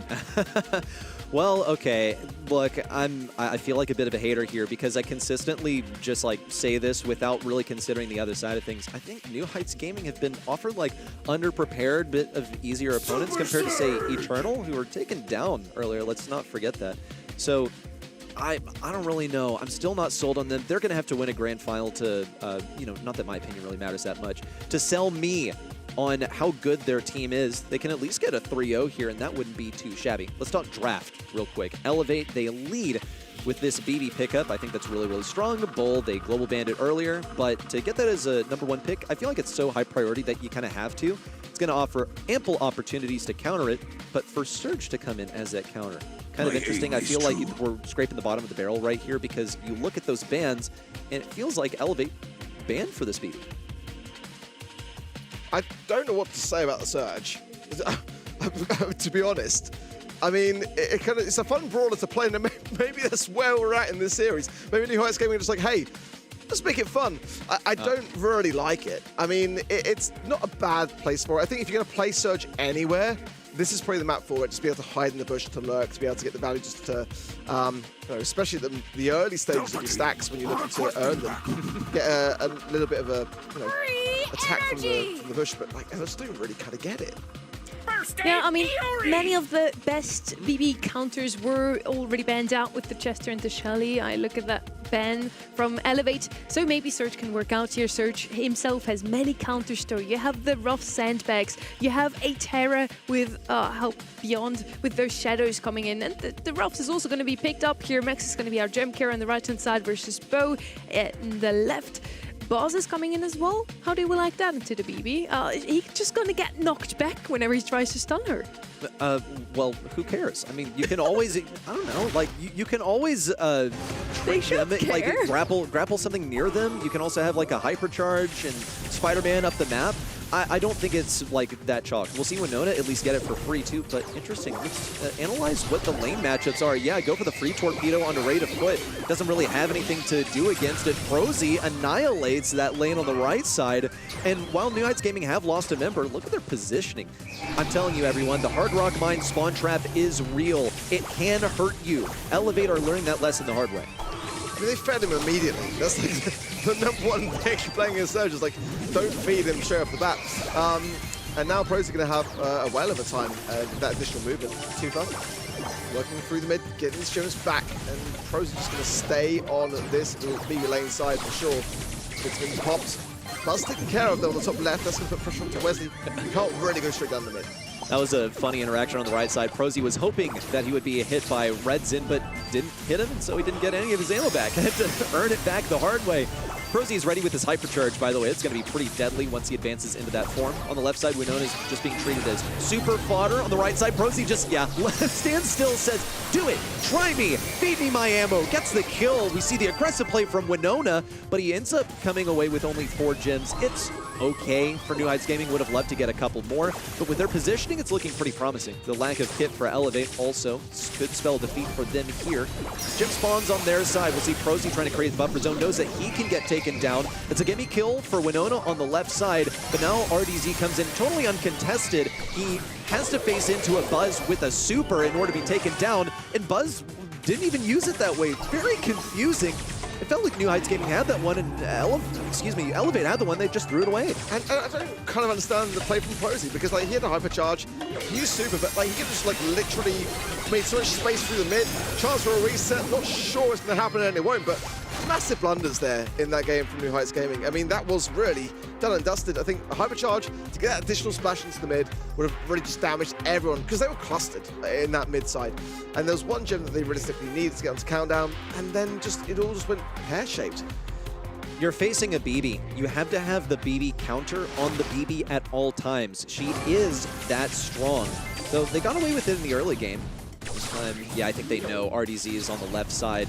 Winona went for a really aggressive gadget. Now he's going to come out empty-handed. Prosy also surrounded. Doesn't matter. Walks forward, got hit in the middle of his gadget. I feel like with Surge being off meta for so long, people have forgotten the muscle memory that you need to face into that brawler, not proccing his gadget and giving him his ammo back. It's fine, though, because BB is just that strong. She is just her. On the right side, though, with the double stun, all of a sudden, she looks pretty beatable. I think it's an interesting dynamic, though, to have the Surge with the bow now and the Super Totem now with the widest of radiuses. It just allows the Surge to get right off the mark, and that's really what you need to have if you're going to bring it in. I don't mind it, I just think it's quite a tough ball to make work in the current meta. But it is working well in this particular strategy. Prosy now going to go straight on top of Redzin. And now a chance for a Buzz Hypercharge already to get some work done here. Gem spilled, everyone destroyed. And New Heights Gaming just toddling back, not a care in the world, with plenty of time to keep these gems safe and sound. It's an absolute melee. Prosy also with his hypercharge can shut down this right side. Winona's just gonna go for a super because he can afford it. Whoa, hold up. Was that too aggressive? Oh, Redzin swinging away at what? The ghost of Jackie Robinson? Nothing that you were gonna get there. It's tied up here in the set. Who's Jackie Robinson? Huh? He's a prominent baseball player. Days of yore. This is why I need you here sometimes. Yeah. But this is really now a point that Elevate are. It's like a point of no return. Like, it's now all in. You either get a set, remind yourselves that this is doable, or you falter and you just go home in the semi-finals. I mean, this is really all still to play for. It just doesn't feel like they're really trying for it even. Elevate. Oh, what are we going to do with you? What are you going to do against this Buzz? Sit on the noise. They're completely surrounded by this Buzz. Winona seems to just have it unlocked with the torpedoes. Now he knows that it would be great for him to get on the left side, but as long as Prosy can hold things at bay, the Buzz can continue to spawn trap. And look at all the walls he has. Look at Elevate breaking open their own walls. Please, please don't trap us in spawn is what they're saying. Also, they're setting things up for a bit of acquisition of the treat for Raid of Foot, but now they have a hypercharge Buzz spawn camping them right now. Make it 1, make it 2. He'll get away with his life. Redzin is not fast enough to keep up with him. And New Heights Gaming, oh my gosh, just look fantastic right now. Oh my word, look at the cycling. This is ridiculous. Winona going to town on the Buzz, then Prosy coming in with the Surge, and it's just like watching ladder. It's ridiculous. Redzin with a chance on the right-hand side to make something of this. He has a hypercharge, he's got to use it now, but can't even close the gap. The knockback is there. Wesley pushes the left-hand side, but with only 1 second left, it's not going to be enough. And New Heights Gaming proceed to the grand finals, but more importantly, look incredibly scary as the team that someone is going to face later on today. That was a breeze. Speedy match. I guess they got places to be. They're going to be doing something really important between the semifinal and the grand finals, apparently. So if that is in their interest, they're hoping for this next semifinal to go the distance. Wow.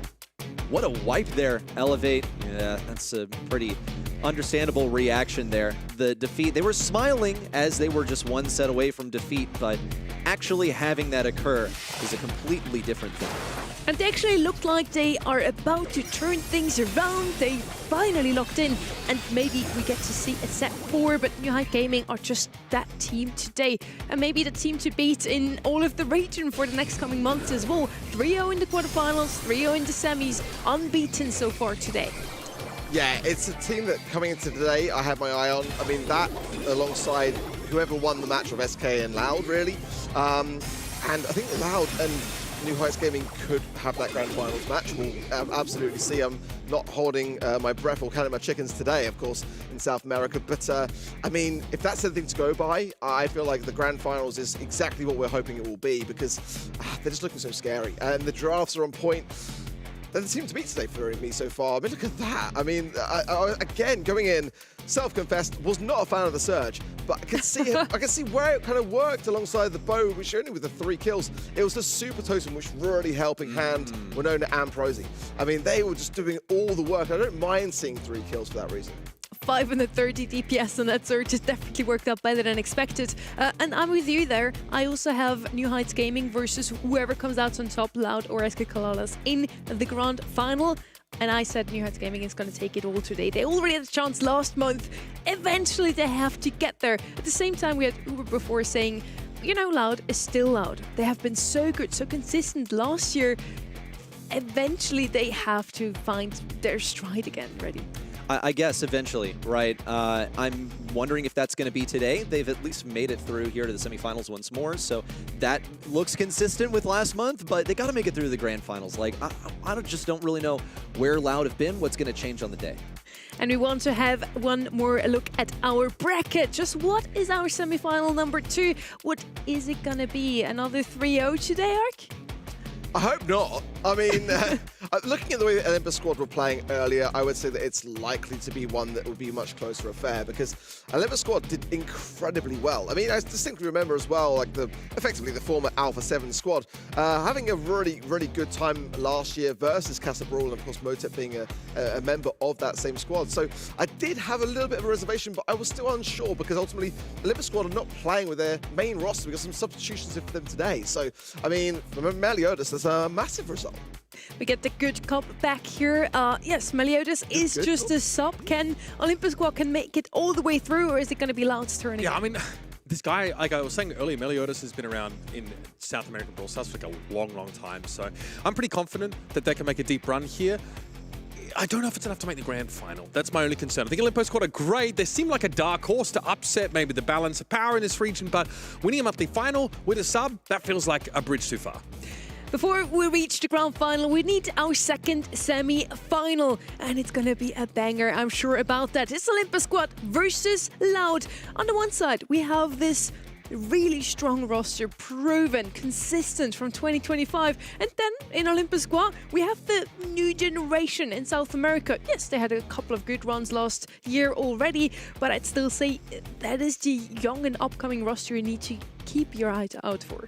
Yeah, I mean, it's effectively, again, like I said, the former Alpha 7 squad from last year. 3 quarterfinals exits, 3 semifinals appearances, but no grand finals appearances for that roster. This could be the chance. It really, really could. It'll be kind of sad for Icecrow because, I mean, the one month that he comes out of the roster and Meliodas comes in, they get it done. But I feel like today they definitely are looking very strong. But like Uber says, are they a squad that are competent enough to take on Loud to go all the way here today? Loud are just too solid. I just think it's very, very hard to take them by surprise. I thought Olympus squad's strength in that last series that they played was some of the compositions that I would have come up with. I think like the off-the-wall picks, the Nita towards the end there for me was like pretty important for them. So getting away with that kind of stuff against Loud, in one set, yes, sure. Multiple sets, enough sets to win a series, that's a different story to me. And I think Loud feel like this old behemoth that really just heat up as the year goes on. For me, the huge question is really, can Olympus squad complete the upset? They already had their revenge against Eternal. They lost to them last month in the February quarterfinals, and now they got that revenge, making it to the semis. And or against Loud, that big name, the behemoth as you called them from last year. It would be an even bigger upset, and honestly, exactly what I want to see. You've got to remember as well, going back to that February monthly final for Olympus squad, they prevented 2 match points against New Heights Gaming to get that win. I mean, that really goes the distance and says a lot. A full reverse sweep, but also depriving those match points is not an easy thing to continuously keep up enough time to then get the win yourselves. And going back to March as well, beating Sarita Gang, well, that was the squad that Meliodas played for. So I think that, you know, that says a great deal for me about the confidence of that man being like, do you know what? You beat me, fair play. Let me join you, add our forces and combine them, and we'll go all the way. I think there's some real interesting things on the side of Olympus squad, but Loud are just another beast. Yeah, I think they are. To be fair, they've looked super beatable and fallible, and in fact, they have for years. But I do think that this Loud squad at this point should be looking at the international stage and saying, we need to make deep runs here. Wins in games like this should go without saying. They should be locking them down 100%. The fact that they don't is a great sign for their region, but Loud need to be kind of looking past these guys in a way, but respecting them enough to make sure they don't get caught off guard. Loud was expected for many to win the grand finals in February. They dropped out in the semi-finals. Kind of feel bad for them, honestly, if they drop out in the semis again. Let's see if they will. And we do want to show you the picks of both of those teams from the quarterfinals. I didn't really see any pattern, honestly. Nothing that sticks out to me too much. I think both of them value Spike quite highly, but so does the entire region. We have always this one aggressive brawler on the left-hand side here for Loud. At least Mina was super aggressive, BB super aggressive. Both of these teams played Stu on open business, but other than that, they seem to be pretty flexible. And for both those teams, we've only seen good drafts today. Yeah, I do think that the Pierce global ban was interesting from Loud. That's the brawler that Meliodas leveraged to win that series against Eternal. So that's the one thing that sort of shows out to me. They also tried to make use of the M's. So those are two brawlers that we've seen Olympo Squad try and, draft into their compositions. And then two brawlers who clearly Loud have no interest dealing with either on their side or their opponents. Olympo on the other side here in the quarterfinals, they were a little bit tighter. It was a 3-1 in the end, Ark. Yeah, I mean, I'm surprised we're seeing as much M's today as we are, to be honest. Kind of a brawler that in every other region has been shut down more often than not. And the Spike ban as well. I mean, Spike has been decent. I mean, very much so with the Buffy as well, but taking a bit of a step back this month, it feels, from some of the other regions. Still very, very good, but I mean, it's a very South American brawler pick. It makes a lot of sense. We get some new global bans coming in. Ems, Pierce, Leon, and BB. Definitely gonna leave some big, heavy hitters open. I mean, Bull, Crow. I mean, take your pick, really. I mean, that's surprising to me that Pierce is actually going to be globally banned. But from what you said, Uber, makes a lot of sense. What, specifically against Olympo Squad? Sure, but I do think in general, for Loud to be trying to ban that brawler so prolifically, raises some questions for me. Bull is open. It's going to have to be banned like hell. This is actually the first time we don't have a Bull global ban. Yeah. So this semi-final could finally show up with this brawler if he's not banned out in the regular ban phase still. These are the maps for this series. We're starting on Gold Arm Gulch, the only map we did not get to see in our semi-final number 1. Ring of Fire, Hard Rock Mine, Hideout, and Hot Potato. Again, very open maps. Gold Arm Gulch could feature some of these throwers. You can also just open up the entire map again though. Some very glowy friendly maps here as well, aren't they, really? I mean, long sight that's going to be a high consideration when it comes to the bans. And like we were saying coming into the day, really, we saw a lot of instances where we had a brawler which wasn't globally banned, but was banned every single set.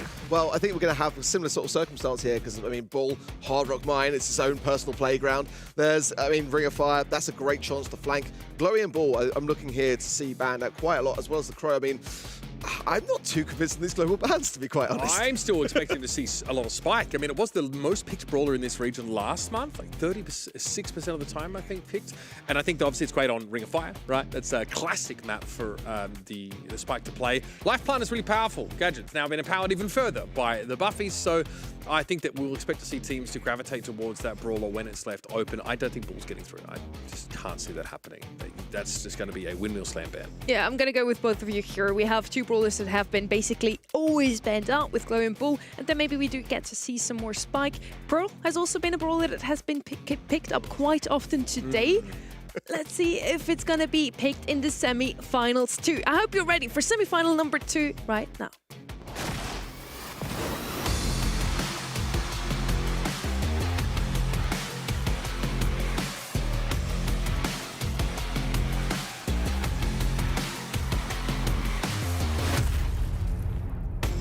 Loud versus Olympo Squad, old versus new, the behemoths versus the new blood. We are on a Rico double ban here on Gold Arm Gulch. That's okay. Good to see. Left hand side has the first pick, still decided to ban out Brock, which is someone who's picked up quite often as first pick, because you can decide if you want to open up or not. They're going to go with RT instead. And RT, in any other region, has been the most picked up brawler on Knockout. We have not seen him at all today. I think it makes a lot of sense. I mean, if you're an RT on defense, what can a Bull do? You know, I think that will still be a question to answer later on in this draft because, again, the walls, the biggest of the considerations here, realistically. I think the Spike, like Uber says, could definitely be a shower here. I think the Rickaban doubling down is quite interesting, though. Chuck still going to be available here. These are brawlers that are still so hazardous.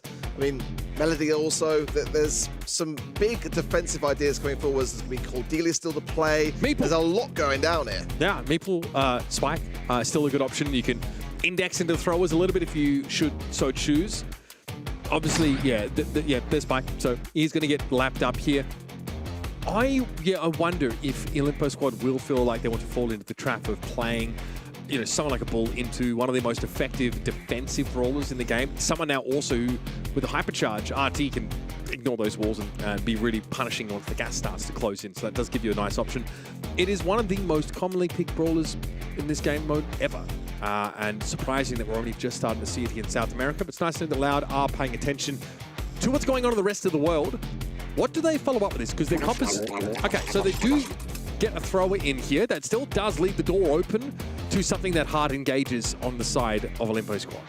I'd like to stick Ray on the right-hand side now. Into that, Tick is going to have a pretty good matchup, can pull him through the wall, can open up the map, and can potentially just teleport onto him. Left-hand side still has one pick left, though. We already talked so much about Bull, Spike, and Chloe. All three of those have actually slipped through the ban, and only one of those has been picked up.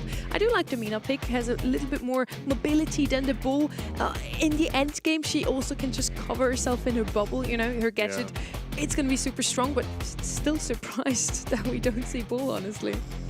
I mean, I don't mind not seeing it in some ways because, I mean, we saw in EMEA, for Esports, quite happy to leave Bull open and play into it and actually spend their time in their practices and their scrims, like working how to handle it and counter it.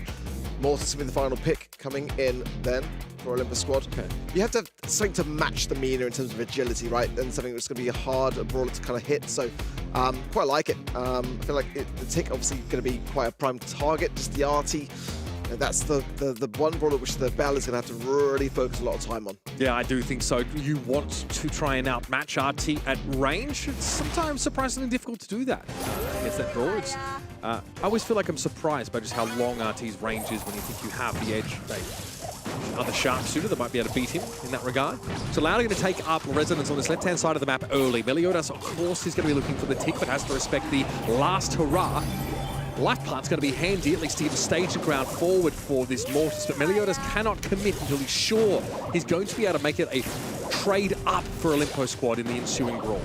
Tick head for Dino. That's going to helping hand any Mortis aggression. So now with the reverse polarity, waiting his time, does find a nice connection there to Kaido. Just be cautious, the dash away from Meliodas is good. Now things start to get hairy. The gas cannot be far away, and Meliodas knows it, trying to get into an advantageous position onto this Tick. I mean, great from Olympus squad here to not give the map for free to this Tick composition. Meliodas is always trying to play forward. Brawl also is able to get some of these reverse polarity shots and have to bounce around. Be a bit of a nuisance in general. Good footwork here again from Meliodas. Life Plant used just in case, but Golden got caught out. That's the struggle for Spike, who just doesn't hold his own all that well at range. But Mina's been picked off here. Oh, almost for Meliodas. It was close, but Brawl is still standing, and the gas will do his work for him. That was honestly absolutely ridiculous, and I thought that Meliodas did so well there. Great stuff. This is going to be Olympus win for the first round. Hyper charge for Bravo. This will be a nice thing to connect there onto Kaido because he just continues to tap in. Hyper charge, Tick head on the right-hand side, going to not really do too much in all honesty. Now, Kaido bringing himself round to helping hand fire over these Belchers are ricocheting, and Loud has got to be cautious here. Yeah, the map is opened up a fair bit, but Meliodas doesn't seem too bothered. He's going to make use of the remaining walls. He was going after the Mina. Firecrow, though, has an unexpected burst of damage that allows the Mina to succeed there, and this round is done. Brawl, all alone, even made use of that super. Reverse polarity, that was a very cute little bouncing shot there onto Adinio, but unfortunately, too little, too late.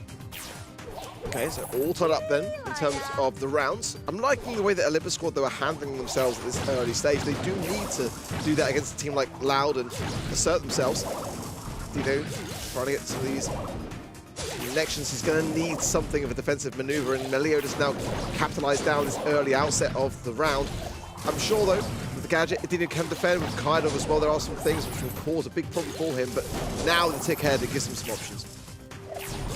And again, I second your opinion of how Olympus squad are playing, even with an opened up map. Meliodas maybe made an incorrect judgment call to go after the Mina in that previous round, but in general, the Mortis play has been very, very good. Always generating some degree of threat. Firecrow, though, might want to go after Meliodas here, putting some pressure down across the map. Some shots coming in from Brawl, forcing the gadget out of the Mina. Meliodas had to dash away from that hit. Golden down to 305 HP. Meliodas trying to create some space here and go on the aggressive. The might outstairs welcome, and Golden still goes down. Oh, the hyper charge, the RT is choked. Absolutely choked. Loud get the round in just the nick of time. That's going to be a first game going their way. What a disgusting end to an otherwise pretty balanced start. Yeah, what the hell? What is the Spike doing here? Bro thinks he's on the team.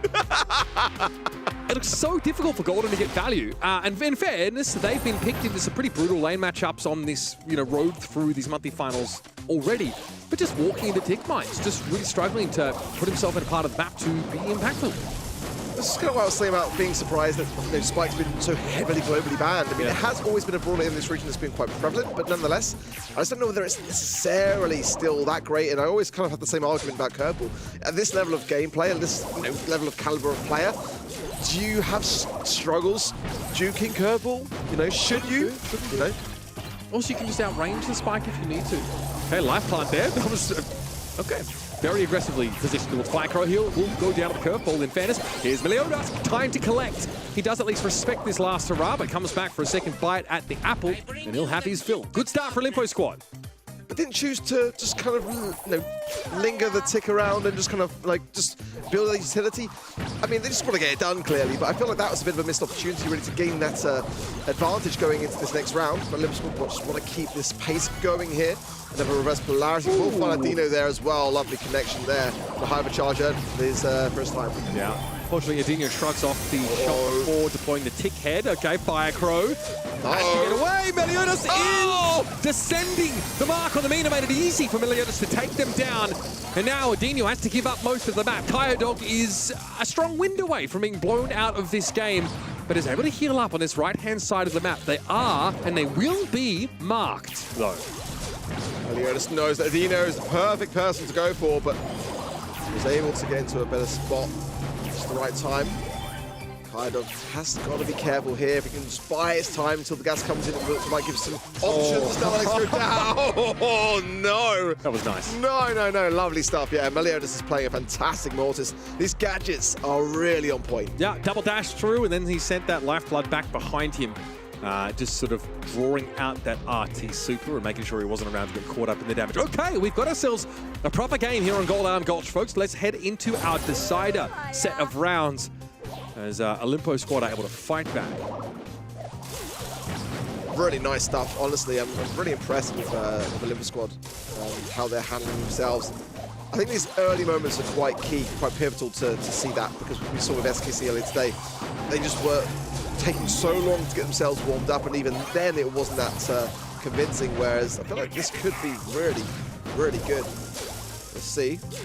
Meliodas on that left-hand side, trying to find Kyodog in amongst that healing time, but not really the person he wants to be on, really, is it? There's some spike value being generated here, I will say. Golden's able to get him out in the open. Not sure about the... yeah, I like the aggressive life part to set Meliodas up, but it kind of telegraphs where the Mortis is going to go. Golden super, essentially blocked out by that Mina shield. Here comes Meliodas. Okay, hits the gadget, stays alive. I don't know how much longer though. Yeah. I think he walked into that mine arc, I'm not going to lie. He had to. I mean, Kyodog was going to be getting the juke around. He had literally nowhere to go there. Bravo as well, going to be caught out, and Firecrow should be able to get Golden taken care of, if not from Dino or anyone realistically here. Around going the way of Loud there. Nicely done, quite surgical in their approach there. And that was much, much better. Now this is quite a key moment. Liver squad have got to slow down the pace realistically here. Trying to bring this to the third and final round. Hypercharge for Dino over the left-hand side. It's going to be in a very good spot realistically as well. But there is the... Yeah, that's what I'm saying. It's dangerous. They're so dangerous. Okay, well, that Spike finds key elimination. It's all down to Kyodog. There was a hypercharge super thrown up there by the tick, but I think a couple bell shots bounced off of the tick head onto the player themselves, which is it's the price of doing business with the gold hand leader. The problem here is you can't really allow Kyodog to get any value off this, because if an RT gets a hypercharge and there's 3 players that you could potentially be getting target practice with, despite the gas being so far away. If I'm a liver squad, just leave him to it. Just let him go into the gas. Do not give any shots over. Doing pretty well to duke them, but there again, Kyodog's got a decent amount of value off the back of that, realistically. And it was a 1 round no matter what. I'm just worried for this hypercharge potential now. Yeah, you already had 2 brawlers with super, and I think feeding Mortis super off that poke scenario doesn't really matter. He's going to build super easily enough when he dives in. Anyway, about here. Mindful that Firecrow is starting to encroach on that right-hand side of the map, but Meliodas is going to get there and make sure many of those Mina shots are dodged away from. Golden is still sitting on a hypercharged super that will, of course, be empowered by the Buffy. And there it is. Hypercharged super guarantees a mark onto Kyodog. That's a great target to connect with. Maybe the Mina more preferable, but still, the tanky RT now will feel much less durable. Meliodas there had to use bats on defense to get back on himself. Robert got to be cautious there on that top right as well. Over 3,000 HP. Ticket coming in. Tanked there by Meliodas there, and the life plant for good measure. Robert as well marked up by the RT shots. And again, I'm still looking out for this potential of a hypercharge from Kyodog. He's struggling to earn it so far, though. Yeah, and he's marked, so his time in the sun will be short when push comes to shove. Meliodas tries to dive on the RT. We'll still have to reckon with the super, which is scary. Okay, well, Golden through a home charge super in the middle of the map. Yep, Kyodog ceased to exist. He was absolutely burnt to a crisp, but Meliodas is a little bit too low here. And yes, Firecrow and Adino are the last two standing. That is the first set of the series locked up. Loud convert on a pretty strong start. Despite Olimpo squad showing a lot of their quality over the course of that game. The spike looked uncomfortable at times, and ultimately Meliodas did not have the durability to weather the storm of that poke damage and get in for the kill. Big celebrations there from Loud, and I think deservedly so. I mean, that they know just how important it was to get that round and to put themselves a set up to start things off. I think this is far from done. I think Olympus squad are really showing some great signs and displaying some fantastic draft knowledge for me. I know you weren't the biggest of fans of the spike, but I think that nonetheless, I'm kind of keen to see where you! Both of us. That's crazy, bro. Damn, bro. Just as the curtain comes down, he leaves me hanging. We're both dubious about it. Sonny, back me up here. I mean, Spike is historically bad into any thrower, so I'm siding with whoever said Spike isn't going to be the greatest of choices here. There's a thrower, and Loud threw a whole round, so they're all throwers. It was a 2-1. Mom, Dad, please stop fighting. Loud takes game one very convincingly. We had some super good moments here with the RT, and that's exactly why he's so strong in knockout. Not only as a super good super for when the field closes in, the smoke comes in, also super good hypercharge for that same exact reason. Just gets 1, maybe 2 free kills in the end there. Second round, Olympus squad looked a lot better, and then Loud just said no anyway. It was a 2-1 overall. Yeah, I feel like there's definitely potential though. I've seen a lot of teams place against Loud and just not really have any moments of glory, whereas there definitely were in that set for Olympus squad. Again, it's been such a long time coming really for these players on that roster to really demonstrate that they are worthy of making grand finals. They've just been teetering last year realistically for me, so I think they would be right, and I think it'd be an amazing result to do that against Loud of all teams. But you know, Loud there with the first set in the bag, it puts them off the mark, and that could be a tough thing to bounce back from. Yeah, look, Loud have dropped sets. They've dropped, series to many of these teams, but ultimately, they have a body of work that spans years. So they're always at World Finals. I think this has been an amazing notch in the belt to take if you're a Olimpo squad, but man, it takes a lot of work. It's not enough just to try and surprise your opponents in the drafts. And it looks like, the spike's been picked up straight away. We talked about Ring of Fire, right? It's the kind of map where your area denial becomes that much more valuable. You will still find yourself struggling, though, against throwers. We spoke coming into this sets or into this match about Spike, Chloe, and Bull being all left open, slipped through the global bans, and all being super strong in the current meta. Spike picked up once more, Chloe banned out, Bull still left open. We have a lot of counters open though as well. Spike is one of those actually. Chester also left open. He has such a big amount of area control, such a big amount of damage. Would be both really good, and I would pick them up here. Finks is going to be picked up first though. Is this really your He has best? always been super good on hot zone. It's his most played modes. Standing in that hot zone in the middle, and being able to dodge incoming shots thanks to your super just makes him one of the best bowlers in hot zone. Ark talked a lot about curveball being very dodgeable. What about when those predictables are slowed down even further? I feel like no one has any excuse to get hit by that. In that case, once Finks gets that super down.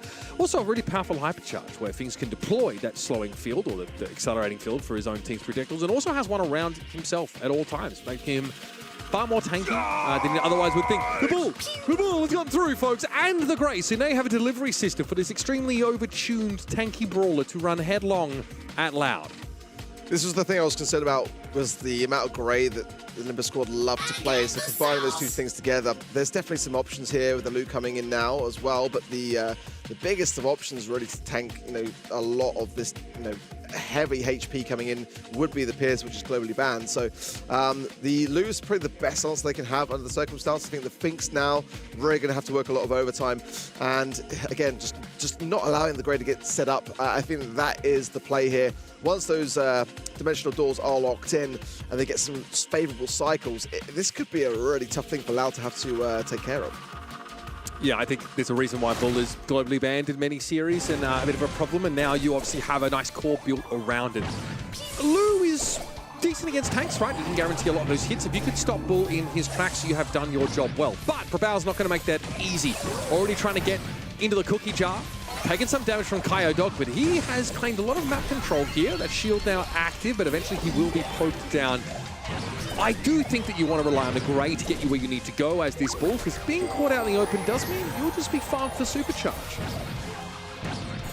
So yeah, Kaio Dog got some good value there. And the pinch was pretty nice onto the bow now. Firecrow dancing away on that right-hand side, giving an inch to that Bull. Well, he's got map control now. Well, he might not have it for long. At this rate, nice freeze there. Kaio Dog getting some good value yet again, but down to 615 HP. I mean, there's not really much that Loud are doing in terms of the battle, but it's the objective that they're really thriving on. Okay, Brabal was able to dive in there with that super and hit that stop gadget. Look, gave a lot of space here and still Loud, despite this, are 67% ahead. That is just how far behind Limpo Squad got early on in this round. Okay, here comes Brabal yet again. Throws it up though inside that hypercharge. He's still got the health to go on in and hits the stop. Firecrow ceases to exist, but Adinho in the meantime has just ignored Brabal and gone over towards the point to try and capture it. Brabal close to being slowed up there. There's a Finks super in play. Adinho obviously with that hypercharge making him almost impossible to hit. Golden's having a really tough time here. He's not really finding much value, and he's the best person really to be playing into the ball here. But now with the TPs, this is where the Greys helping hand Olympus scored so much, but they are still behind here with Adino's off the zone. That's quite crucial. There is now time, potentially, with a hypercharge for Golden to bring this back. They've got to land every single shot. Now the hypercharge comes out. Firecrow trying to move around the situation here. Down to 2,000 HP and cycling. It's great from Golden. That's the time to bring the fire. Adinho doesn't have a super right now. He's going to be taking all the damage. Meliodas with a TP forward gets healed up as well. And this now puts Olympus Squad in the lead. But Firecrow turns up. Fist to the Brawl Star to the face of Olympus Squad. And Loud eke out a close victory. What a ending. That was absolutely nuts, especially when everyone just popped at the end of level 1 player still standing. But yeah, it was a tough situation for Golden. He did so well as well to come back as he was struggling all game. Got the hypercharge, made it count most importantly, but just a couple of percentiles. The Olympus Squad would have got a game now. Look at Loud starting to really steam ahead.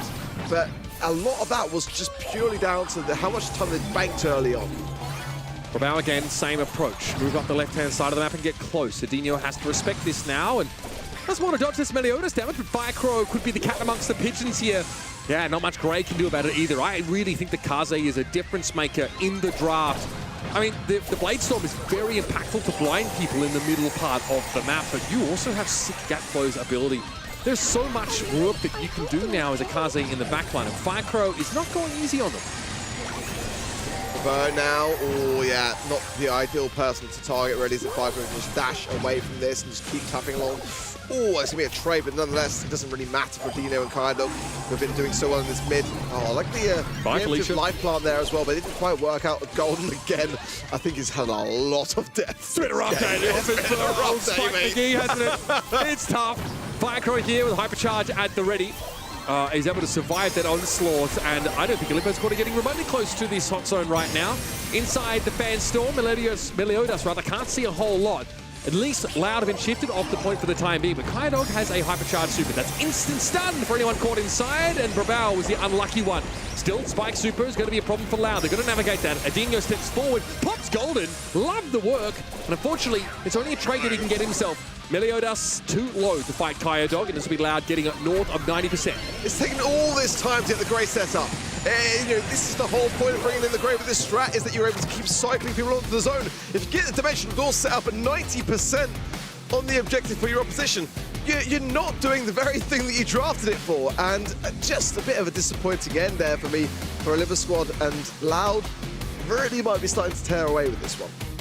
Okay, well, I mean, I really think they're demonstrating their quality as a team. So deep in this tournament bracket already, quite deep into the semi-finals, they're looking very, very good. Limpo Squad have that individual talent. It's there in spades. I think the draft got away from them a little bit. I don't want to see this Spike getting first picked anymore. They might be the only team that's really valuing it that high, and it looked okay at times here, but I don't think there's quite enough to back up the bull pick. Yeah, I'm with you, totally with you. I love that. Everyone gone. Parker, the last man standing. It's good. I'm not saying that Spike is not definitely up for consideration at the moment, especially now with so many bans. That's what I'm kind of realizing since the global bans, is that we start to really whittle down options as we go through the motions. So I think Spike is always going to be good since the buffies. Definitely been pulled back slightly. And yeah, I mean, Golden got 10 kills for his time, but I mean, I think a lot of the kills on the other side of the field were as a result of targeting on him. But yeah, tough match for Meliodas, tough match for Brabo. Loud, though, they just look like the team to beat today. Yep. We were so scared of that bull pick, and in the end it was shut down by a really good draft from the side of Loud. It was kind of like the old guard of Hot Zone here with Lou being really good in Hot Zone overall. Finks as well, we explained why, right? Just being able to dodge those incoming shots while standing in the zone. Lou's super good because you throw your circle over the other circle and nobody can actually ever step into it. So those two have always been really good in Hot Zone. And then on the right-hand side, we just pick meta.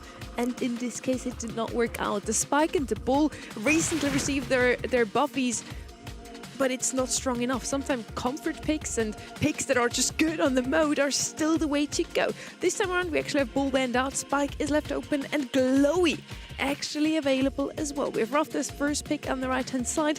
He's one of these very solid brawlers. You can put probably on every single map in the game right now, picking his first pick. I think you can feed, Hypercharger. That's a very desirable ability. Also, against certain compositions, these sandbags can be surprisingly powerful. It's not bad here. Again, Ruffs does not like to be dived on, so the Mortis pick is oozing confidence from Loud. And you've got to be mindful of sort of how you pick into this, right? If you're going to take a brawler that's more control-based or, is less all-in, they probably need to have some hard disengage tool, or at least like a lamp blowout or a friend zoner type ability. You need to have an answer to the Mortis. And how do you build around this, right? You need some solid damage. Glowy gets picked up here. I just think by the numbers, Glowy's a great math brawler, right? Powerful healing, reasonable damage that doesn't require you to refresh shots. You just make sure you tether to an opponent, and they're the ones that have to break line of sight. It's really annoying. That damage from Glowy up front isn't a whole lot, but the fact that you need to get out of line of sight or you take that damage in perpetuity is really frustrating. Third and final pick coming in now for Oliver Squad. And if they're going to bring it back at any point in time, it's going to be here, realistically, with the Glowy. Lily? Based. But is it? It's based. Lily's whole purpose is to kind of like go off and do her own thing, right? So you're not going to have much of a connection with the Glowy other than the Ruffs. I mean, Glowy works a lot better with kind of more tanky comps as well. And I mean, you're not going to have time to attach to a Mortis that's going to be coming, towards you in a super aggressive fashion. I'm just not really sure that the Glowy has the most to work with. The best part about Mortis, though, to come towards you, he has to face you. True. So look at you. That's pretty good for Glowy. But then he can just carry on afterwards. That's true. You have to blow him up. I do think that this comp is going to require Meliodas and Brabau to play very close together. Potentially, Glowy is probably going to be the gem carrier on the right-hand side. Lily has that comeback potential, snack away the gems from the other side if they have it. But into a chest, so that's going to be a tough cookie for him. Poker is going to be the last pick here, probably also gem carrier on the left-hand side. With the two healers being gem carriers, that's so interesting. But Glowy has a definite range advantage in this matchup. Yeah, I think that what's so powerful, rather, about Poco, first of all, is like that healing over time afforded by Gadget.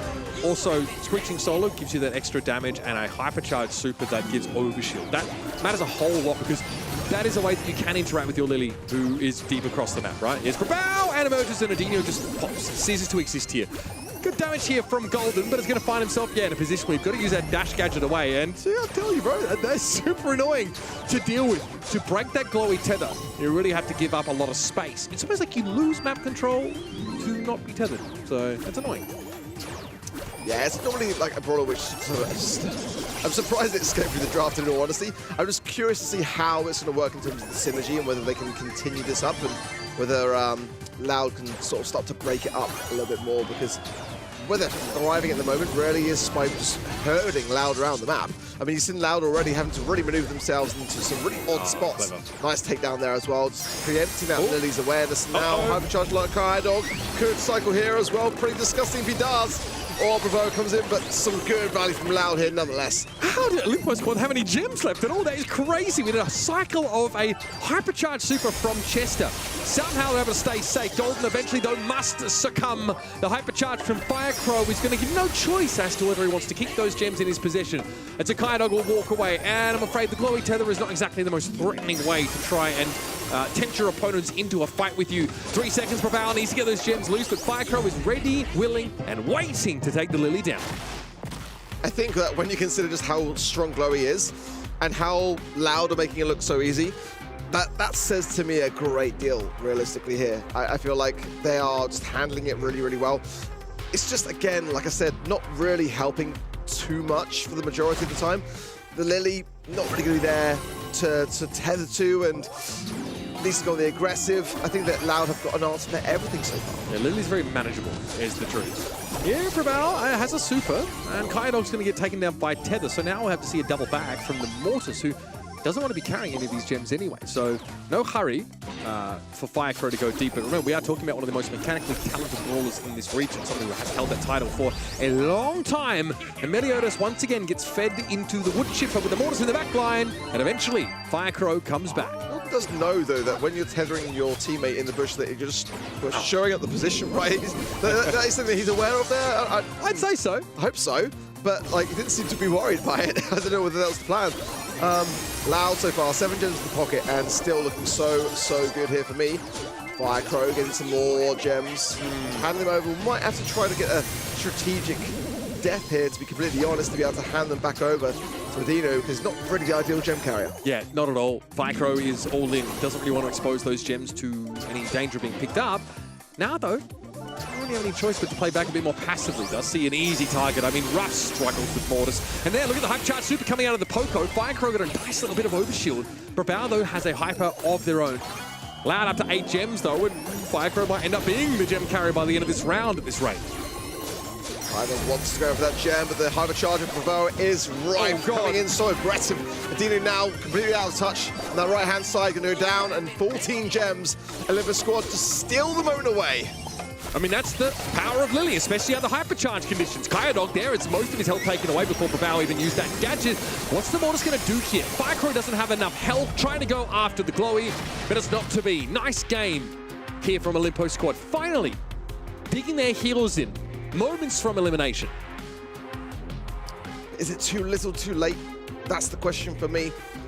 This next game is a must-win. If Olympus Squad have got any chance of having a say, Loud is still match point and still got every opportunity just to seal it in a 3-0, honestly, and go to the grand finals. Definitely have every reason to be confident in this Loud squad right now. But I like the Lily game. That was pretty impressive from Brabal. A little bit hard here as they're very low. Maybe DeCarpo picked up here by Edinho for better healing. If that were the case, probably would see more spam here. So Screeching Solo, the star power of choice. There is that Glowy super, shuts down Firecrow, but he doesn't mind. He's going to feed his brains out if it means he can pressure the gem carry. 5 for Dino now.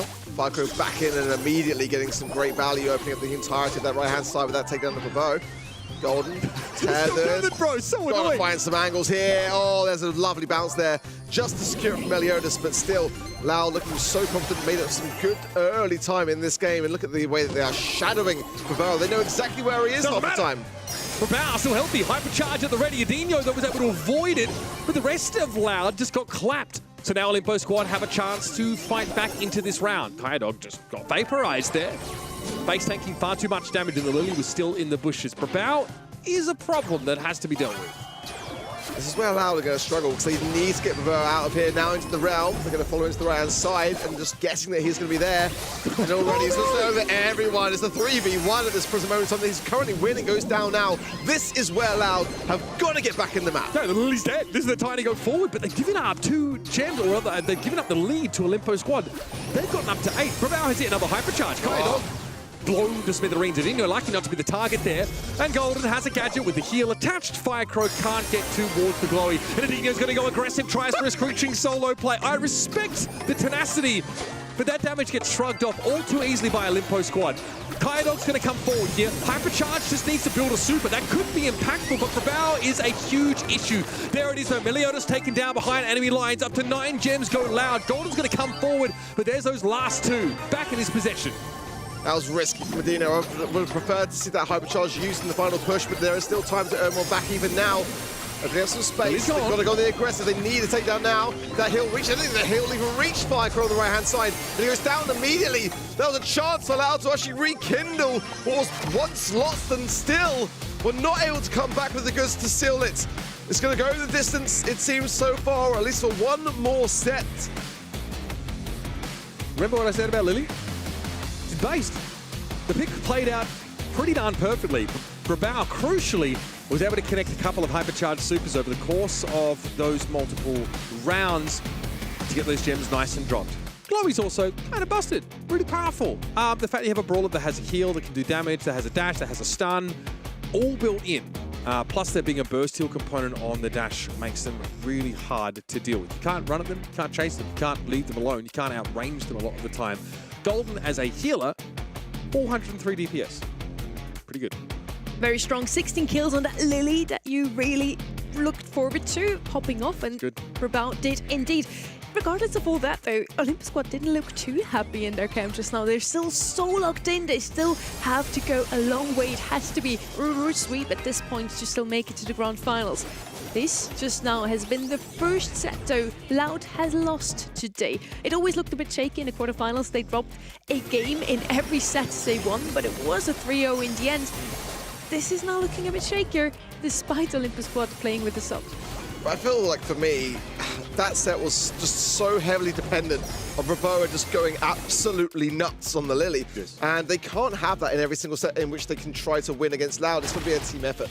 And, you know, they can't always guarantee that those assassination-based brawlers are going to be even available when it comes to the draft. So if that's how Olympus squad are trying to win themselves over Loud here, I'm just not still sold. I see a bit more of an overall team synergy. Hideout, though, obviously a bit more of a wider map. Some longer sight lines here. We can really start to work in some of the sharpshooters, but I'll remind everybody, Pierce is global banned. Mortis is going to be the pickup straight away here. I do like this a lot. It basically says, do not pick Raps. We will absolutely clap you. But, you know, Bell's also been banned away, so you have to go further and further down the list of sharpshooters. God forbid there's an RT pick here. Let's try and stay a bit more entertaining than that, guys.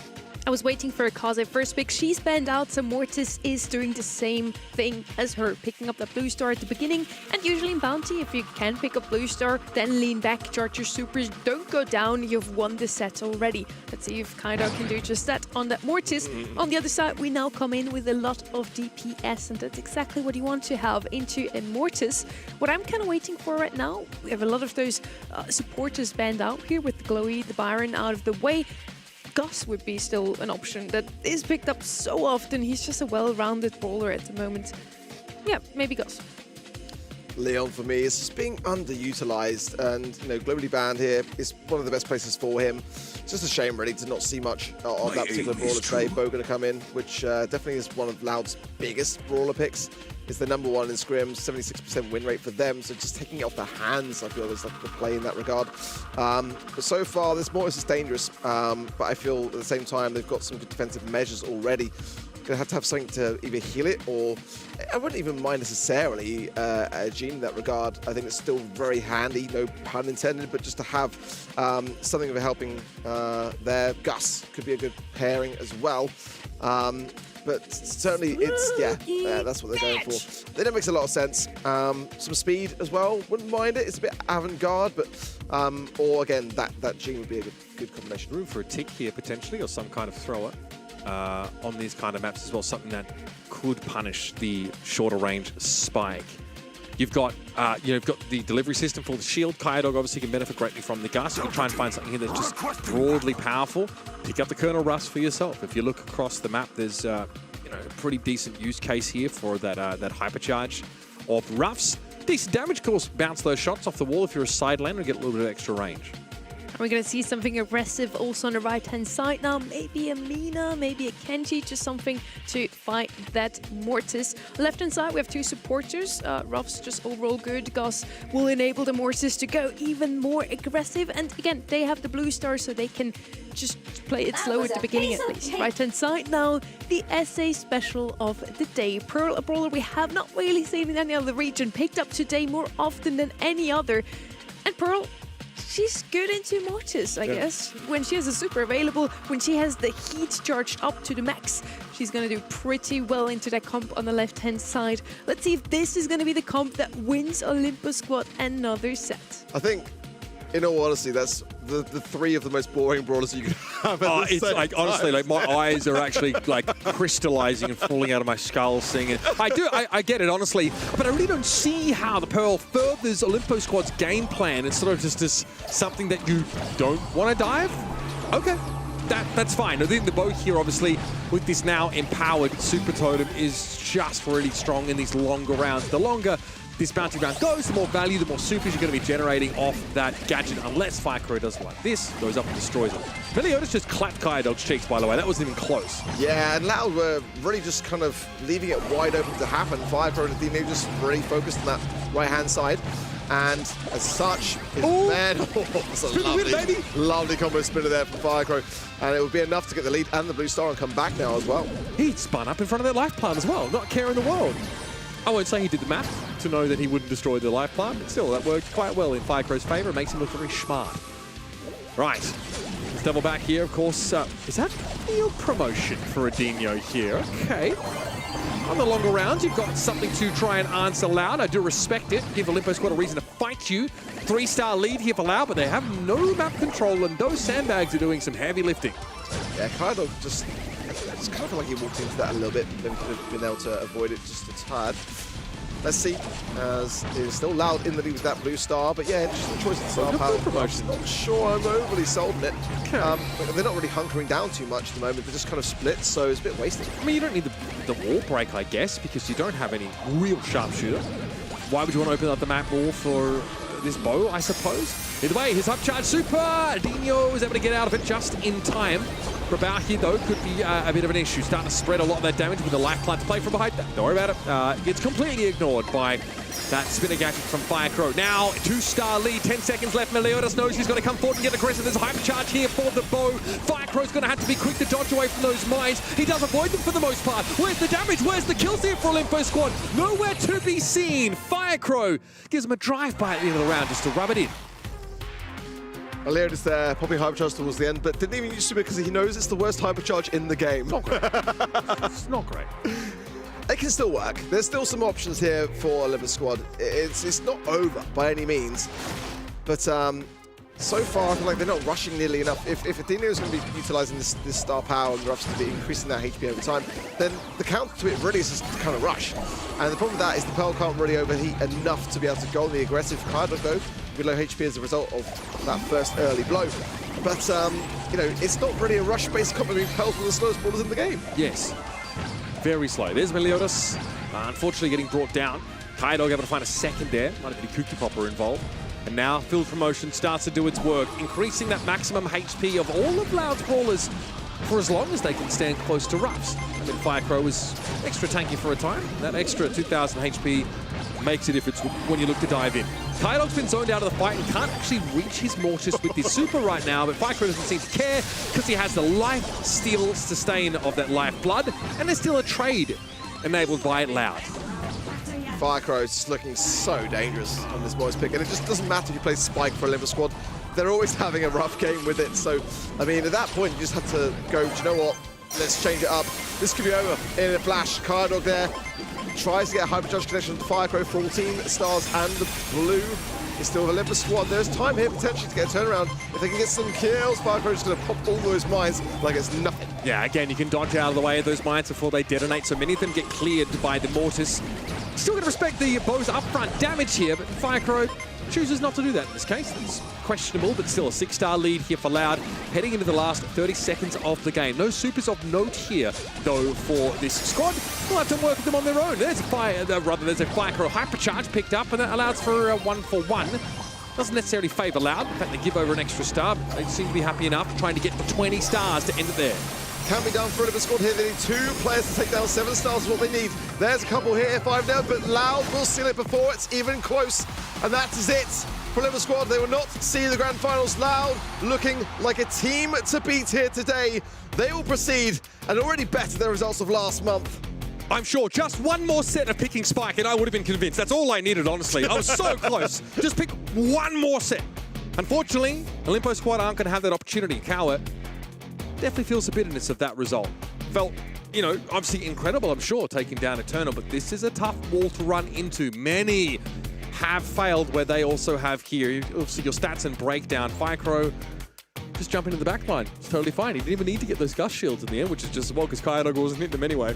Remember as well, Mortis was the first pick here. They had every chance to counter him out. They thought Spike and Pearl were the answer, but Firecrow just had a field day in this one. He just went in again and again, came out alive more often than not in the second round.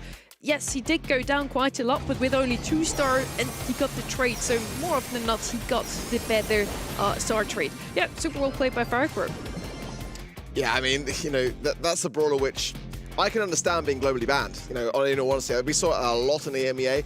I'm all for it. Mortis is the brawler which I'm more scared of, not the Spike. I don't really kind of feel like, since we've seen that kind of like Morby tuned down with the buffies that were just super, super oppressive when they first came out. That first batch was, you know, I can understand why Spike was so devilish then, but not really now. One more set, and I'm sure the Spike would have grown. One more set, mate. One like more a set. mold or an infectious disease, it would have taken hold, I'm sure.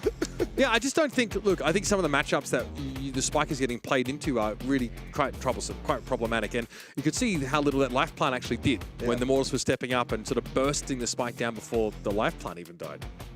Well, let's see if we're going to see some more Spike action in our grand final. We now have the 2 teams set in stone who will make it, and one of them is Loud. They just made it through the semifinals this month. Last month it was not meant to be, and they're meeting New Height Gaming, who is on their second chance to winning a monthly final grand final. Look, I think that this team is really quality. I would also suggest that they've come up through this softer half of the bracket.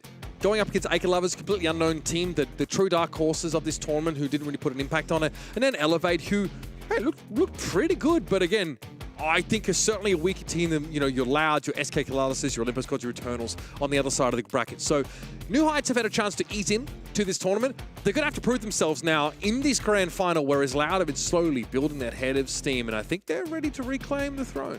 You know, my personal wish was that we get a new winner in each of the regions. East Asia delivered with Crazy Raccoon, EMEA delivered with Humble this month.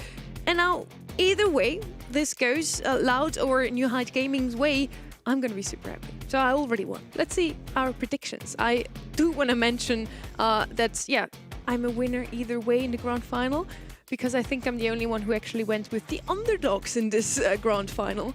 These are our semi-final predictions, so we were all right in the grand final. Yes, indeed, you all go with maybe the obvious choice, at least the consistent team, the team from last year. But I really believe New Heights Gaming, they're so consistent this year. They made it twice into the grand final. Yes, they had the softer bracket this month, but they are unbeaten completely. They dropped a single game today.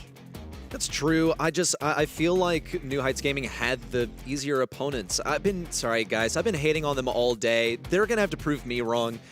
Loud, on the other hand, I think had tougher opponents. They had to rematch SK Kalalis in the first round. Yes, a weakened SK Kalalis. Then you also have Eternal as well, just like falling there early. I think has really opened things up for them. Yes. So I'm not quite sure. Remember to lock in your predictions as well. You can still head over to event.brawlstars.com, lock them in to get these awesome rewards. I'm so close to getting that spray. I need to get this grand final prediction Someone right. has to explain to me what the, like... If you don't get it today, you can still get it tomorrow as well. North America, lock in your predictions today and get those MVP. Why is it smiling and crying? Happy crying? You don't Why? know the... This is what it feels like when you play Brawl It's been a meme 3 years Stars. ago. Oh. Oh, I didn't know that. Also, it's at the center of Star Park. No, I'm mad. Really? It's crying? It is. Yeah, that's Star Park. That's the water feature at the center of Star Park. It's okay, because Star totally. Park is uncanny. Yes. Uncanny. It is a little bit creepy. Okay, good to know. Crying. You can get these rewards for locking into your predictions at eventthebrawlstars.com, and you can get rewards now this year for playing in the BSC in general Championship Challenge all the way through to our first LAN of the year. The Brawl Cup gives you events rewards as well. And yeah, talking about Brawl Cup, I think we have something for them. Yeah, let's have a look at it.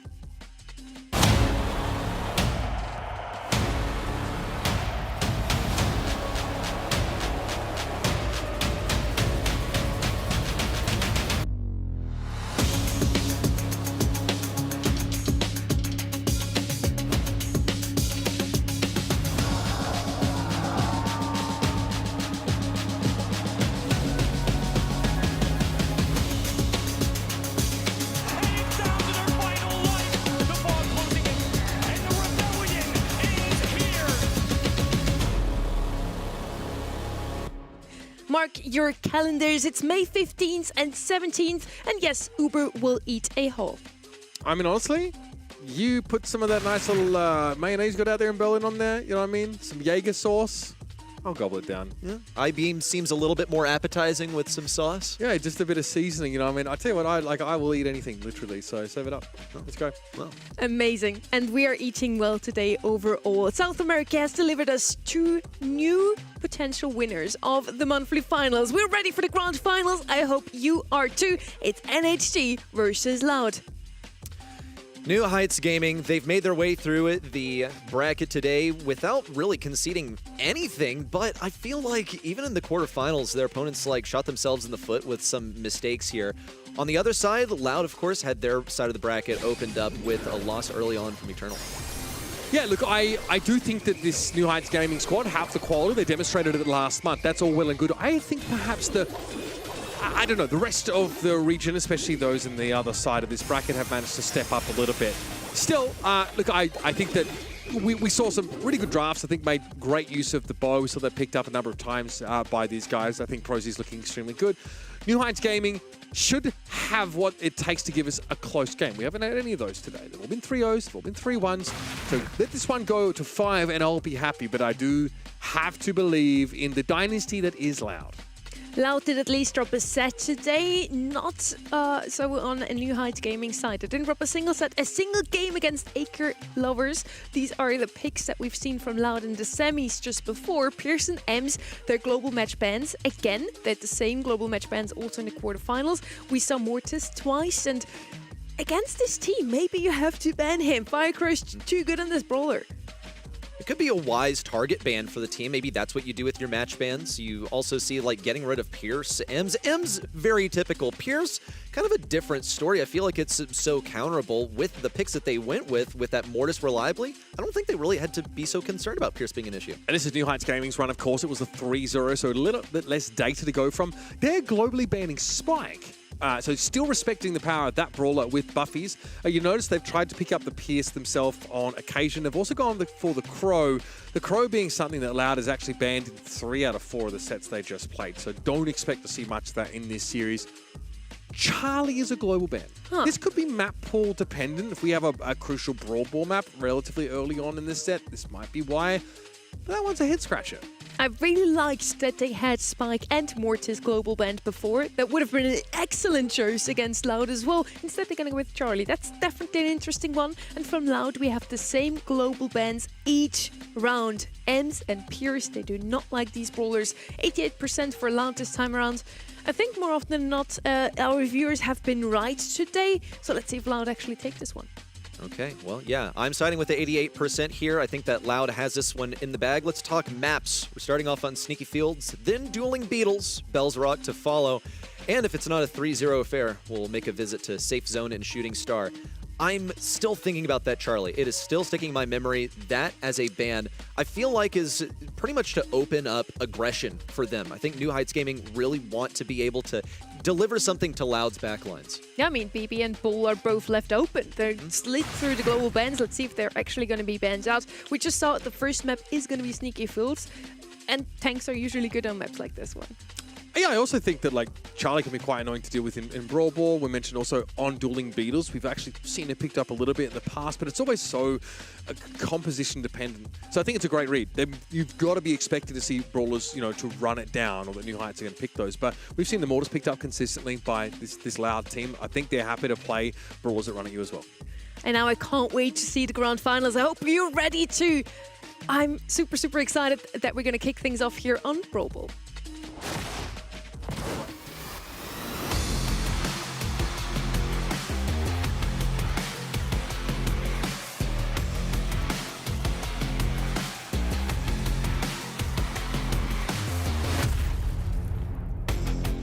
Brawl Ball always has been a fan favorite, and now it's going to be our first map in this series. We're on Sneaky Fields, my bad. A very bushy map, also all about mid control. Ems would have been a really good pick on a map like this one. Spike and Charlie too. Let's see what's going to be the first pick here instead for Loud. As I mentioned before, BB is still open. Bull actually banned out. I mean, they're banning Shelly, so you know they're going to try and pick a tank bowler straight off the rip. No Charlie. Now, obviously, with no Shelly, yeah, Kydog is going to be making sure that they can benefit from the global ban of Charlie with their stopping power. Great start. I do think that there's plenty of room to answer this with a tank pick of New Heights' own, but they have answered some of the counters to them, and they've also taken Bull off the table. They must have expected Loud to have made this first pick. I completely agree. I think this is New Heights Gaming. They banned Bull, one of the best ways to counter BB, probably the only way to counter BB reliably. Oh, but here it comes again.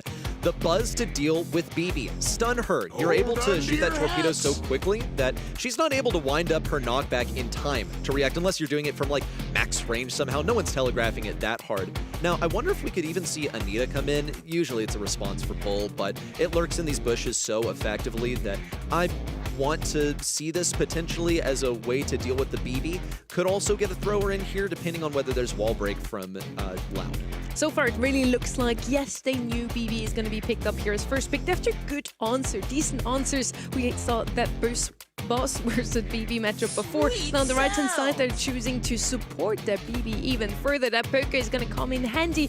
Left side, I would open up the map at this point, honestly. Ruffs would still be open for that. And yeah, as you said, Nita could also still come in here. Has been picked up quite often on this map. She doesn't have the highest win rate, but I'm sure you can make her work somehow. I do think that the poker pick is a double down on the tank setup here for Loud. They do know, obviously, that Gale can be quite problematic, but we've seen Gale picked into the BB already and not really on its own able to provide enough. And now we are going to have some very big, bulky bodies on the map, empowered by overshields from that hypercharged Poco Super. This is going to be a very hard composition to blow up, to damage down. And when you draft Gale, you don't have a ton of damage in your comp anyway. That's a brawler that really is there for its utility. But you're making Kenny happy, who is unfortunately not here with us today, but he loves this brawler. I know that Kenny was tickled when he saw how frequently Gale was picked in EMEA, but no, folks, this is not EMEA, and I just wonder if the Gale's going to be able to succeed here. I feel like into Poco, it should be fine. Into BB, it should also be fine, unless she's able to peek around the corners effectively. The Primo now should be also very useful for dealing damage to that BB. Should get in close range, toss her up in the air, plenty of stuns to interrupt her attacks, but you're also going to be feeding damage. You have to keep that in mind. This is going to be an interesting one, Uber. We see Loud in the grand finals. It feels like it's where they're supposed to be. New Heights Gaming making a return. They got second place last month, now gunning for #1. Seeing New Heights Gaming in blue at the bottom of the map, already getting run over. Adinho able to make great use of these bushes to build a super. And here comes Bruce. Looks pretty funny with this Stranger Things skin, but make no mistake, that bear is all about throwing hands. Big map control here for Loud early on in the round, but Prosy will have a chance to spawn back in. Prosy on the right side, equipped with that super, wants to get up close to someone. Is he just going to go for the entire team? You honestly could get away with it, as Primo lets Firecrow approach him and then knock him back, still waiting for that opening. He doesn't want to feed Adinho, but he's just going to go for it. The stronghold on the left side, obviously going to get knocked back, but now he has a hypercharge still. As a takedown, now the #1 defender in Brawl Stars is eliminated. FireCrow can pass this one up and have a walkthrough, but Wesley has gotten his super in time. That could have been a goal for Loud if they'd lined up the super properly. A total missed opportunity. That great twist to use there by Wesley, allowing them to maintain possession of the ball.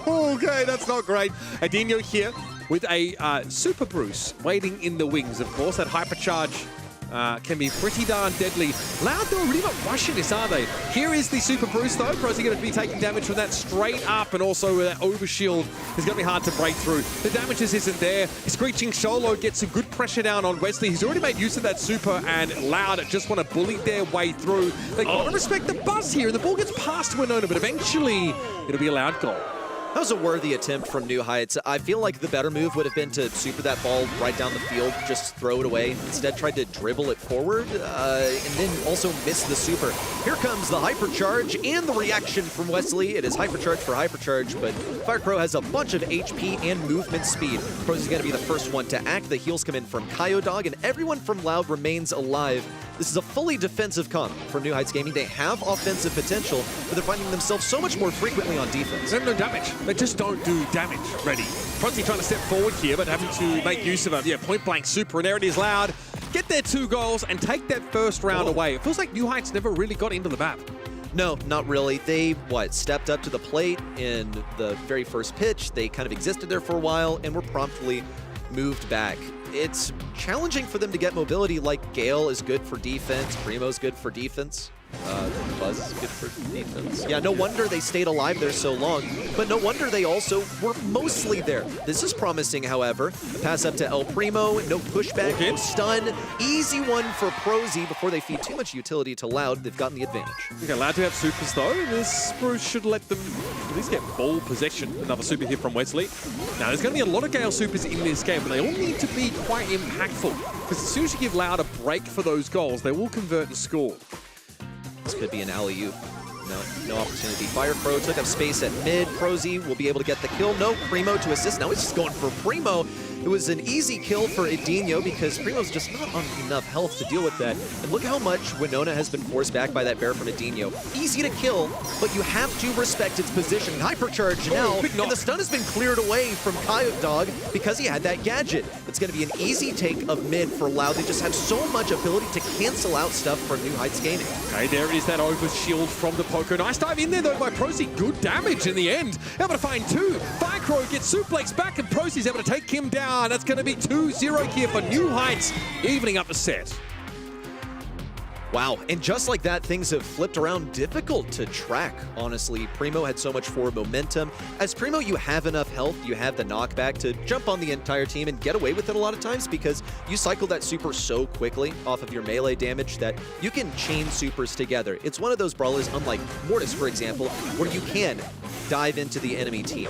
See Loud take up space early on. It's going to be a swift victory for FireCrow, but the ball is nowhere to be seen. Wesley managed to toss it forward. Kyodog and Adinho both thrown into the air by the Twister, but it doesn't change the outcome. It's still mid-position for Loud. FireCrow's in a great spot to get free damage here. Look at that, already pops the Vitamin Booster as they come forward anyway. Start swinging. There's that faux fur here, making it hard to break through Bruce. Once again, Loud have all their map control, and Kyodog was able to avoid that Gale super as well. FireCrow slips through, takes down the Gale, and gives Loud an early lead.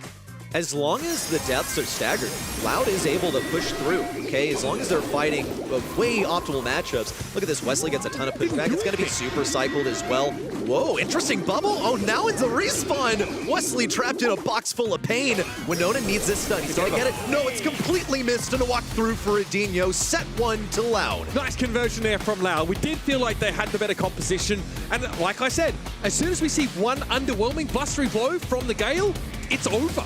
All that happened to Loud was they were slightly inconvenienced, some gum on the bottom of their shoe, but then they simply ran it down and scored that second goal to take the set. Yeah, coming into this, we posed the question, is it wise to leave BB open? Do they have an answer to it? It was immediately first pick here for Loud, and the answer was Buzz and Gale, and it was not enough. We clearly saw that. I'm actually so surprised they made it work in the second game. I genuinely think that this was the best reaction from Loud, though, because you see mechanically how they executed this. Poco was on point with the nullification of those stuns. You see Primo jumping in, but especially Buzz. The Buzz those jump. stuns. Yeah, look at that. You can see it right now. Kyodot cancels it out.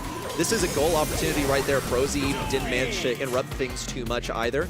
It was a mechanical difference. I feel like New Heights Gaming picked something that like wins on paper, probably won versus most of their opponents, but Loud is not most opponents. They are singularly above the rest. I was trying to look, I was like, wait, is this just the Buzz gadget that doesn't give you the stun? No, they were all natty supers, and all of the stuns were getting cancelled out by protective tunes. That's a gadget that we don't get to talk about enough, and that was incredible work from Kyodot to make sure he always had it ready. They also always seem to have a super available. Honestly, that poker really popped off. The whole team of Loud did.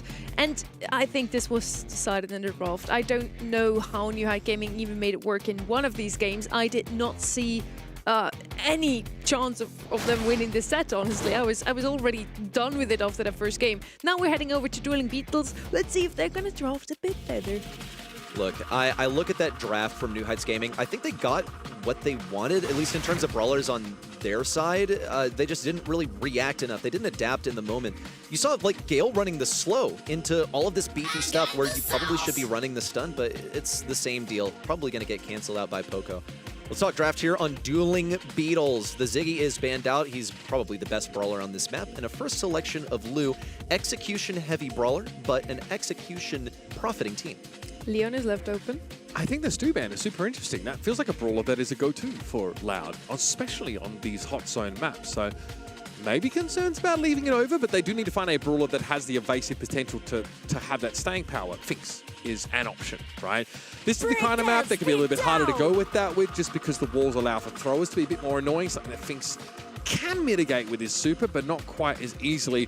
Powerful brawler in the Mina picked up here for Prosy. Amazing in a side lane, and when they need to actually go in and fight on the point, they're one of the best to do it. Into the Lu, you probably want to break open the map. He's just going to throw down super, and you all of a sudden have no way anymore to come into that middle, or you can't hit your opponents hiding in that little corner. Opening up the map would be my way to go here. I guess they decide with something else. I would have definitely picked up a bow at the stage. They're going to go with Chloe. He is a super strong brawler. He is global banned or banned most of the time. So yeah, Chloe and Mina, pretty solid comp. Is it going to be good into a Lu though? Yeah, because Mina is able to avoid those shots from Lu. I want to point out that Stu is one of the greatest ways to deal with Lu because you're able to dodge those shots back and forth. So they wanted that Lu first. That's why they banned out the Stu. Very a thrower coming in. And a great support can also like be quite aggressive with his super. So they're going to go for persistence. They want to outlast what New Heights Gaming has to offer. I think that Mina is going to be lacking on DPS. Same could go for Glowy. Like he can do a lot, but around the walls it's going to be troublesome. So unless they decide to now pivot to something that breaks open walls, that Barry's going to be a big issue. In the past it was Ash or Meg that used to get paired with the berry on these hot zone maps, right? A tank that can really benefit from that healing. Kenji fills a similar role. We actually saw Berry Kenji by, but even back in 2023, I think SK Gaming were trying to play this comp a whole lot on hot zone. So still decent. Kenji, of course, has fallen off a bit. Isn't quite the powerhouse that he used to be. Also, you know, a hypercharged super that also got tuned down after that was considered very powerful. And I do think that New Heights are in the wall break plan here, especially because Glowy wants those wider sight lines anyway. I'm surprised it's Kenji and not Mortis that we've seen so often from Loud today, and he has a buff. He is super strong in the current meta. On the left-hand side, once again, they don't go with the wall break that we suggested with the bow, but they're still going to follow that strategy, and I think that's exactly what you want to do. If you have a Glowy on your roster, you want the map to be as wide open as possible so they can't hide behind walls and break the line of sight. I think Bo, like, you know, as a wall breaker can be useful, but not really one that's in the order when you want something that is there to break walls. Plus, Griff gets it for free right off the bat, so it's pretty useful. Also, are you going to put mines on your own side and like hope that someone trips over them? No, not really. Look at Fire Crow on this Kenji. Immediately wins the Mina matchup. That is why Kenji is here. He outlasts Mina. She really, really struggles in this particular 1v1, and she was solo on the right side with no assistance. However, New Heights Gaming is actually taking quite a bit of room on the point. No issue for Fire Crow. He's going to continue isolating these 1v1 interactions. Aggressive in from Adinho. Edinho pops Wesley back and gets the kill. Loud now all over this point. They have that super down to deny positioning for Winona, who's stranded on the right lane. Yeah, big commitment there for Edinho. Even went in with a gadget for that extra little bit of knockback and pressure. Firecrow here should look to try and get forward if they can. You can see how annoying Glowy is with the map fully open. Hypercharge super there from the Mina. Edinho ceases to exist, and Firecrow has to get out. There's a real window here for New Heights to play through. Firecrow healing up quite a bit. The right side now has been open with Kyodog taking down Winona. Firecrow gets another elimination onto Wesley. It's only Prosy. He would like to get forward with the windmill and create some space, but it's just not happening. Going in solo, now opening things up to his teammates, getting obliterated by this hypercharge, and a kind of waste of a hypercharge from Winona as well. Didn't do anything for his team. It could have been used for a retake. Yeah, it's just for damage from behind the wall. I do get that that's what makes that hyper so good. Nice resets off the Mina supers here, but Edinho is able to survive, and Wesley gets stunned up before he can complete that kill via tether. Another super here. In fact, from both the Lu and the Kenji. Louder all over this like moss on a rock. It's not close. Just a 100-0 outdraft for Loud, if you ask me. I'm going to be very impressed if New Heights Gaming manage to make a comeback here, if they can find any way of doing this. Also, did you notice the Kenji sticker on the back of Firecrow's tablet? Like, nice. A little bit of foreshadowing, maybe a context clue that we didn't pick up on. But man, he has been quite something on this brawler. They're going to send Prosy on the right lane once again. It's exactly what Firecrow wanted. Got the sticker of the brawler that he's playing at the moment, but Winona was ready to rebuff him. And same goes for Prosy. The damage from Glowy is in. Loud forced off at this point. Yeah, a lot of healing obviously being gilded by the berry. It's still a little bit half allowed to sort of play forward. Still, Kylo was able to build up a super in that last engagement. Prosy going to be getting resets off those supers. Be very annoying, knocking Loud all up and down. Edinho, though, goes forward. Man, he knows how to play. My goodness. Nice berry pressure. He goes straight after the Mina, is able to pick them up. And Firecrow now can play amidst the ice cream puddles and get that healing that he needs. Cycled super also for Edinho. Allows Firecrow to stay alive even longer. Oh, near impact there from Firecrow. He's going to have to wrap around the bottom because Kyodog and Edinho are getting pressured way too hard by this almost invincible duo of Wesley and Griff as he circles around the top, wants that super to really properly clear things out, and it would be the best time to have it right now. Hypercharge active from Mina, but it's a huge hypercharge from Lu. Prosy forced all the way back, and Firecrow actually pursues way too long, but it's fine. Loud have the positioning on the point. They don't have the utility to stay here alive, so they're going to have to back up and wait for Firecrow to catch up. Just the stuns here are insane from Kyodog. Really connecting some very impactful supers. Firecrow should be able to go after the Glowy here easily enough. Powerful as Wesley's brawler is, they are alone. Winona here's got a hypercharged super, hoping to cycle it, but only getting that one hit. Now the wall break will be used to deny Firecrow that safe place to play from. A Prosy's down yet again. This is an open and shut case. My goodness. Send him to jail for this draft. Do not pass go. Do not collect $200. Loud go up 2-0. Excellent performance here from Loud. I think this one was decided after the P's and B's were all complete. Jail. Immediately. Go to jail.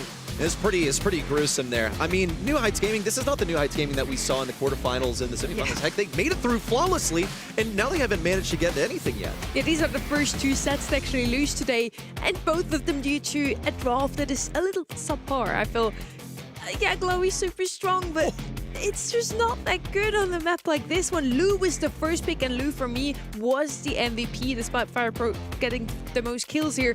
Kyodog was cycling supers like crazy, and even if on the left-hand side New Heights Gaming was in complete control, they were almost in spawn of their opponents, they had no chance of actually standing in the hot zone. That is just so much damage from a Lu. That is not right. No. New Heights got clapped by the Unk comp, bro. That is so nasty, and you saw so many of those hypercharged supers coming up at really timely moments just when it looked like New Heights were getting ahead. And there were some times that early in the round, things were going pretty well for New Heights. They were surviving, they were getting some point percentage, but it wasn't uncontested because Loud was still there. Loud was still accruing capture percentage as well. There was at no point really that New Heights had that solo control out of that space. They never really won a fight. And it's exactly what I said coming into the draft. Yes, Glowy and Mina are super strong brawlers. Why wouldn't it work? It's not going into the Lu. The Lu is just cycling his ults like crazy. And again, even if they had full control, all members of Loud actually being dead, there was still a loose super on the map and they just could not collect any percent. What do you think about the Mina gadget choice here? Because instead of taking the shield that could actually let you play up the map, you're taking a gadget that resets your super when you hit it, which seemed good. There was some super cycled, but there was no follow-up on any of them. I feel like either it was a definite error or it was an attempt to deal with that Kenji matchup, because you're pretty much slated to always lose that Kenji matchup as Mina. Another thing I want to point out is that, hey, this was actually really good gameplay from Kyodog. It's not usual that Lou is hitting all these shots. Yeah, not it was into a sick. Mina either. No, this is just a mechanical diff also from Loud. So draft is not in your favor. Mechanics are not in your favor. What do you even have at that point? You need to lock back in and get a grip, because you have to win 3 sets in a row now, New Heights. Yeah, K-Dog for Media MVP in that last one with the Lou first pick. This time around, New Heights Gaming has the first pick for the first time in this grand final. Remember, first round it was BB first pick by Loud, and she absolutely popped off. Second time it was Lou being first picked and completely obliterating his opponents. Now let's see if New Heights Gaming can make this bow count. Okay. I think that, look, if you want to play a longer set and get plenty of supers off your totem, that's fine. Bow is pretty nasty and pretty effective at some sort of range. Can really bully some brawlers out of the map, but this is pretty face up. I think you're also dealing, don't forget, like, we're dealing with a team in Loud that has one of the best sharpshooter players, I would say, in this entire region. I think Fycro is insane. So, Mighty meat treat that'll oh, keep no. you on instead we're going to play the complete opposite. Oh, the Doug. no. Is Gray open? Oh, no, it's not. So what are they getting at? Are they going to go Janet? What's the idea here? Look, I see potential for someone to take damage, and then Doug heals them up, and then they get the Doug hypercharge, and then what do they do from there? If you're playing Doug here, it's either an indicator that your opponent has made a critical error or you're trolling. I feel like in a grand final, they're probably not trolling. We don't see them like smiling and stuff, like they're not taking it seriously. Ziggy also incredibly good here. Usually a high priority. Where's the wall break- DDS? The Doug delivery system. I don't see like one. Janet, last pick. Okay. But are you going to win that range matchup? At least they have the ability to react, but picking up Doug early on, I feel like that's a red herring. I kind of feel like they were just taking away the Dog, honestly. Dog and Bow Really? is such a good comp because you get your super from healing your teammates. So they kind of had to go with the Dog. They picked Dandy Ziggy that is just super, super strong in this map. Lou's going to be picked up on the left-hand side now. Yes, he's super good on Hot Zone. What is he doing on Beltrock? I voted for NHG to win this one. They looked super strong today, and they also made it into the grand finals in February. I want to take them at least a set because they're the new bloods, you know? I want some underdogs to win something, and I felt like today could have been the day. They want anti-tank. That's why they lose here. They're worried about the Doug walking up on them. But what's the last pick supposed to be to round Is this this out? really your best? Okay. That's fine. I mean, at some point, it does look like New Heights are going to want to try and take the fight here too Loud. Kaze's great. Fanstorm has such wide range ability. You've got gap close with Fist of the Brawl Star. There's a lot to like about this pick. I feel like we're just going to see Kaze aggress this Ziggy, and then he's going to fall back into his backlines, and then what? Maybe he'll pop the gadget to keep her moving forward, make her movement predictable. We cannot overstate the power of Ziggy. He is a phenomenal thrower. He churns out DPS. Having that super in the endgame is a win condition. Kit now and Dog. appears. Wow. I'm Kit here and Dog for is it. something we've seen, I believe it was EMEA. I'm not quite sure. A very oppressive comp once the kid has super available and he gets it over time automatically. Doc can just walk up, form his own super, and nobody can kill this duo. Also, like you already mentioned, Ziggy's super strong, and they have a thrower. We have nothing really to break open the map completely. Bow a little bit once he has a super available, but yeah, I think this is chalked, honestly. Really? Fingers crossed. I want New Heights Gaming to win a set. It's a very spicy comp, I think, honestly, from this Loud side. Also, New Heights with a bit of a weird one. Can the Lou stop this Doug in his tracks?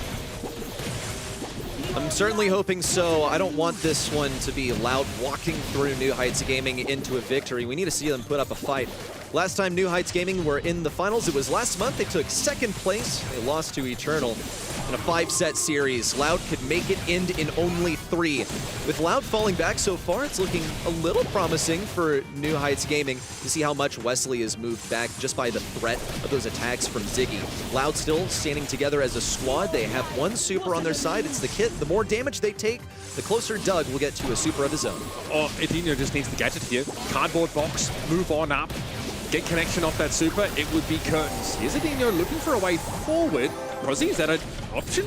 No. Firecrow inside the fan storm. Unbonded. There's the dive. Oh, Winona. Is the trade good? Oh, it's better than good.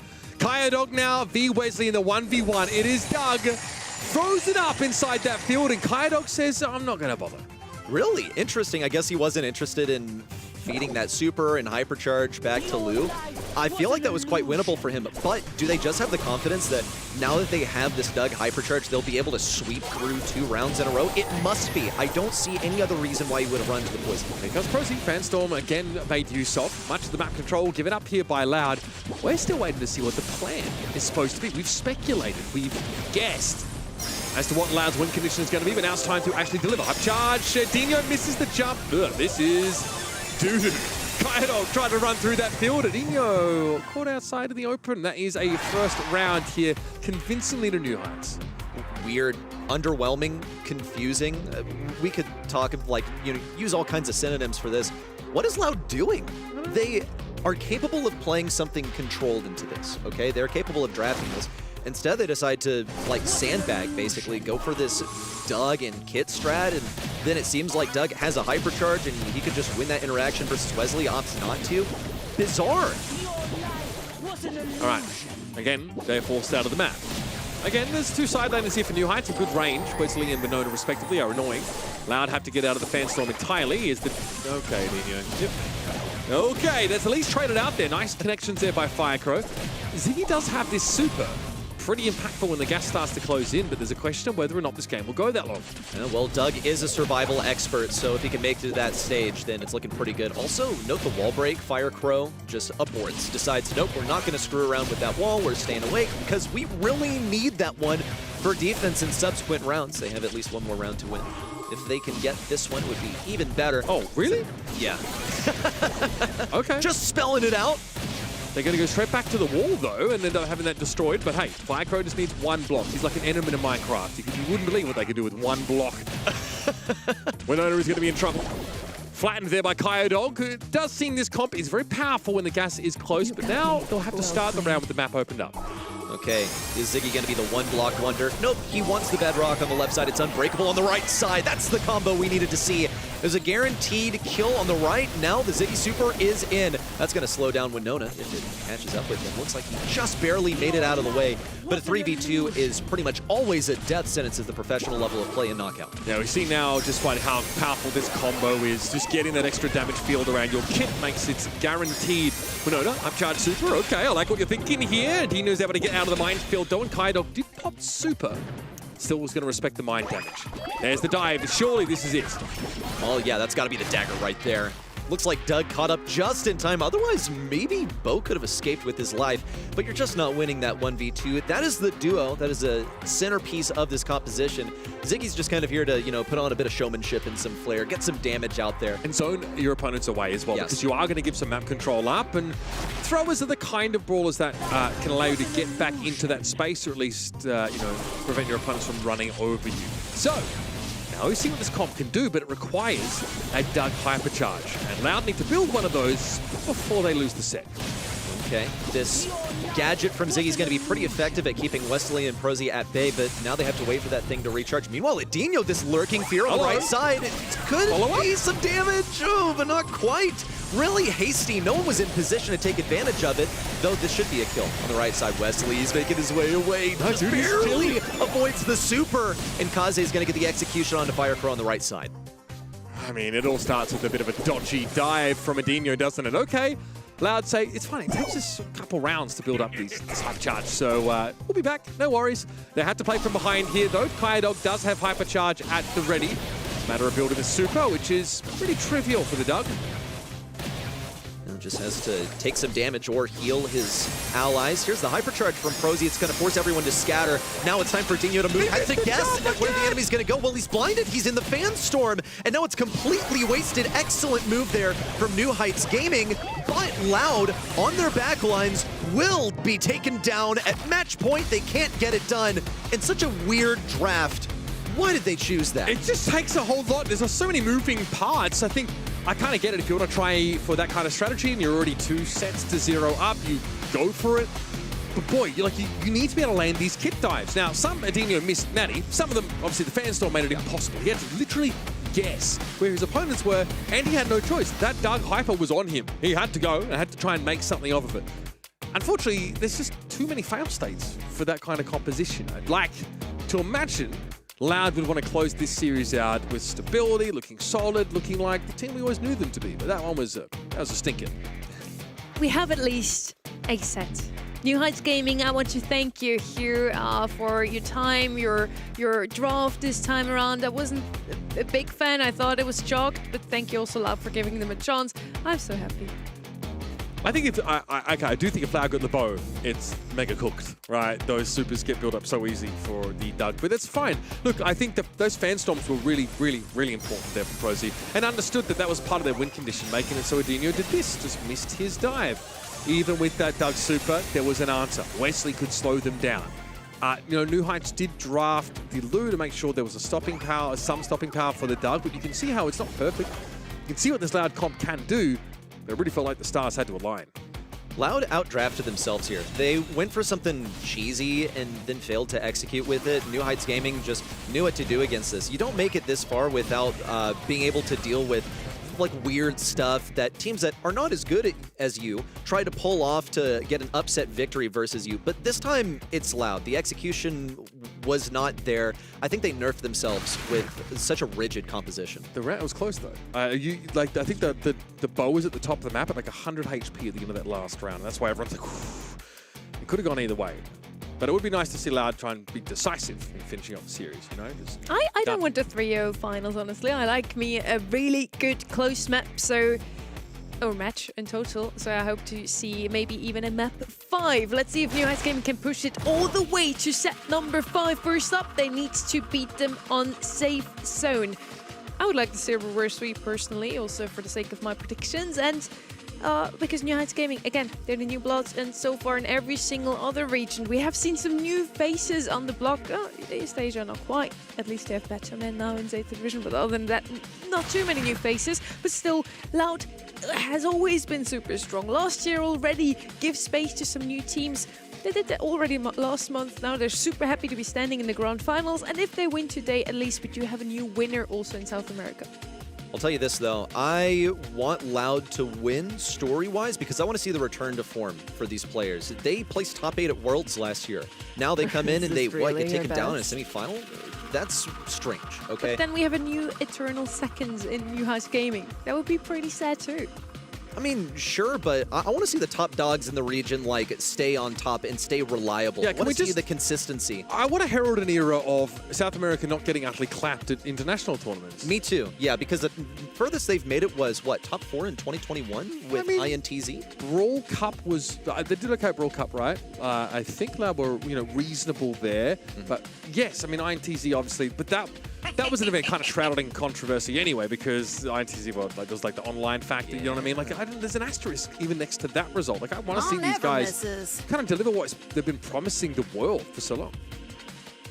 We are on safe zone, Kaz on the left-hand side just for that damage, going in aggressively, and it already worked quite well for NHG on the previous set. We have Penny and Bell on the right-hand side. I love this comp from Loud. They have so much damage with the Penny turrets, so much control with Bell. 8-bit is a brawler that is picked up quite often in this region, but you can't possibly pick him up into the Bell, so that was a very wise choice here from Loud. On the left-hand side now, Bo could still be an option once more. Or just go with the aggression that Bull offers, of course. We safe zone, yeah. Once more have Bull and BB left open, and they're always brawlers that could come in handy.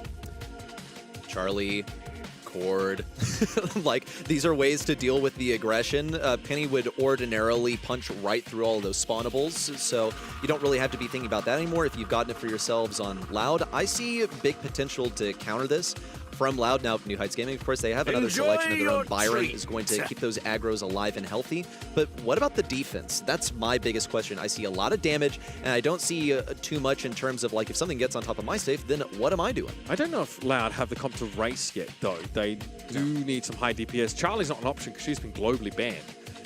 So yeah, I mean, okay, there's damage. That's pretty good. Yeah, 8-bit is someone that can race quite well, but is not mobile. Can certainly struggle to catch onto Kaze with a lot of these shots. Bull in the face of 8-bit is also going to be a little bit of a problem. I am not not sold about this Loud setup.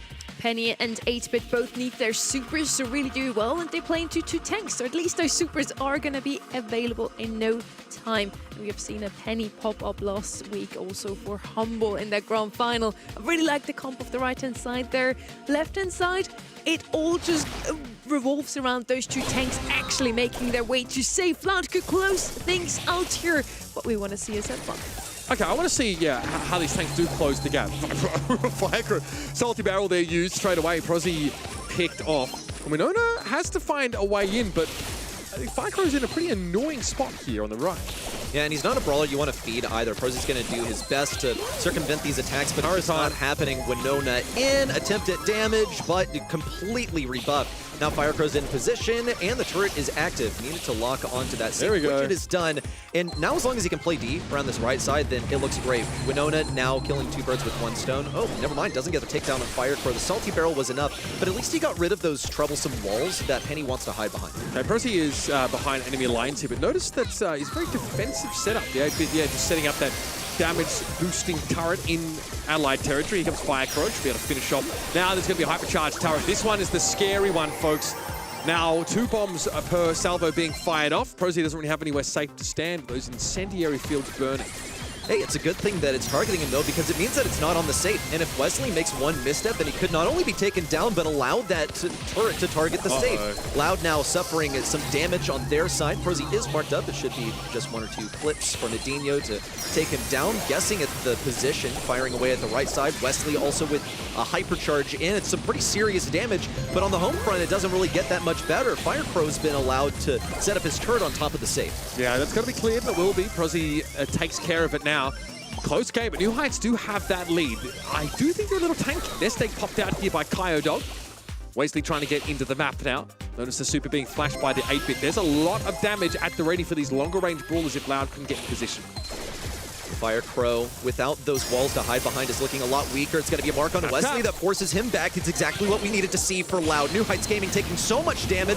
This is a base race now. If Bull can stay alive, everyone rotates back onto defense. It allows Prozzy to push in, and it's an open eating frenzy for New Heights Gaming. 1 game from going to set 5.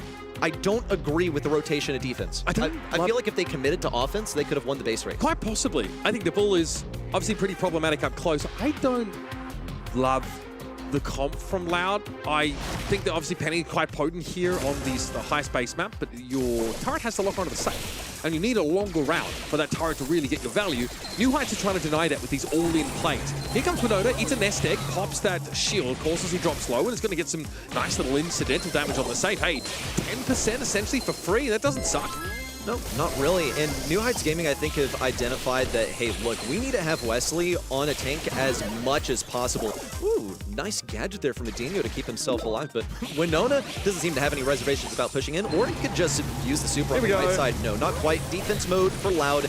And, of course, the T-Bone Injector is going to keep Winona alive for a much longer period. It takes 2 brawlers to get rid of him, but Wesley is in deep danger. Kyodog or Nadinho could take him down. Prozzy's punched through on the right side also, so Penny's going to have to get back into position. It has delayed Loud's offense. I mean, Loud are behind, very behind. Kyodog has hit the safe once. That is the only offense that they've been able to put together here. That Bandstorm as well, it's annoying. If the edge will tickle the safe if you place it properly. This one's a little bit too deep, so no free damage off that.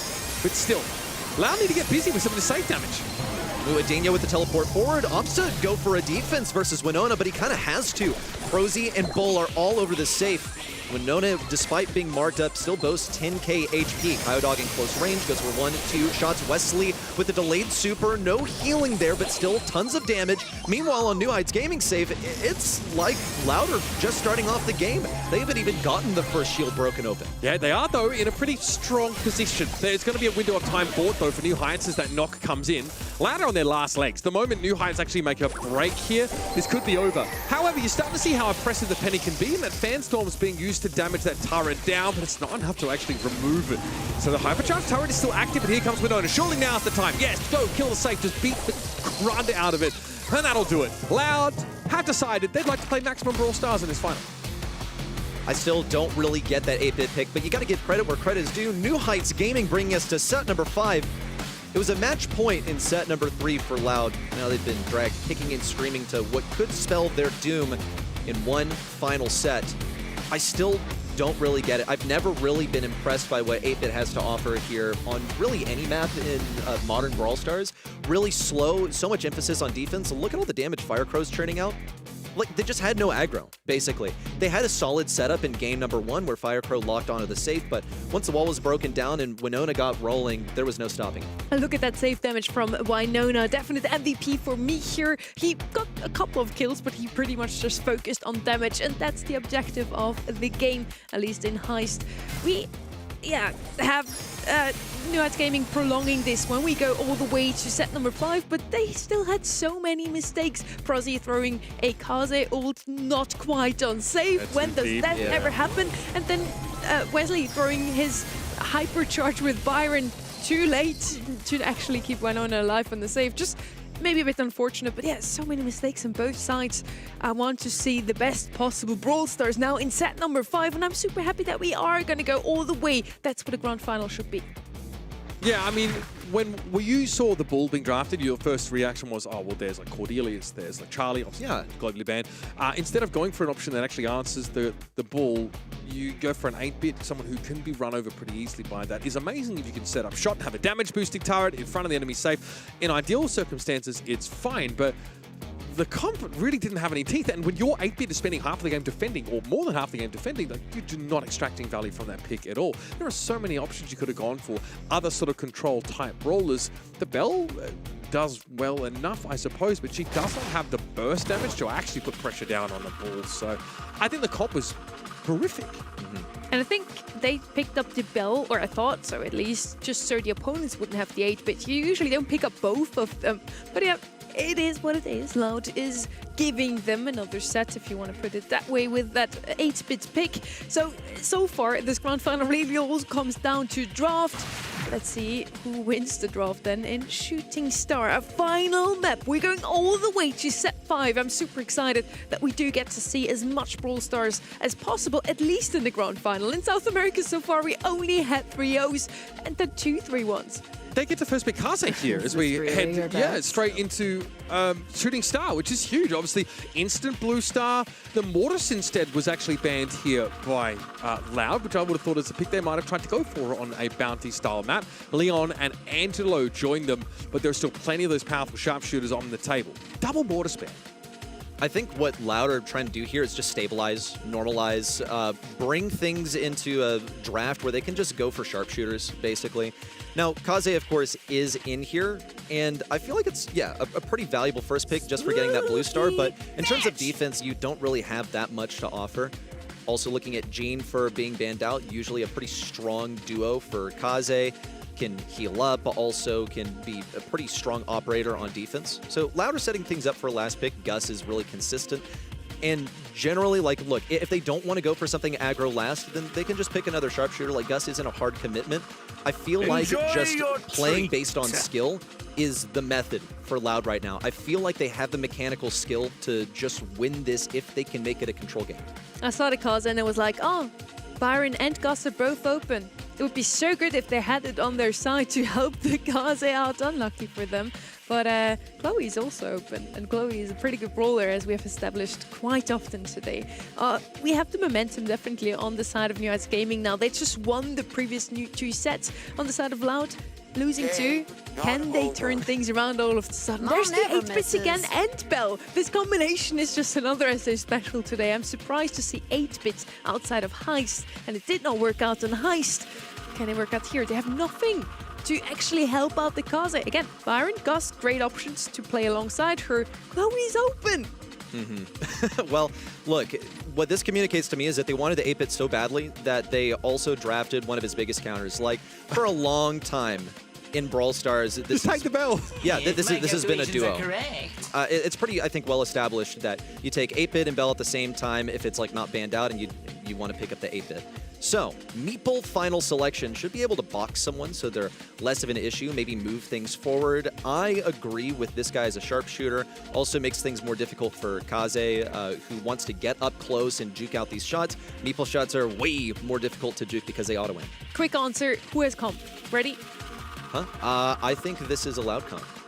Yeah, me too. I just don't think there's enough here to facilitate for the Kaze. And I know like why we like 8-Bit and Bell, but I'm not convinced. Loud also could have picked up a thrower and caused them a whole bunch of problems. But Mansions is powerful, and that Meeple Super Hero Dino's playing is it's pretty busted. Okay, Blue Star over to New Heights Gaming. They have the lead. They can keep the lead throughout this set. Will be a brand new victor in South America, upsetting some World Finals grade players and righting the wrongs of last month where they fell in second place. I hate to be hard on them, but I do feel like Loud being in this position is somewhat their fault. I think they've allowed the game to get to this point, so I'd like to see them try and land the plane here because they looked a little bit wobbly. I mean, I'll throw it back to that knockout draft. That was questionable to involve at this point in the series. Still, Blue Star, obviously advantage for New Heights as they have the Kaze in their team, and Prosy can play that much more aggressively right now, knowing there's no Meeple Super in play, but you still got to respect his Byron damage. Okay, Hypercharge Super from Winona on the right side. We'll see the box down. Does that really help Loud? I'm not quite sure. Maybe kept Winona from pushing any more forward, but I don't think he was planning on it anyway. The 8-Bit turret is down. You don't really want to approach this left side. Serious damage on a Prosy, and now Loud get to fall back on a defense. Wesley thankfully does have a super that he has earned. He can move that forward. It'll be an easy takedown for Edinho and Crew as they annihilate it with a responsive Meeple Super. Prosy on the right side picks up a kill. It's looking great. Sightlines disrupted. A little damage onto Edinho. Not quite the kill that they wanted. It's still only a 1-star advantage for New Heights Gaming. It really could be anyone's game in the final seconds. Funny because Edinho couldn't step out of the fan storm where he would have died. He was about 100 HP, so I think that tick damage would have got him. So he stays blind and stays alive. 1 star in it, folks. Blue Star with Loud here. They've got to come forward. Winona a threat. Look at all the nest eggs that have been set up now. And a Mansions of Meeple used to, I suppose, cover up that Bell location. The Firecrow, yep, that damage is going to bounce between Edinho and Firecrow, and the ladder actually falls here. Oh, that was doo-doo butter from Loud. That was not good at all. Conversely, though, I've got to say, New Heights, excellent job with this Kaze. Even without a comp designed to specifically facilitate for her, she's still able to get value. I just expected the Blue Star to be taken back at some point and then the defense to be there. The individual lanes to be so playable.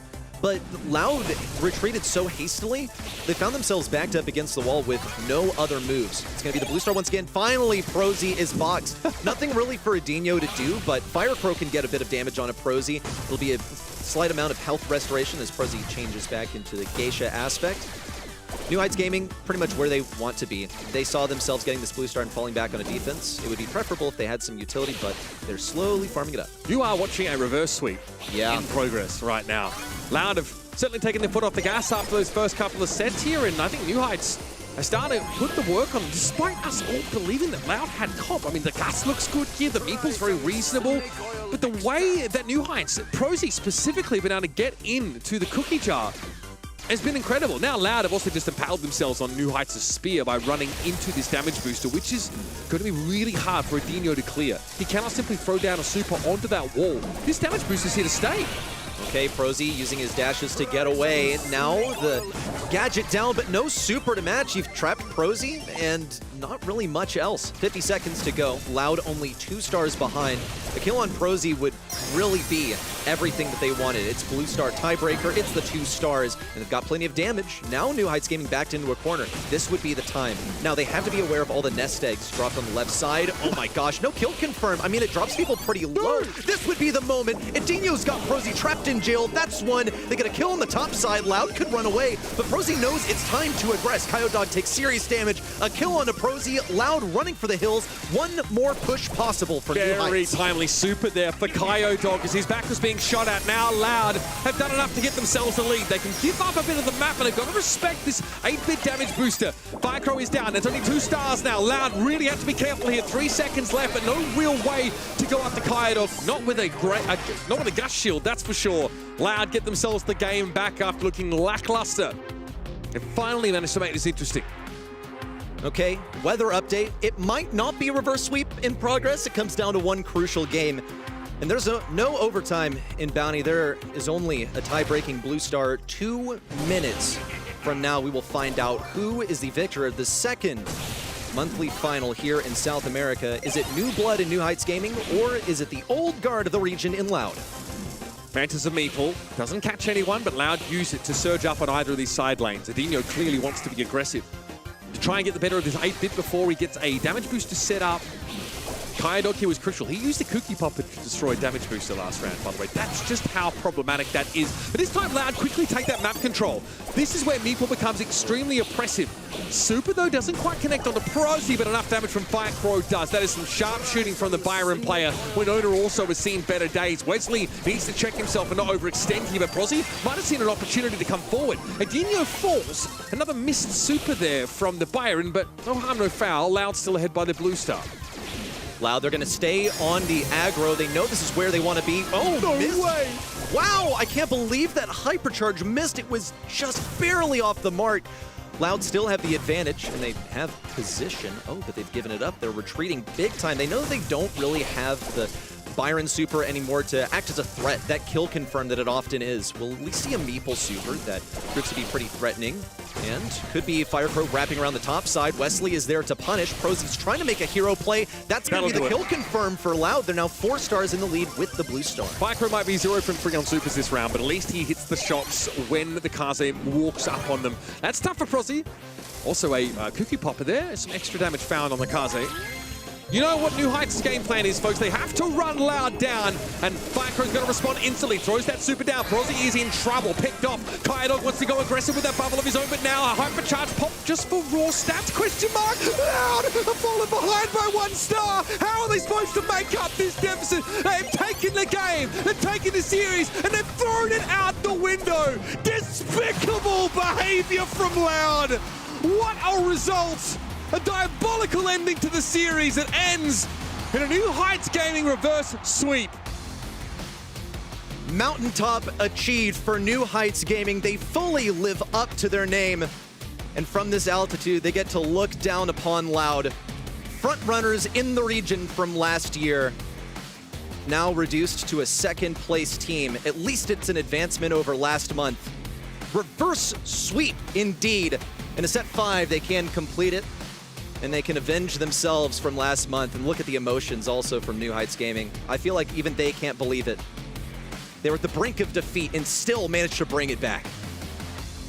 And this is what we wanted to see. A grand final going all the way to the last set. Double match point and a lot of happy faces of the winners here. Congratulations to Prosy, Winona and Wesley. They are the winners of the March monthly finals in South America. And how well they played here once again with an 8-bit that we doubted.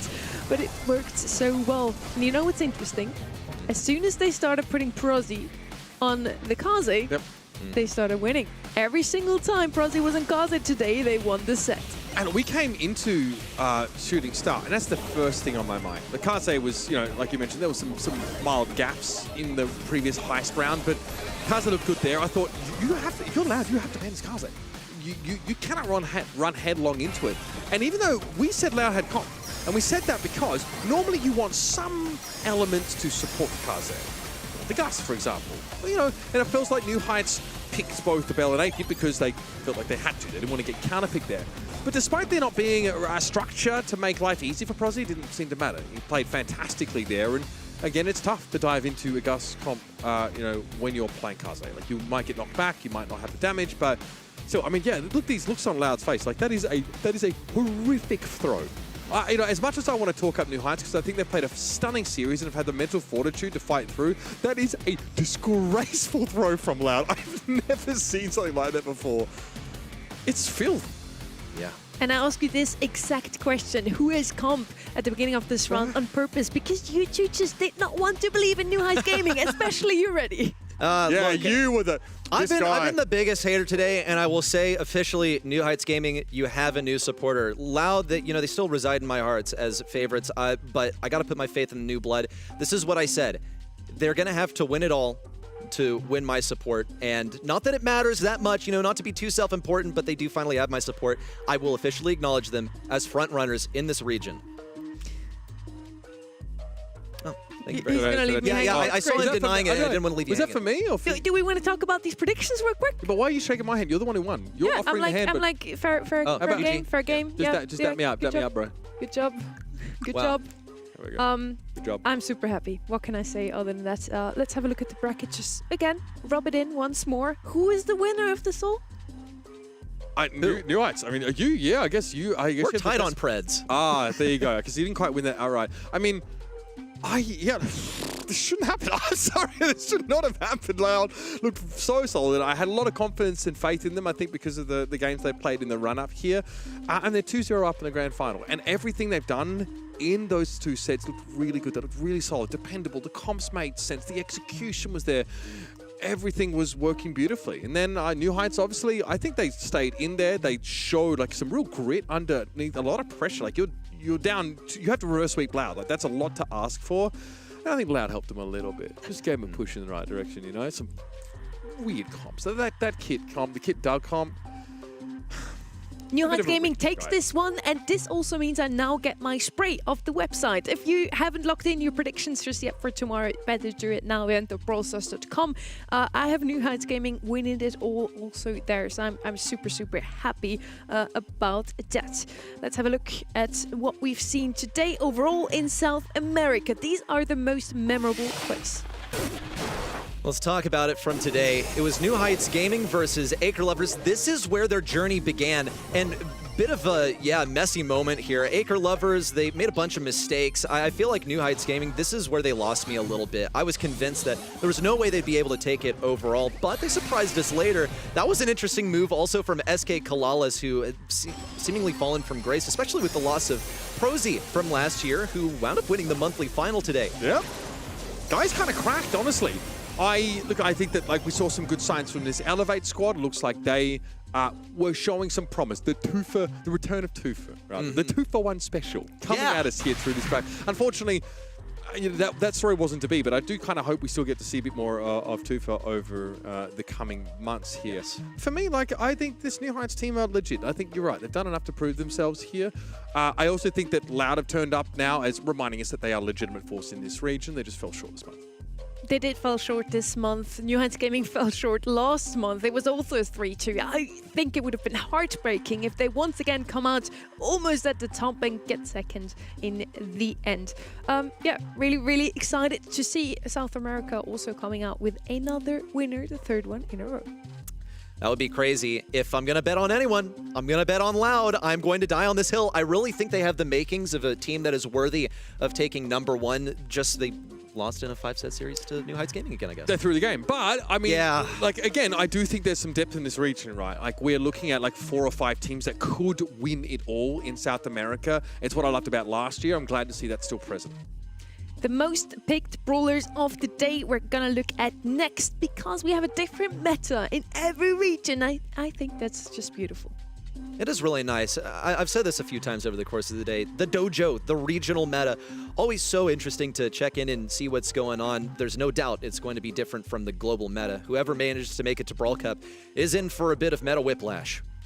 Chester was the most picked brawler in both East Asia and EMEA, and he's not even showing up in the top 5. That's crazy to me. Let's have a look at the most banned brawlers, and yeah, there he is. That's why he's not the most picked.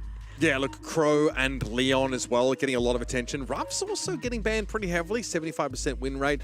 But yes, the Chester, just such a solid opener that doesn't telegraph too much of your draft. Is such a good first pick to go for. And he's got a hypercharge that is the nukiest nuke I've ever seen in a sort of an arena game like this. So good option, and so many teams have tried to take him off. Global bans is also something that is different in every single region so far, which is so exciting to me as well. EMEA banned out that Chloe, I think 6 times out of 7 matches in total, so only the grand final in the end had Chloe actually left open, with a very similar picture here in South America for Spike and Bull. Popular brawlers. Bull made a lot of sense. Spike we saw win maybe half the time, but Bull was almost always a win condition. Yeah, I feel like it was different. It could have been knockout, right, or heist, where we saw the all-in potential, which Bull always used to do, right, on pit stop, for example, right. Still very powerful, so I'm not surprised to see him targeted. You can leave Spike open. I think Spike also might be doing more harm than good in some of these compositions. So.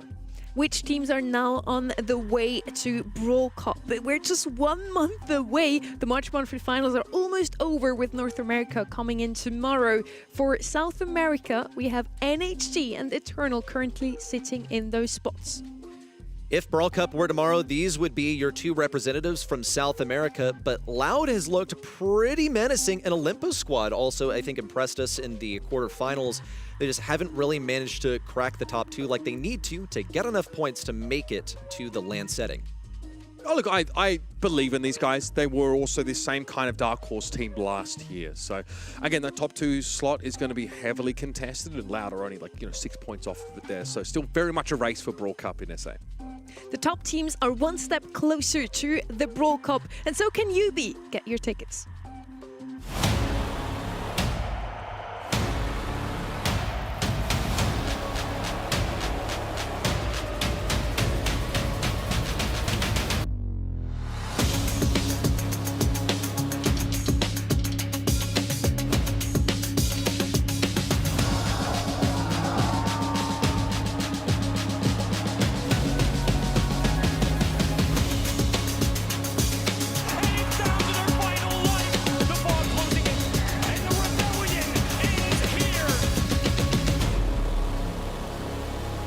Hope you've marked your calendars. May 15th and 17th, there are still tickets available. No more VIP tickets, unfortunately, but still normal ones, and I want to see you in Berlin, all of you.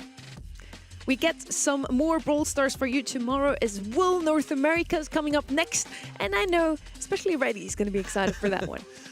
Look, I just love my home region, so let's walk you through what those matchups are going to be. Initially, it'll be Team Electros versus Enosis Esports, then Vatic versus Tribe Gaming, with Vatic fielding a new roster. We'll touch on that tomorrow. Only Realm versus Legacy Esports. That's, of course, Only Realm bringing up a new roster, and Vicday, formerly Elevate, versus Zeus Esports in the last quarterfinal. You won't want to miss it, so make sure to tune in once more tomorrow. Thank you so much for watching today, and see you soon.